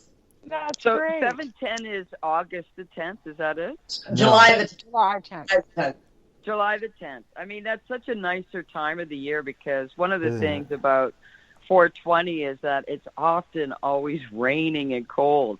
You know, like even today, we had beautiful weather the last couple of days, but you know, so July 10th. I mean, there seems to be a lot of opportunity to do some great things. I love the. But idea. if we make it these next 5 weeks, July 1st and our Cannabis Day, right? Because July 1st is Cannabis Day for a lot of people celebrate that too. So if we just buckle down for the next 5 weeks, maybe we can make it to July 1st. I don't know. Oh, I'm for always sure, optimistic, for sure. right? Like let's just try to be optimistic. Totally. Yeah, totally. I try to be optimistic. I mean, you know, like I said, out here in Bumfuck, Cranbrook, we don't do the other thing. I did do a global marijuana march in May a couple of years ago twice, and we got 5 people. So that was good. You know what I mean? It's better to have 5 people than no people, right? But I mean, again, like these are things that we're not being able to do. 420 global marijuana march is the first Saturday in May, which won't happen again this year. So there's lots of stuff that aren't, you know, this has really put a damper on. But it's not just our community. Lots of other communities have other events and stuff like, you know, religious beliefs and all kinds of stuff that they're not being able to do either. So, you know, it's everybody. Yeah, but we're going to persevere. And I mean, like I said, there's ways of doing stuff. Hopefully all stuff is going to open back up again. Karma Cup kits went on sale today. Advanced ticket sales for early bird purchases. We really got really high hopes, pun intended, that the cup will be able to take place because that's in September. And of course, you get the kits in advance in August, and you get to do all your judging for several weeks prior to the cup. So hopefully something like that will take place. But even if it doesn't take place, the Karma Cup is always a fantastic event to judge. I look at it too as this period of time, a lot of people have been able to learn a lot of things, and you know, when we get back to half-assed normal, that this experience will allow us to even increase our voice into where we reach out to. Absolutely, right here at PACE, we launched into video. We've been strictly radio all these years, never had a video platform. And now with you know, our new current reality, we incorporated video. We've got a couple of our shows that are on a video platform. Correct. Yeah. So you know, it's going to be an advantage once we start going to events. That video now can go to the event, and there'll be other people doing the same thing. You know, from what they've been able to learn while we've been you know, shut down. Yeah, advancing our knowledge and technology, that's for sure. Yeah, that's right. Learning how to do everything virtually. Yeah. And we'll probably find that, you know, when we get back together again and we start talking in our little circles and getting together at events, that, you know, we'll all have something new and to update and tell our friends about. You know, people who not haven't seen in quite some time. Like, you know, with the TY Expo, and I'm sure other expos and events, is, you know, it brings people in from out of area, and, you know, that becomes a bit of a session where you can get together with other people, share ideas and thoughts and stuff. Yeah. Right. Yeah. I think the return of the Tokers Bowl in Vancouver after all this is over is an event that needs to happen, and I would be more than happy to get behind and organize. Yeah. Well, I'll help you with that. I'll help you with that. Making Let's that get on with happen. it.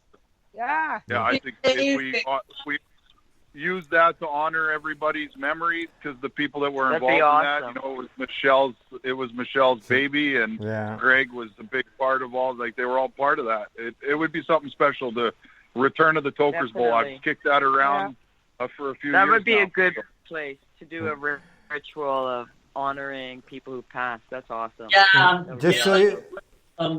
Just so everybody knows, we got 5 minutes to this till we go to break. Okay. Right on. Yeah, that would be amazing, Jeff. If you could get people to back you on that, that would be freaking cool. I'm sure it wouldn't be a problem to get people to back. I think with the experience I have running the Prairie Cup for 9 years, I'd be more than happy to take that task on. And I think that I know Vancouver well enough and enough friends and Canna family there to make a really special event. So, anybody who wants to be involved, I'd love to start planning it for maybe 2022. Yeah, well, Definitely want to be involved. Glenn Wells reported earlier there was at least half a dozen vendors at a park where he was there in Sunset Park or whatever. Oh, they're at Sunset? Yeah, just up at Sunset today, earlier today, so I don't know how that's gone. We've been on the air since he left. I don't know how it's gone, but there was quite a few on their way. Yeah. Nice. Well, that's... I'm glad people are still making a 420 happen and having fun. That's right. All righty. I look forward to every single one of you guys. Yeah. Sweet. Yeah, I think nice I gotta jump together. off here. Yeah, I was gonna say we got wrapping four. up.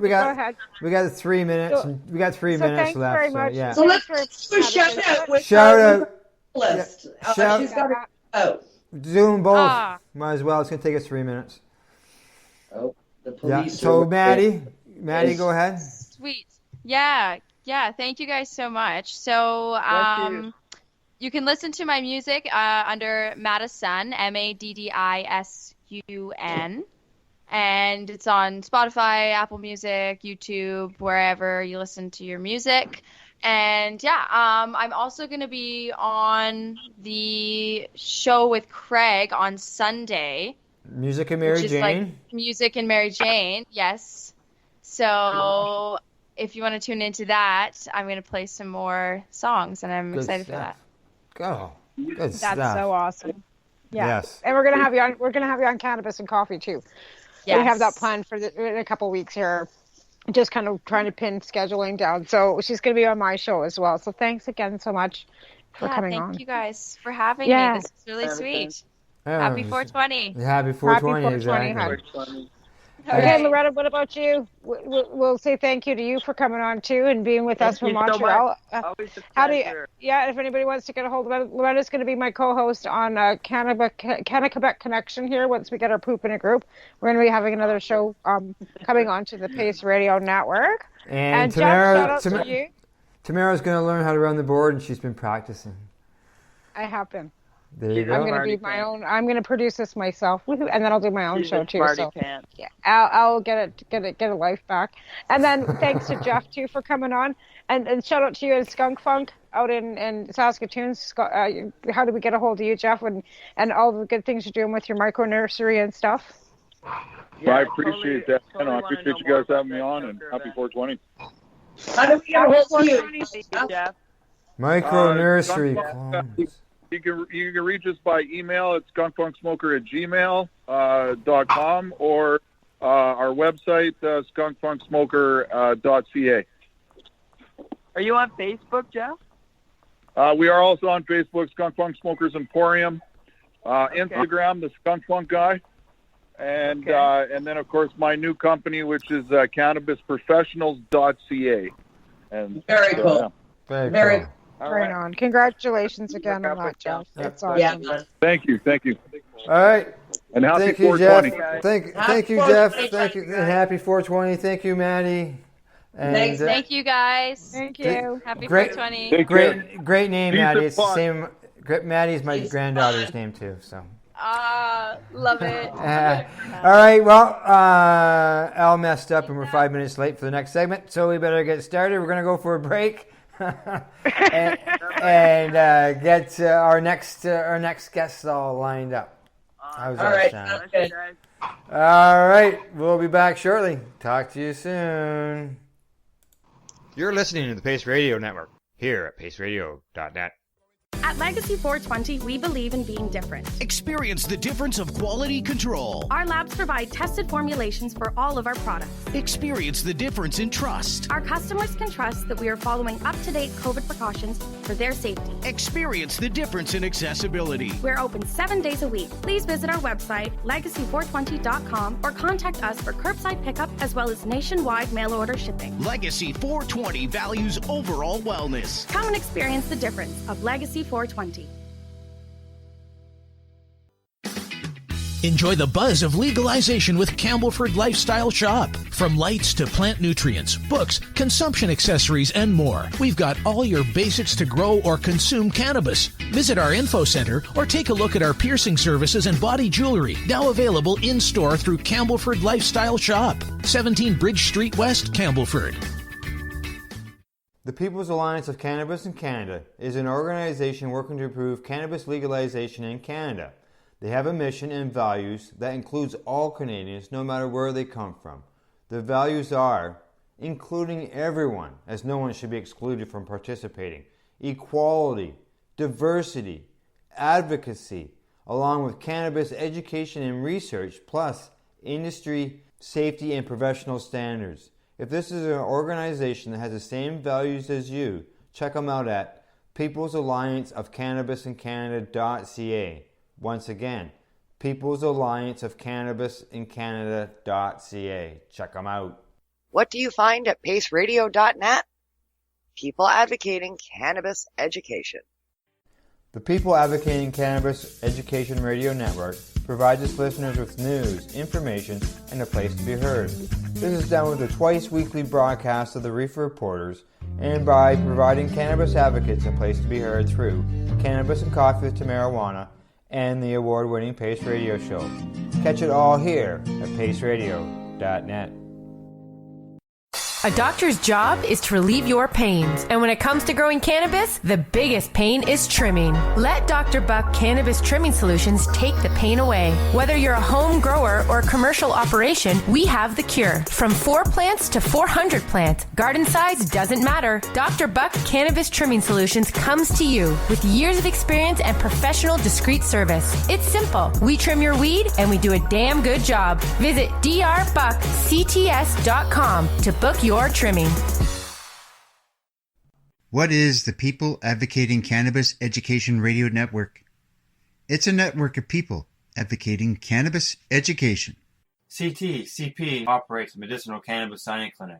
If you want to grow your own medicinal cannabis and are located anywhere in Canada, then I'd like to suggest that you give them a call. They can be reached at 1-613-967-9888. That's 1-613-967-9888, and grow on with CTCP. Who has huge buds? You do. If you shop at BMA Hydroponics, attend one of BMA's educational seminars and learn the secrets of growing, harvesting, processing, and consuming quality cannabis and cannabis products. Learn how to make better extracts, edibles, and medicinal creams at prices you can afford. Visit BMA Hydroponics at 404 Maitland Drive, Belleville, or call 613-967-9888. The only way to go. We are people advocating cannabis education here at paceradio.net. Hey, we're back and we're live, and this is the final segment of the broadcast. We've been going live now for 4 hours, 7 minutes, and 30 seconds.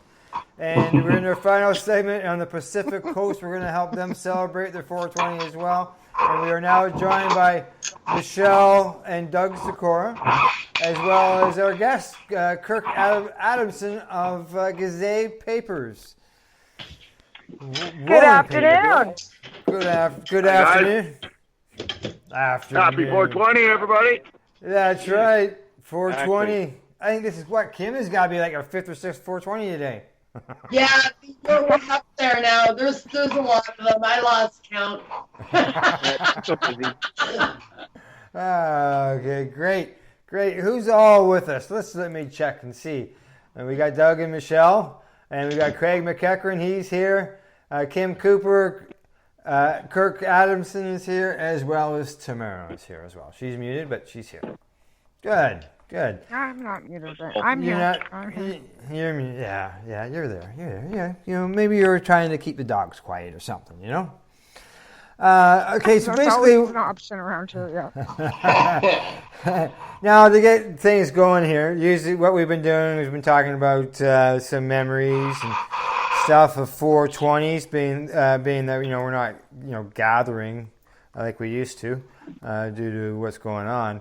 But so we've been sharing some memories and things like that. So I don't know who wants to go first. Doug, Michelle, Kirk?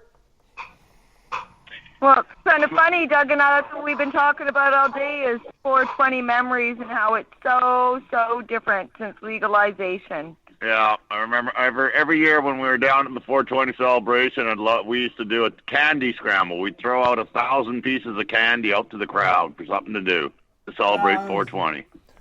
1,000 pieces of candy. Oh, nice. Yeah, it's a lot different, you know. We used to always have a booth set up for 420 and, you know, tons of people and so much fun and nothing but happiness and joy, and everybody was riding the peace train. That's right. Yeah, That's sure, right. Sure. Listening to music, hacky sack, sitting in circles, even hot boxing in tents. Yeah, wow, that year before last. That was awesome. Now, Doug and Michelle, being that you and Kirk, I don't know whether you guys are near Mission or not, but Glenn Wells reported earlier that some people were there to celebrate 420. Nice. Did any of the three of you see anything? Well, that's in downtown Vancouver at Sunset Beach. Yes, Sunset Beach. Yeah, he said there's about 4 or 5 tents set up there. Yeah, we were wondering. We hadn't heard anything, so we didn't know how things were making out there. Well, they had on Global News this morning that the VPD were down there monitoring for people setting up for the 420 celebration. But from what I've seen from Glenn, there was no problems. There was 2 park rangers that came by and basically just told everybody to keep their distance and kept on walking. Didn't bother anybody. And that's basically what he reported at the beginning of the broadcast too. Yeah, it's good to know. Good to know. Kirk, yourself? Yes. Memory?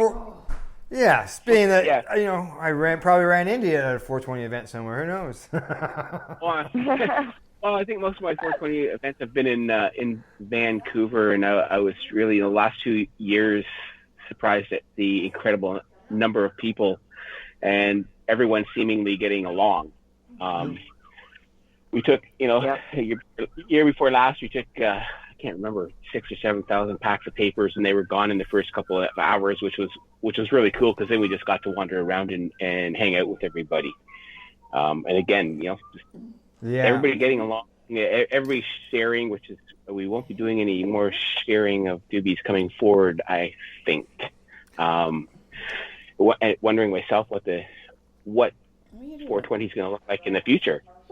Yeah, exactly. We've been wondering that all day as well. How's it gonna turn out once everybody's sort of open again? And being that we've had these basically 2 years of doing things, how it will change, combining the virtuality world with the real world, being there. Yeah, right. I can't imagine that people aren't going to want to get back together and do this sort of thing because it's it was a protest, but it's more a social thing. I think bringing like-minded people together on a day that somebody mentioned it being the weather always being crappy, and that might be in certain parts of the country for sure, but generally out west, and it's been great. Yeah, well, I don't know about you guys, but I'm sure you see that Kirk's got his camera on, right? And it looks pretty nice in the background. Look at that. All right, come around here, Gail. You can see this. I'm just in the Nanaimo Harbor. He's in the Nanaimo Harbor, BC. Oh, he's in a boat? He's in a boat. Yeah, he's in a boat. Ow! God, cat claws in the legs. He's living the dream. He's living the dream. I know. This time last year, I was talking to Kirk, and he was on his boat, and we were so jealous. It's like, okay, we're all hunkered down in our houses, right? And it was 420 last year. Yeah, and he's Oh yeah. Boat, and it's like, oh, really? Take me. Well, the working from home thing has been really handy. Yeah, I imagine, right? Especially when your home's a boat. Right. But you know what? But living in in 300 square feet for a year and see. Yeah, that's really the tiny house living scenario. You know, we watch a lot of tiny house shows on TV, my wife and I don't think we've ever seen one with a boat. Right. Usually, a bus and things like that, but you haven't seen a boat, Right. Well, maybe I should get myself on a show. There you go, eh? Hey. Easy guy on a boat. It's gotta be different. You got a different view, you know, like you see whales jumping and things like that. Like yes, yeah. I've seen quite a few whales. I just moved over from the Sunshine Coast where Michelle and Doug are on Saturday, and we saw some Dall's porpoises on the way out of Pender Harbor. Nice. Right off at the beginning of our trip. You see them quite often here. There's actually a group of people that will post on social media, the whale watchers, and they'll let everybody know which direction they're heading, whether they're coming our way or heading towards Gibson's. Yeah, we had the orcas 2 days ago coming to Bonningbrook and Gibson's. Nice. Right. Awesome. Nice. Very nice. The as far as 420 events, things have changed. Who knows what's going to happen in the end? All we can do is cross our fingers on that.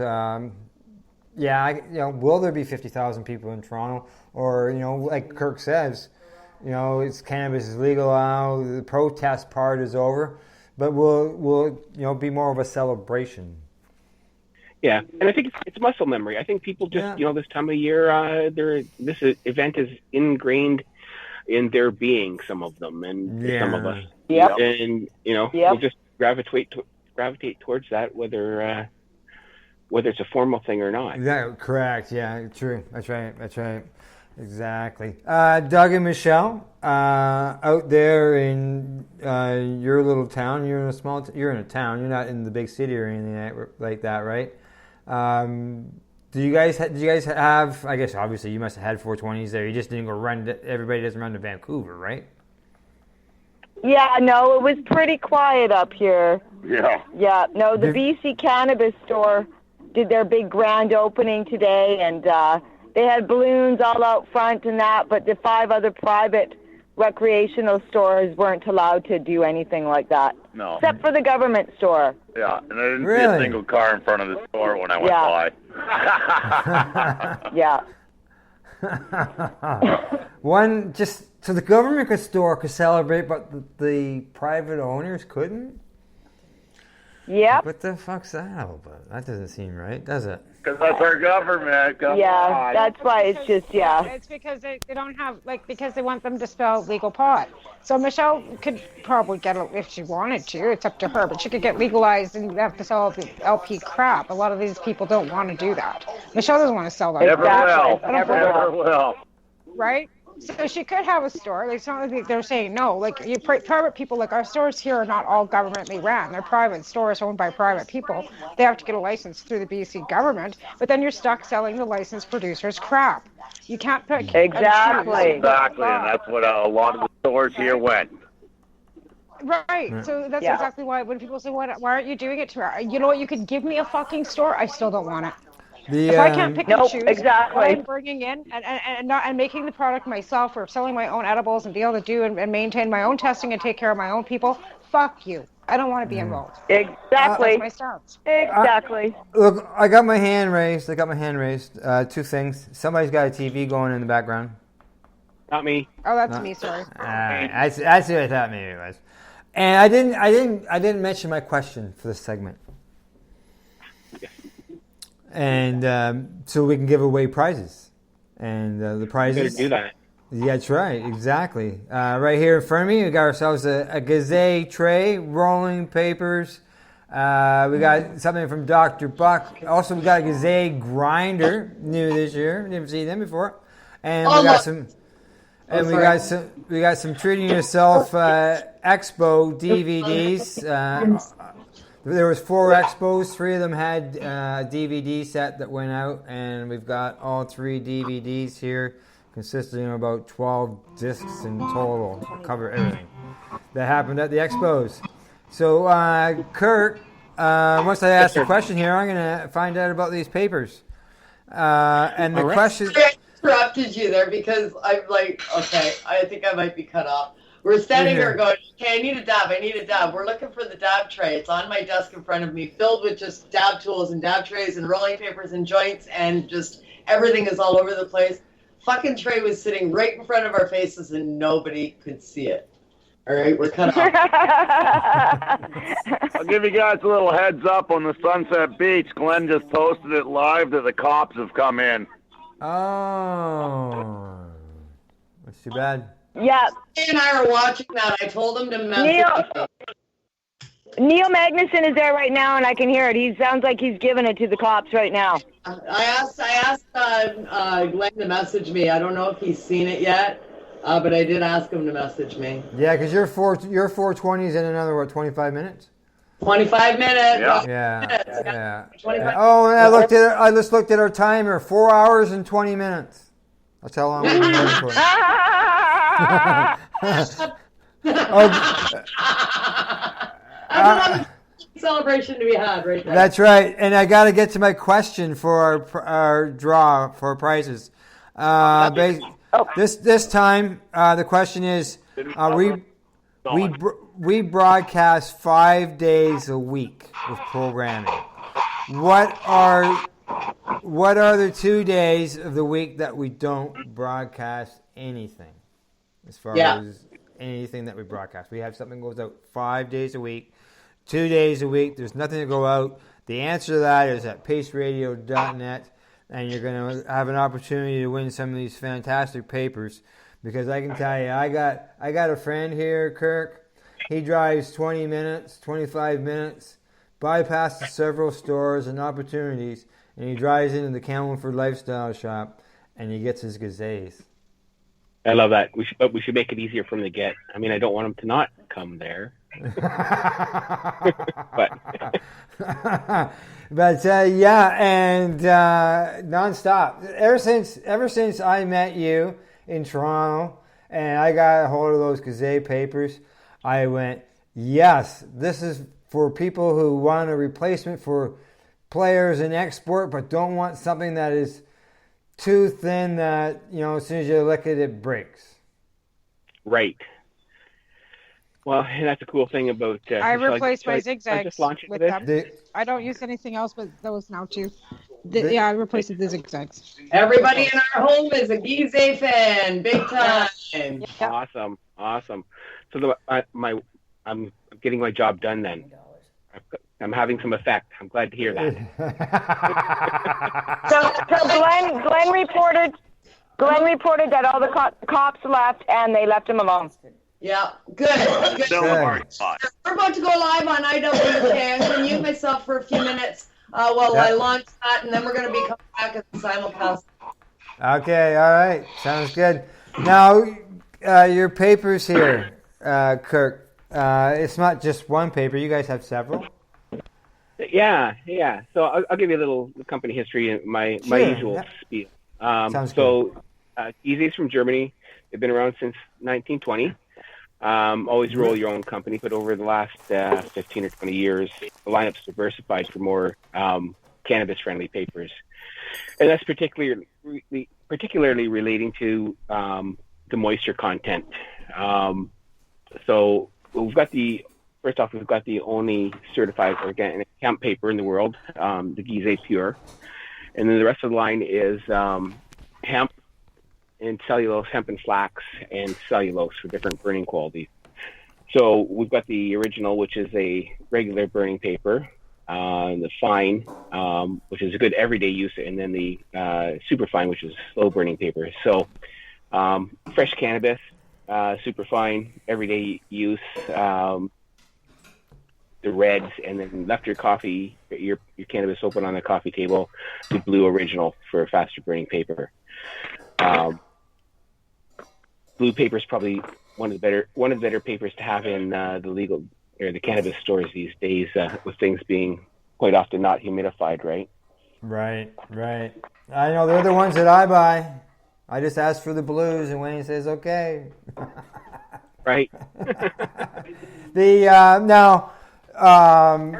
do they just come in, like, is it just one size, or do you have like 1.5s, 1.25s? Because I see here, I've got the Pures, your certified organic hemp ones, and they're what, 1.25s? Yes, we have 1.25 and king and the extra fine, a king size with tips as well. And then the fine, we've just got the regular size. And then when we get over to the other part of the line, the traditional papers, original and fine and regular, and in the super fine we've got, because it's our best-selling paper, we've got regular 1.25, super slim for small walk a dog doobies, and then king size and king size with tips. Nice, so nice. There is some option. There's some option there. And I might make note that Gize roll-up filters are available in Canada again after a short time away. Well, we sorted things out with what is a tobacco product and what is a cannabis product. Oh yes, the Tobacco Act. Yeah, we didn't want to get caught up in that because things are the same and different, but different enough that it can cause you some trouble. Exactly. All right, Doug and Michelle. You there? Oh, they might be there. Oh, no, their phone dropped by the looks of it. So I'm just going to dig into my little chest here. And I'm going to hunt them down. Yeah, I wonder if they went with Kim. I'm going to dive in. We're live on IWK, and I just turned on the mic for the radio network. I don't even know what's happening. I had the volume down on you guys for a couple minutes while I was launching IWK. I hope I didn't pop in at a bad time. No. Well, actually, I just noticed that Michelle and Doug were gone. The call dropped. I don't see them. They're not on the call anymore. So I'm going to call them back. Call them back, and I'll talk for a few minutes. So we are live on paceradio.net as well as IWK at the moment. Cannabis at IWK for our Pace listeners out there is Info with Kim, otherwise Cannabis Information with Northern Ontario. Hello, you've reached Michelle. Sorry I missed your call. You got your answering machine. So if you're looking it happens, right? Yeah. So we got a little giveaway going here for the 710 Daily Sash. I got a pack of seeds from Overgrow Canada from Dana Larson. And I've got some stickers and some grinders and some rolling papers from Gize Rolling Papers in the house. And some various stickers from past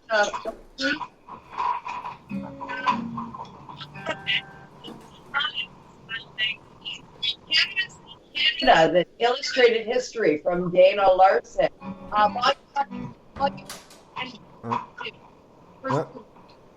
We're losing you there, Kim. First two volumes of that series. Sorry, I had the magazines in front of my face. That's why.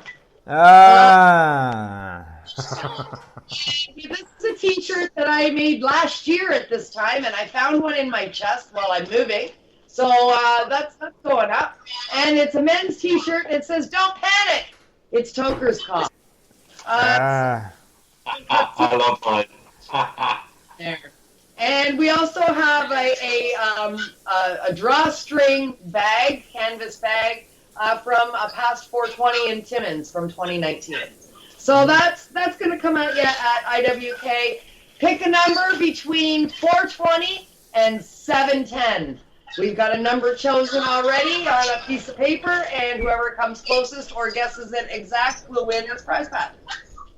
Nice. Very cool. Hopefully everybody caught that. There we go. Good. Now, Al, can you hear Irene? Is it? Yeah, okay, I was going to say, who's that? I don't recognize that voice on here. We haven't heard it today. Irene, live on IWK. There's a super Happy 420, buddy. We're doing good. I can hear you, but you sound like you're in a tin can, but we can still hear you. How's things? be doing this. This is like going through several platforms. I just tried to bring the two units a little bit closer together. We'll see if that helps at all. We're gonna make these speakers crazy. All right, just a minute there, Kim. Just a minute. Tamara has had to leave, and I wanted her to say goodbye to everybody, but she's gone. Oh, she's gone? Bye. Yeah, she's gone. She's gone. All right, and thanks to Tamara for everything you did. You guessed it, you arranged, and I look forward to hearing more from Madison and Jeff on the network down the road. Yeah, Madison's actually going to be on Music and Mary Jane this Sunday at 12 noon Eastern. So yeah, good stuff. Good. Yeah. Get to hear more really of the cool. music. I'm gonna give Michelle another buzz, just so you know, just in case you hear her answering machine again. Yeah, let's try Michelle one more time and see if we can get her back on the network for sure. Here on the 710 Daily Sesh, we've got 3 minutes till it's 7:10 East Coast, and we'll be celebrating for 420. 7:10 on 420. I mean, there's always an opportunity for another toast, right? That's right. Yeah. 3 more minutes to 7:10 here. Get it? 3 minutes, 7:10. Oh, there we go. We got a ring age. Hello, you've reached Michelle. Sorry I missed your call. Michelle's gone. Saying, like, for some reason, I thought if I leaned into the computer, I could hear better a minute ago, but I realized that it's in my ear anyway. It doesn't matter where it's Your clarity, like as far as your sound, your audio, you sound a little tinny and stuff, but we can hear you. Yeah, it's probably because I'm on my cell phone. Talking into a pillow? Yeah. Yeah. So, okay, so back over to Kirk. Hello. Now, obviously, Kim's got some papers there. We've got some papers here. I got, Frank, especially there's more papers that are out there that you've distributed. Is this something that Gazette does, once a year, twice a year? Do they get involved in different events, celebrations, and things like that? Yeah, we try to as much as the law allows at this point. We'd like to do a lot more than we can. And so this 420 thing, like you were talking about, certain stores being allowed to celebrate and others not, was a bit of a thorn for me this round. I mean, we've got a bit of a crackdown here. I'm not really looking to put myself in a position that I shouldn't be in, right. But we made some concessions to do some events, socially distanced and whatnot, that didn't end up going through. So, what were we talking about? Yeah, being involved in different events, like you pass papers on to us, Kim as well. I'm sure you passed them on to other groups and organizations or different events that was going on.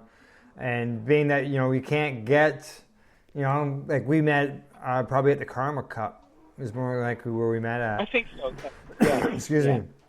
So you're not getting that person-to-person interaction. So by reaching out by your papers and stuff, that helps keeps you connected to the community. It keeps us connected, and I like a lot of the platforms or things that you guys stand for. So there's, I guess you could say that's part of the criteria when getting connected with these sorts of things is that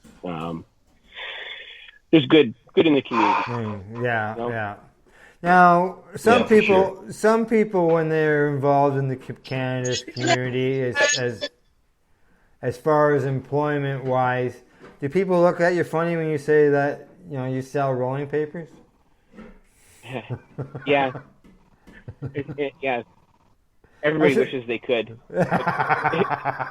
It's a lot more. There's a lot more work to it than just. I'm sure there is.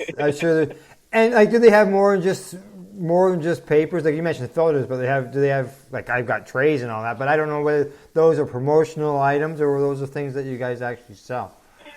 Those are promotional items for the most part. Geese, I actually work for Brigham Enterprises out of Toronto. They import and distribute backwoods cigars, Phillies, and a bunch of products like this. The Gize rolling papers are one of our products. We don't have a whole SKU of products for the cannabis industry, but Gize is an excellent product. Their focus has been on cannabis as opposed to the tobacco. And that's why I'm here, is rather than tobacco reps overlapping into the cannabis industry. I'm working with our wholesalers. We've got about a dozen wholesalers carrying the product. I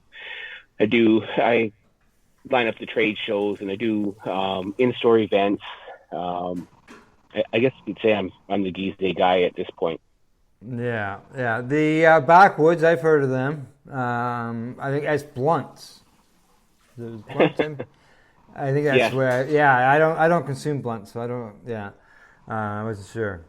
Now go ahead. Were you going to say something? Being I can see you. Nope. All right, good stuff. Now I don't know if you know this or not. Craig, he's been involved in the paper business as well in the past. Indeed. I didn't realize that. Craig was this good-looking guy that's always on Kelly's Green Lounge. I just show up places. I don't even know why. Half the time I just show up and go, "What do you want?" And then you just do whatever.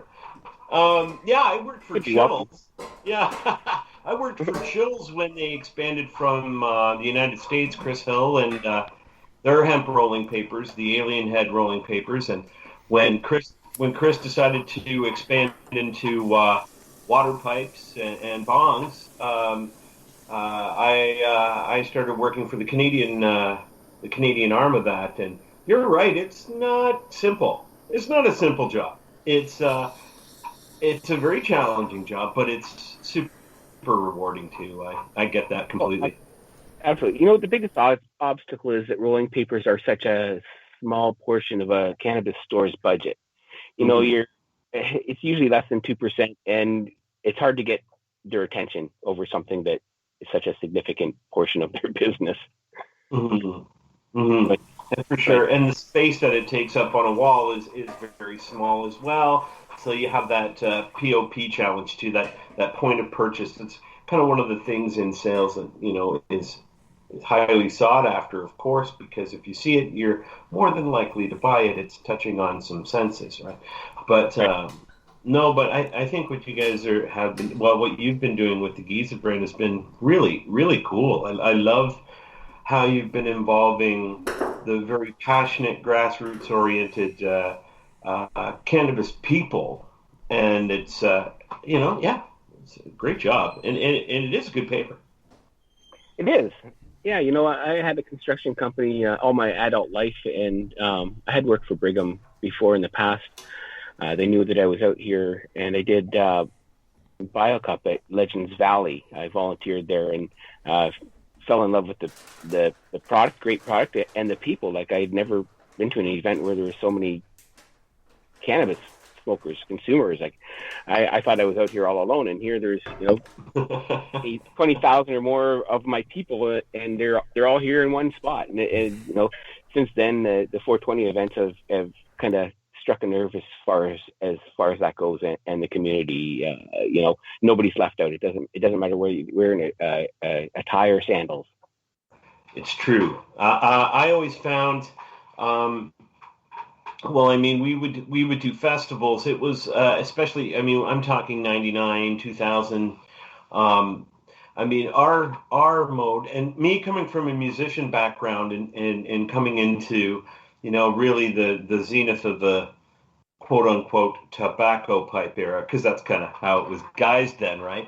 That was our route to reaching out to our actual clients, was festivals. And sponsoring a table in a tent and just being there with the people and you know, I love that that's continuing with this brand and what you're doing.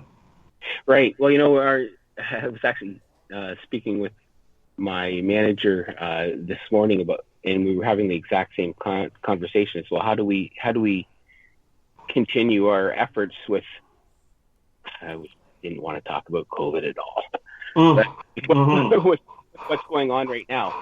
You know, that's one of the things I said is we have to continue just to be in front of people engagement. It's just how it's done. And it's true. You know, I feel fairly strongly about this product, so you know I've got some passion to it, and I enjoy sharing that with people. And you know, I love trade shows, I love festivals, getting in front of these people, and this is coming from a person who's not a people person. Yeah. Well, it's funny too because we got 3 minutes to 7:20 here. That'd be. That's right. Hey, God, somebody else is watching. Fantastic. I'm on board here, Kim. I know this is the last hurrah, right? So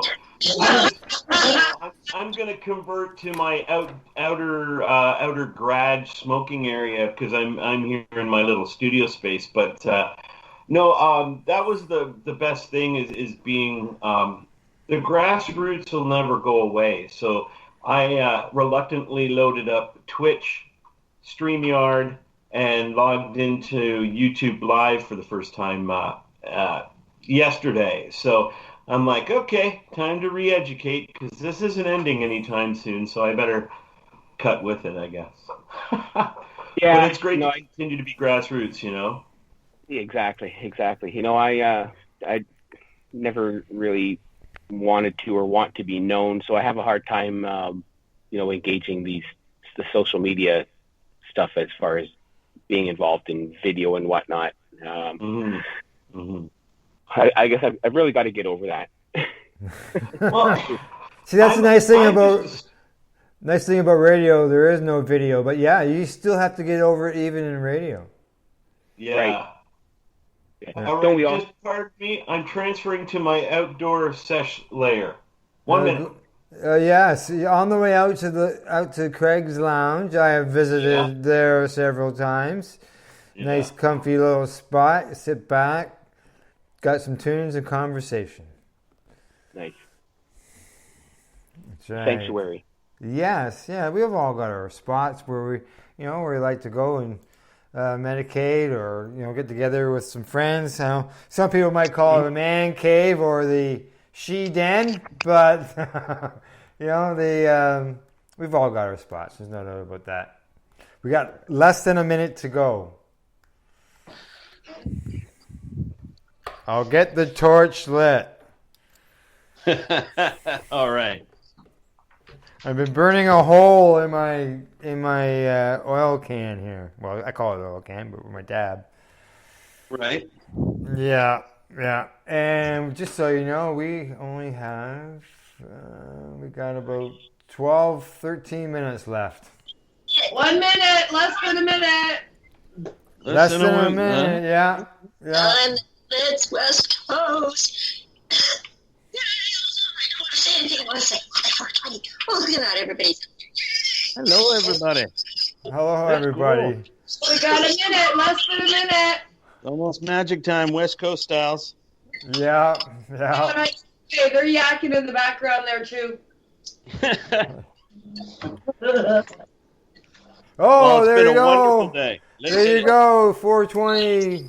Hi, Wesley! Happy 420, Happy 420, West Coast. Happy 420. Happy 420. Chile, Ontario. That's right.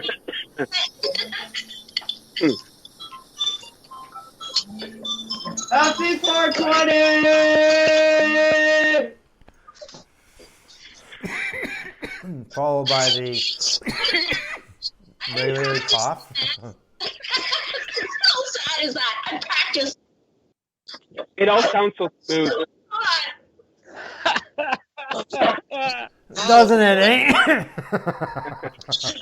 We have to practice passing joints on StreamYard on the video chat, because when you're on there, everything that you point to is actually backwards. So the direction you want to point to, you have to point the opposite way. So we practice passing joints for everybody in Radioland that is trying to figure out what the hell we're talking about. That's awesome. Adam, you ready? I'm going to hand it to you, buddy. You ready? Yep. Here it comes, dude. Got it? Got it. Cindy! I missed the party over there on Kim's. It sounds like it, doesn't it, eh? Okay, coming at him. Oh, she's got Adam. JJ's got left hanging. Oh, I'll grab you. Here. Oh, is somebody green out over on your wall?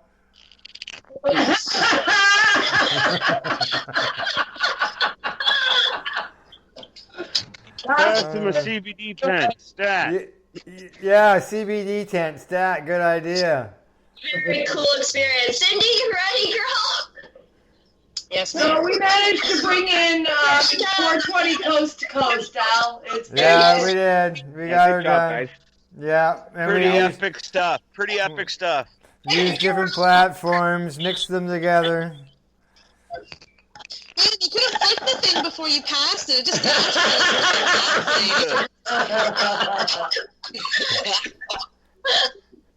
All right, I've got here 10 minutes max before I've got to shut down because I'm going to run out of time.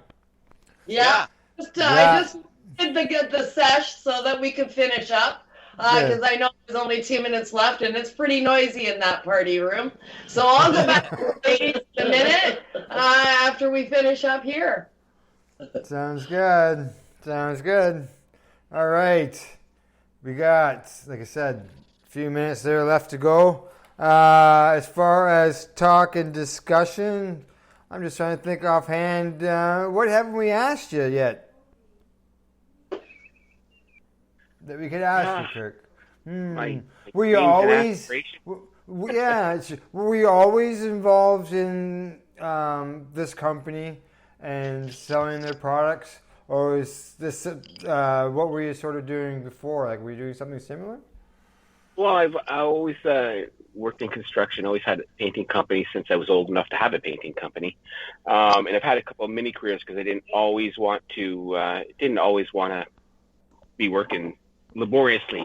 Right. So I worked for Brigham back in 89 to 91, and then again 98 to 2003. Yeah. And then I'm back. So Yeah. And sometimes it's always nice to come back. Well, it is too. It's interesting though to see staff change. I will say one thing: I do appreciate them giving me seniority right back from the start, and extra holidays, and bonus. up a little. Yeah. Very grateful. Being treated like I never left. That's right. But yeah, it's a small family-run company, about 20 employees. But yeah, great place to work. Good stuff. Good to know. Good to know that I'm buying product from a company that is doing so well. It's a place that anyone would like to work. Yeah. What's that noise, Kim? Is that you? That was me. Sorry, I was moving my mic. I was thinking, fuck, is Kirk getting swallowed up by a whale? Man. 420. I don't know if it's working or not. I can't see the camera, but I tried to put the camera on. I can see you guys.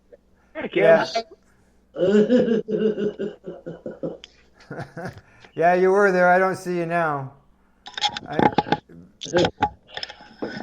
Oh, there you are. Okay, now I found you both. Now I got two videos on my screen where I can see what's going on. Exactly. All right, and Craig is still there. He has no video. Yeah, well, I figured I've been watching Kirk and his face on the boat, and I thought, well, I'm going to turn mine on. Hello. Right? I'm literally in the backyard kicking a ball around with my dog with a joint in my hand, and just going, "This has been a really good 420." Yeah. Just so you know, if I turn my camera on, you wouldn't see me other than maybe a little puff of white hair because I got windows behind me. I haven't had my hair cut in like 8 months, 9 months, easily, man.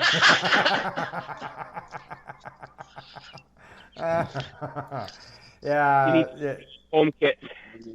Do it yourself. Yeah, I got, just so you know, I've seen Kim and JJ doubled. Yeah, In it's stereo. probably in stereo. I don't know why. It's probably just the way my YouTube is. Or not YouTube, but my I'll get it out. Skype is. There we go. All right, well, we've got, we say, about 4 minutes left here.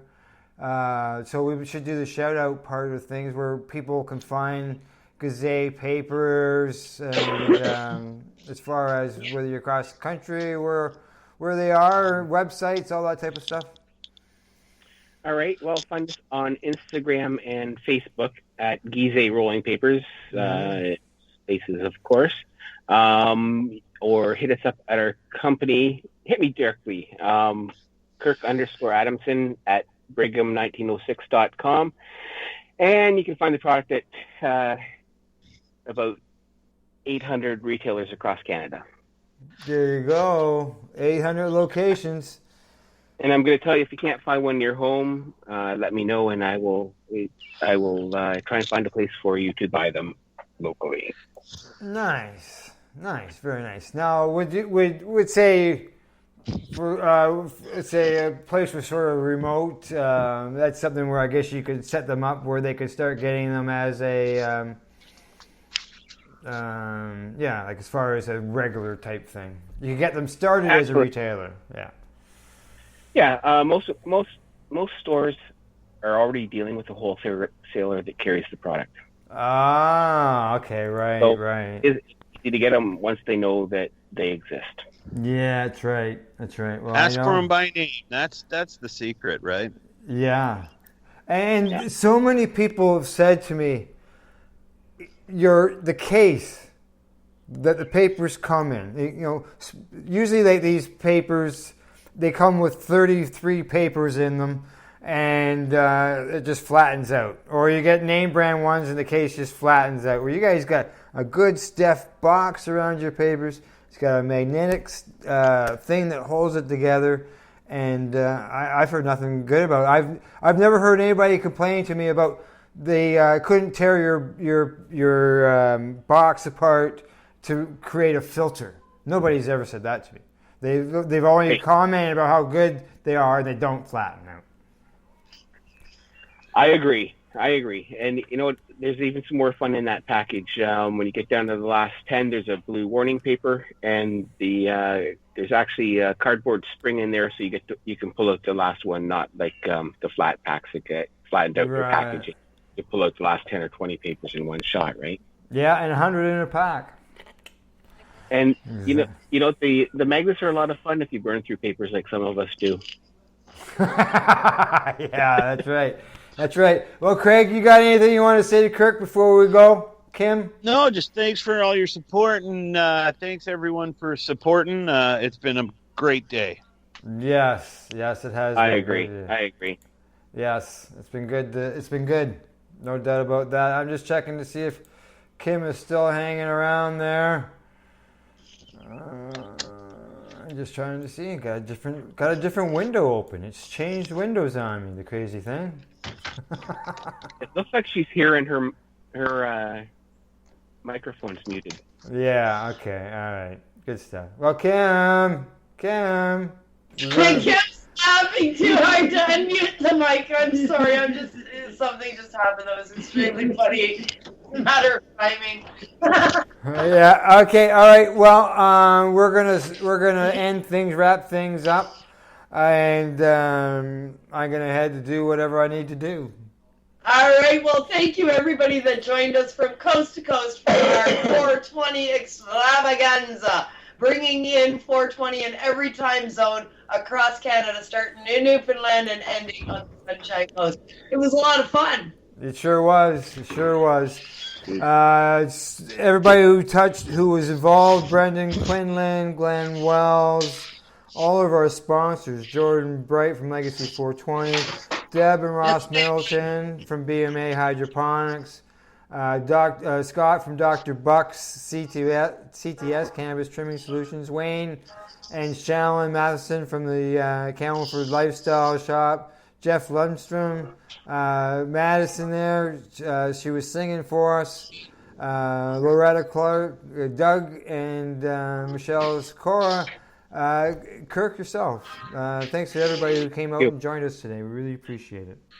Yeah, thank you everybody that joined us on the Pace Radio Network, People Advocating Cannabis Education Network. We had a great time talking to everybody coast to coast and bringing in 420. I know I enjoyed it immensely. That's right. All right. Well, we got to go. I'm getting notice from my board. It's time to leave. Till the next time, good night and thank you. Good night, everybody. Bye.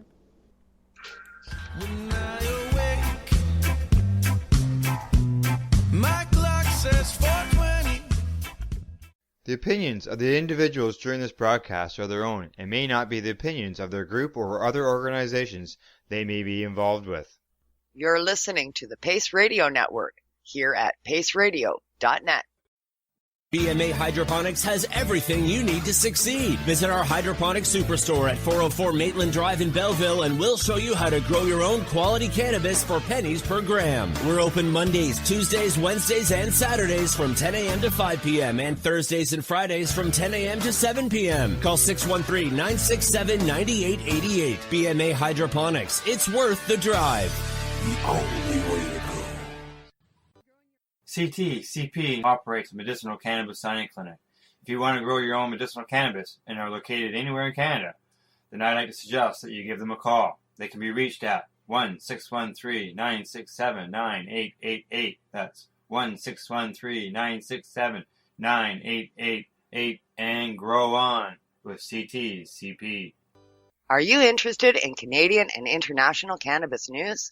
If you are, then catch myself, Kim Cooper, and Al Graham for our live reefer report on the Pace Radio Network, found at paceradio.net.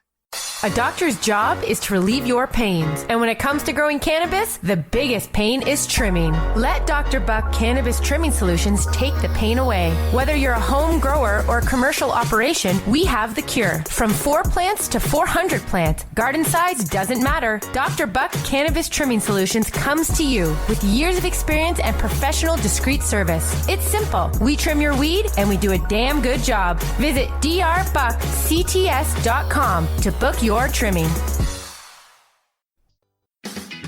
Enjoy the buzz of legalization with Campbellford Lifestyle Shop. From lights to plant nutrients, books, consumption accessories, and more, we've got all your basics to grow or consume cannabis. Visit our info center or take a look at our piercing services and body jewelry, now available in-store through Campbellford Lifestyle Shop, 17 Bridge Street West, Campbellford.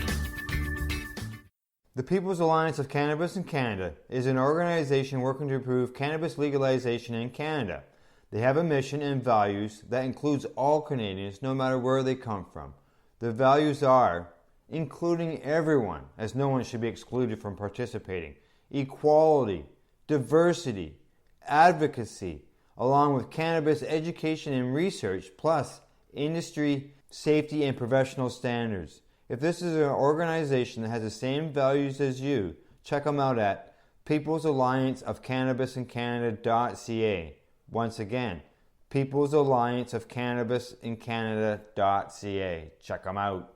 At Legacy 420, we believe in being different. Experience the difference of quality control. Our labs provide tested formulations for all of our products. Experience the difference in trust. Our customers can trust that we are following up-to-date COVID precautions for their safety. Experience the difference in accessibility. We're open 7 days a week. Please visit our website, legacy420.com, or contact us for curbside pickup as well as nationwide mail order shipping. Legacy 420 values overall wellness. Come and experience the difference of Legacy 420. You're listening to the Pace Radio Network here at paceradio.net.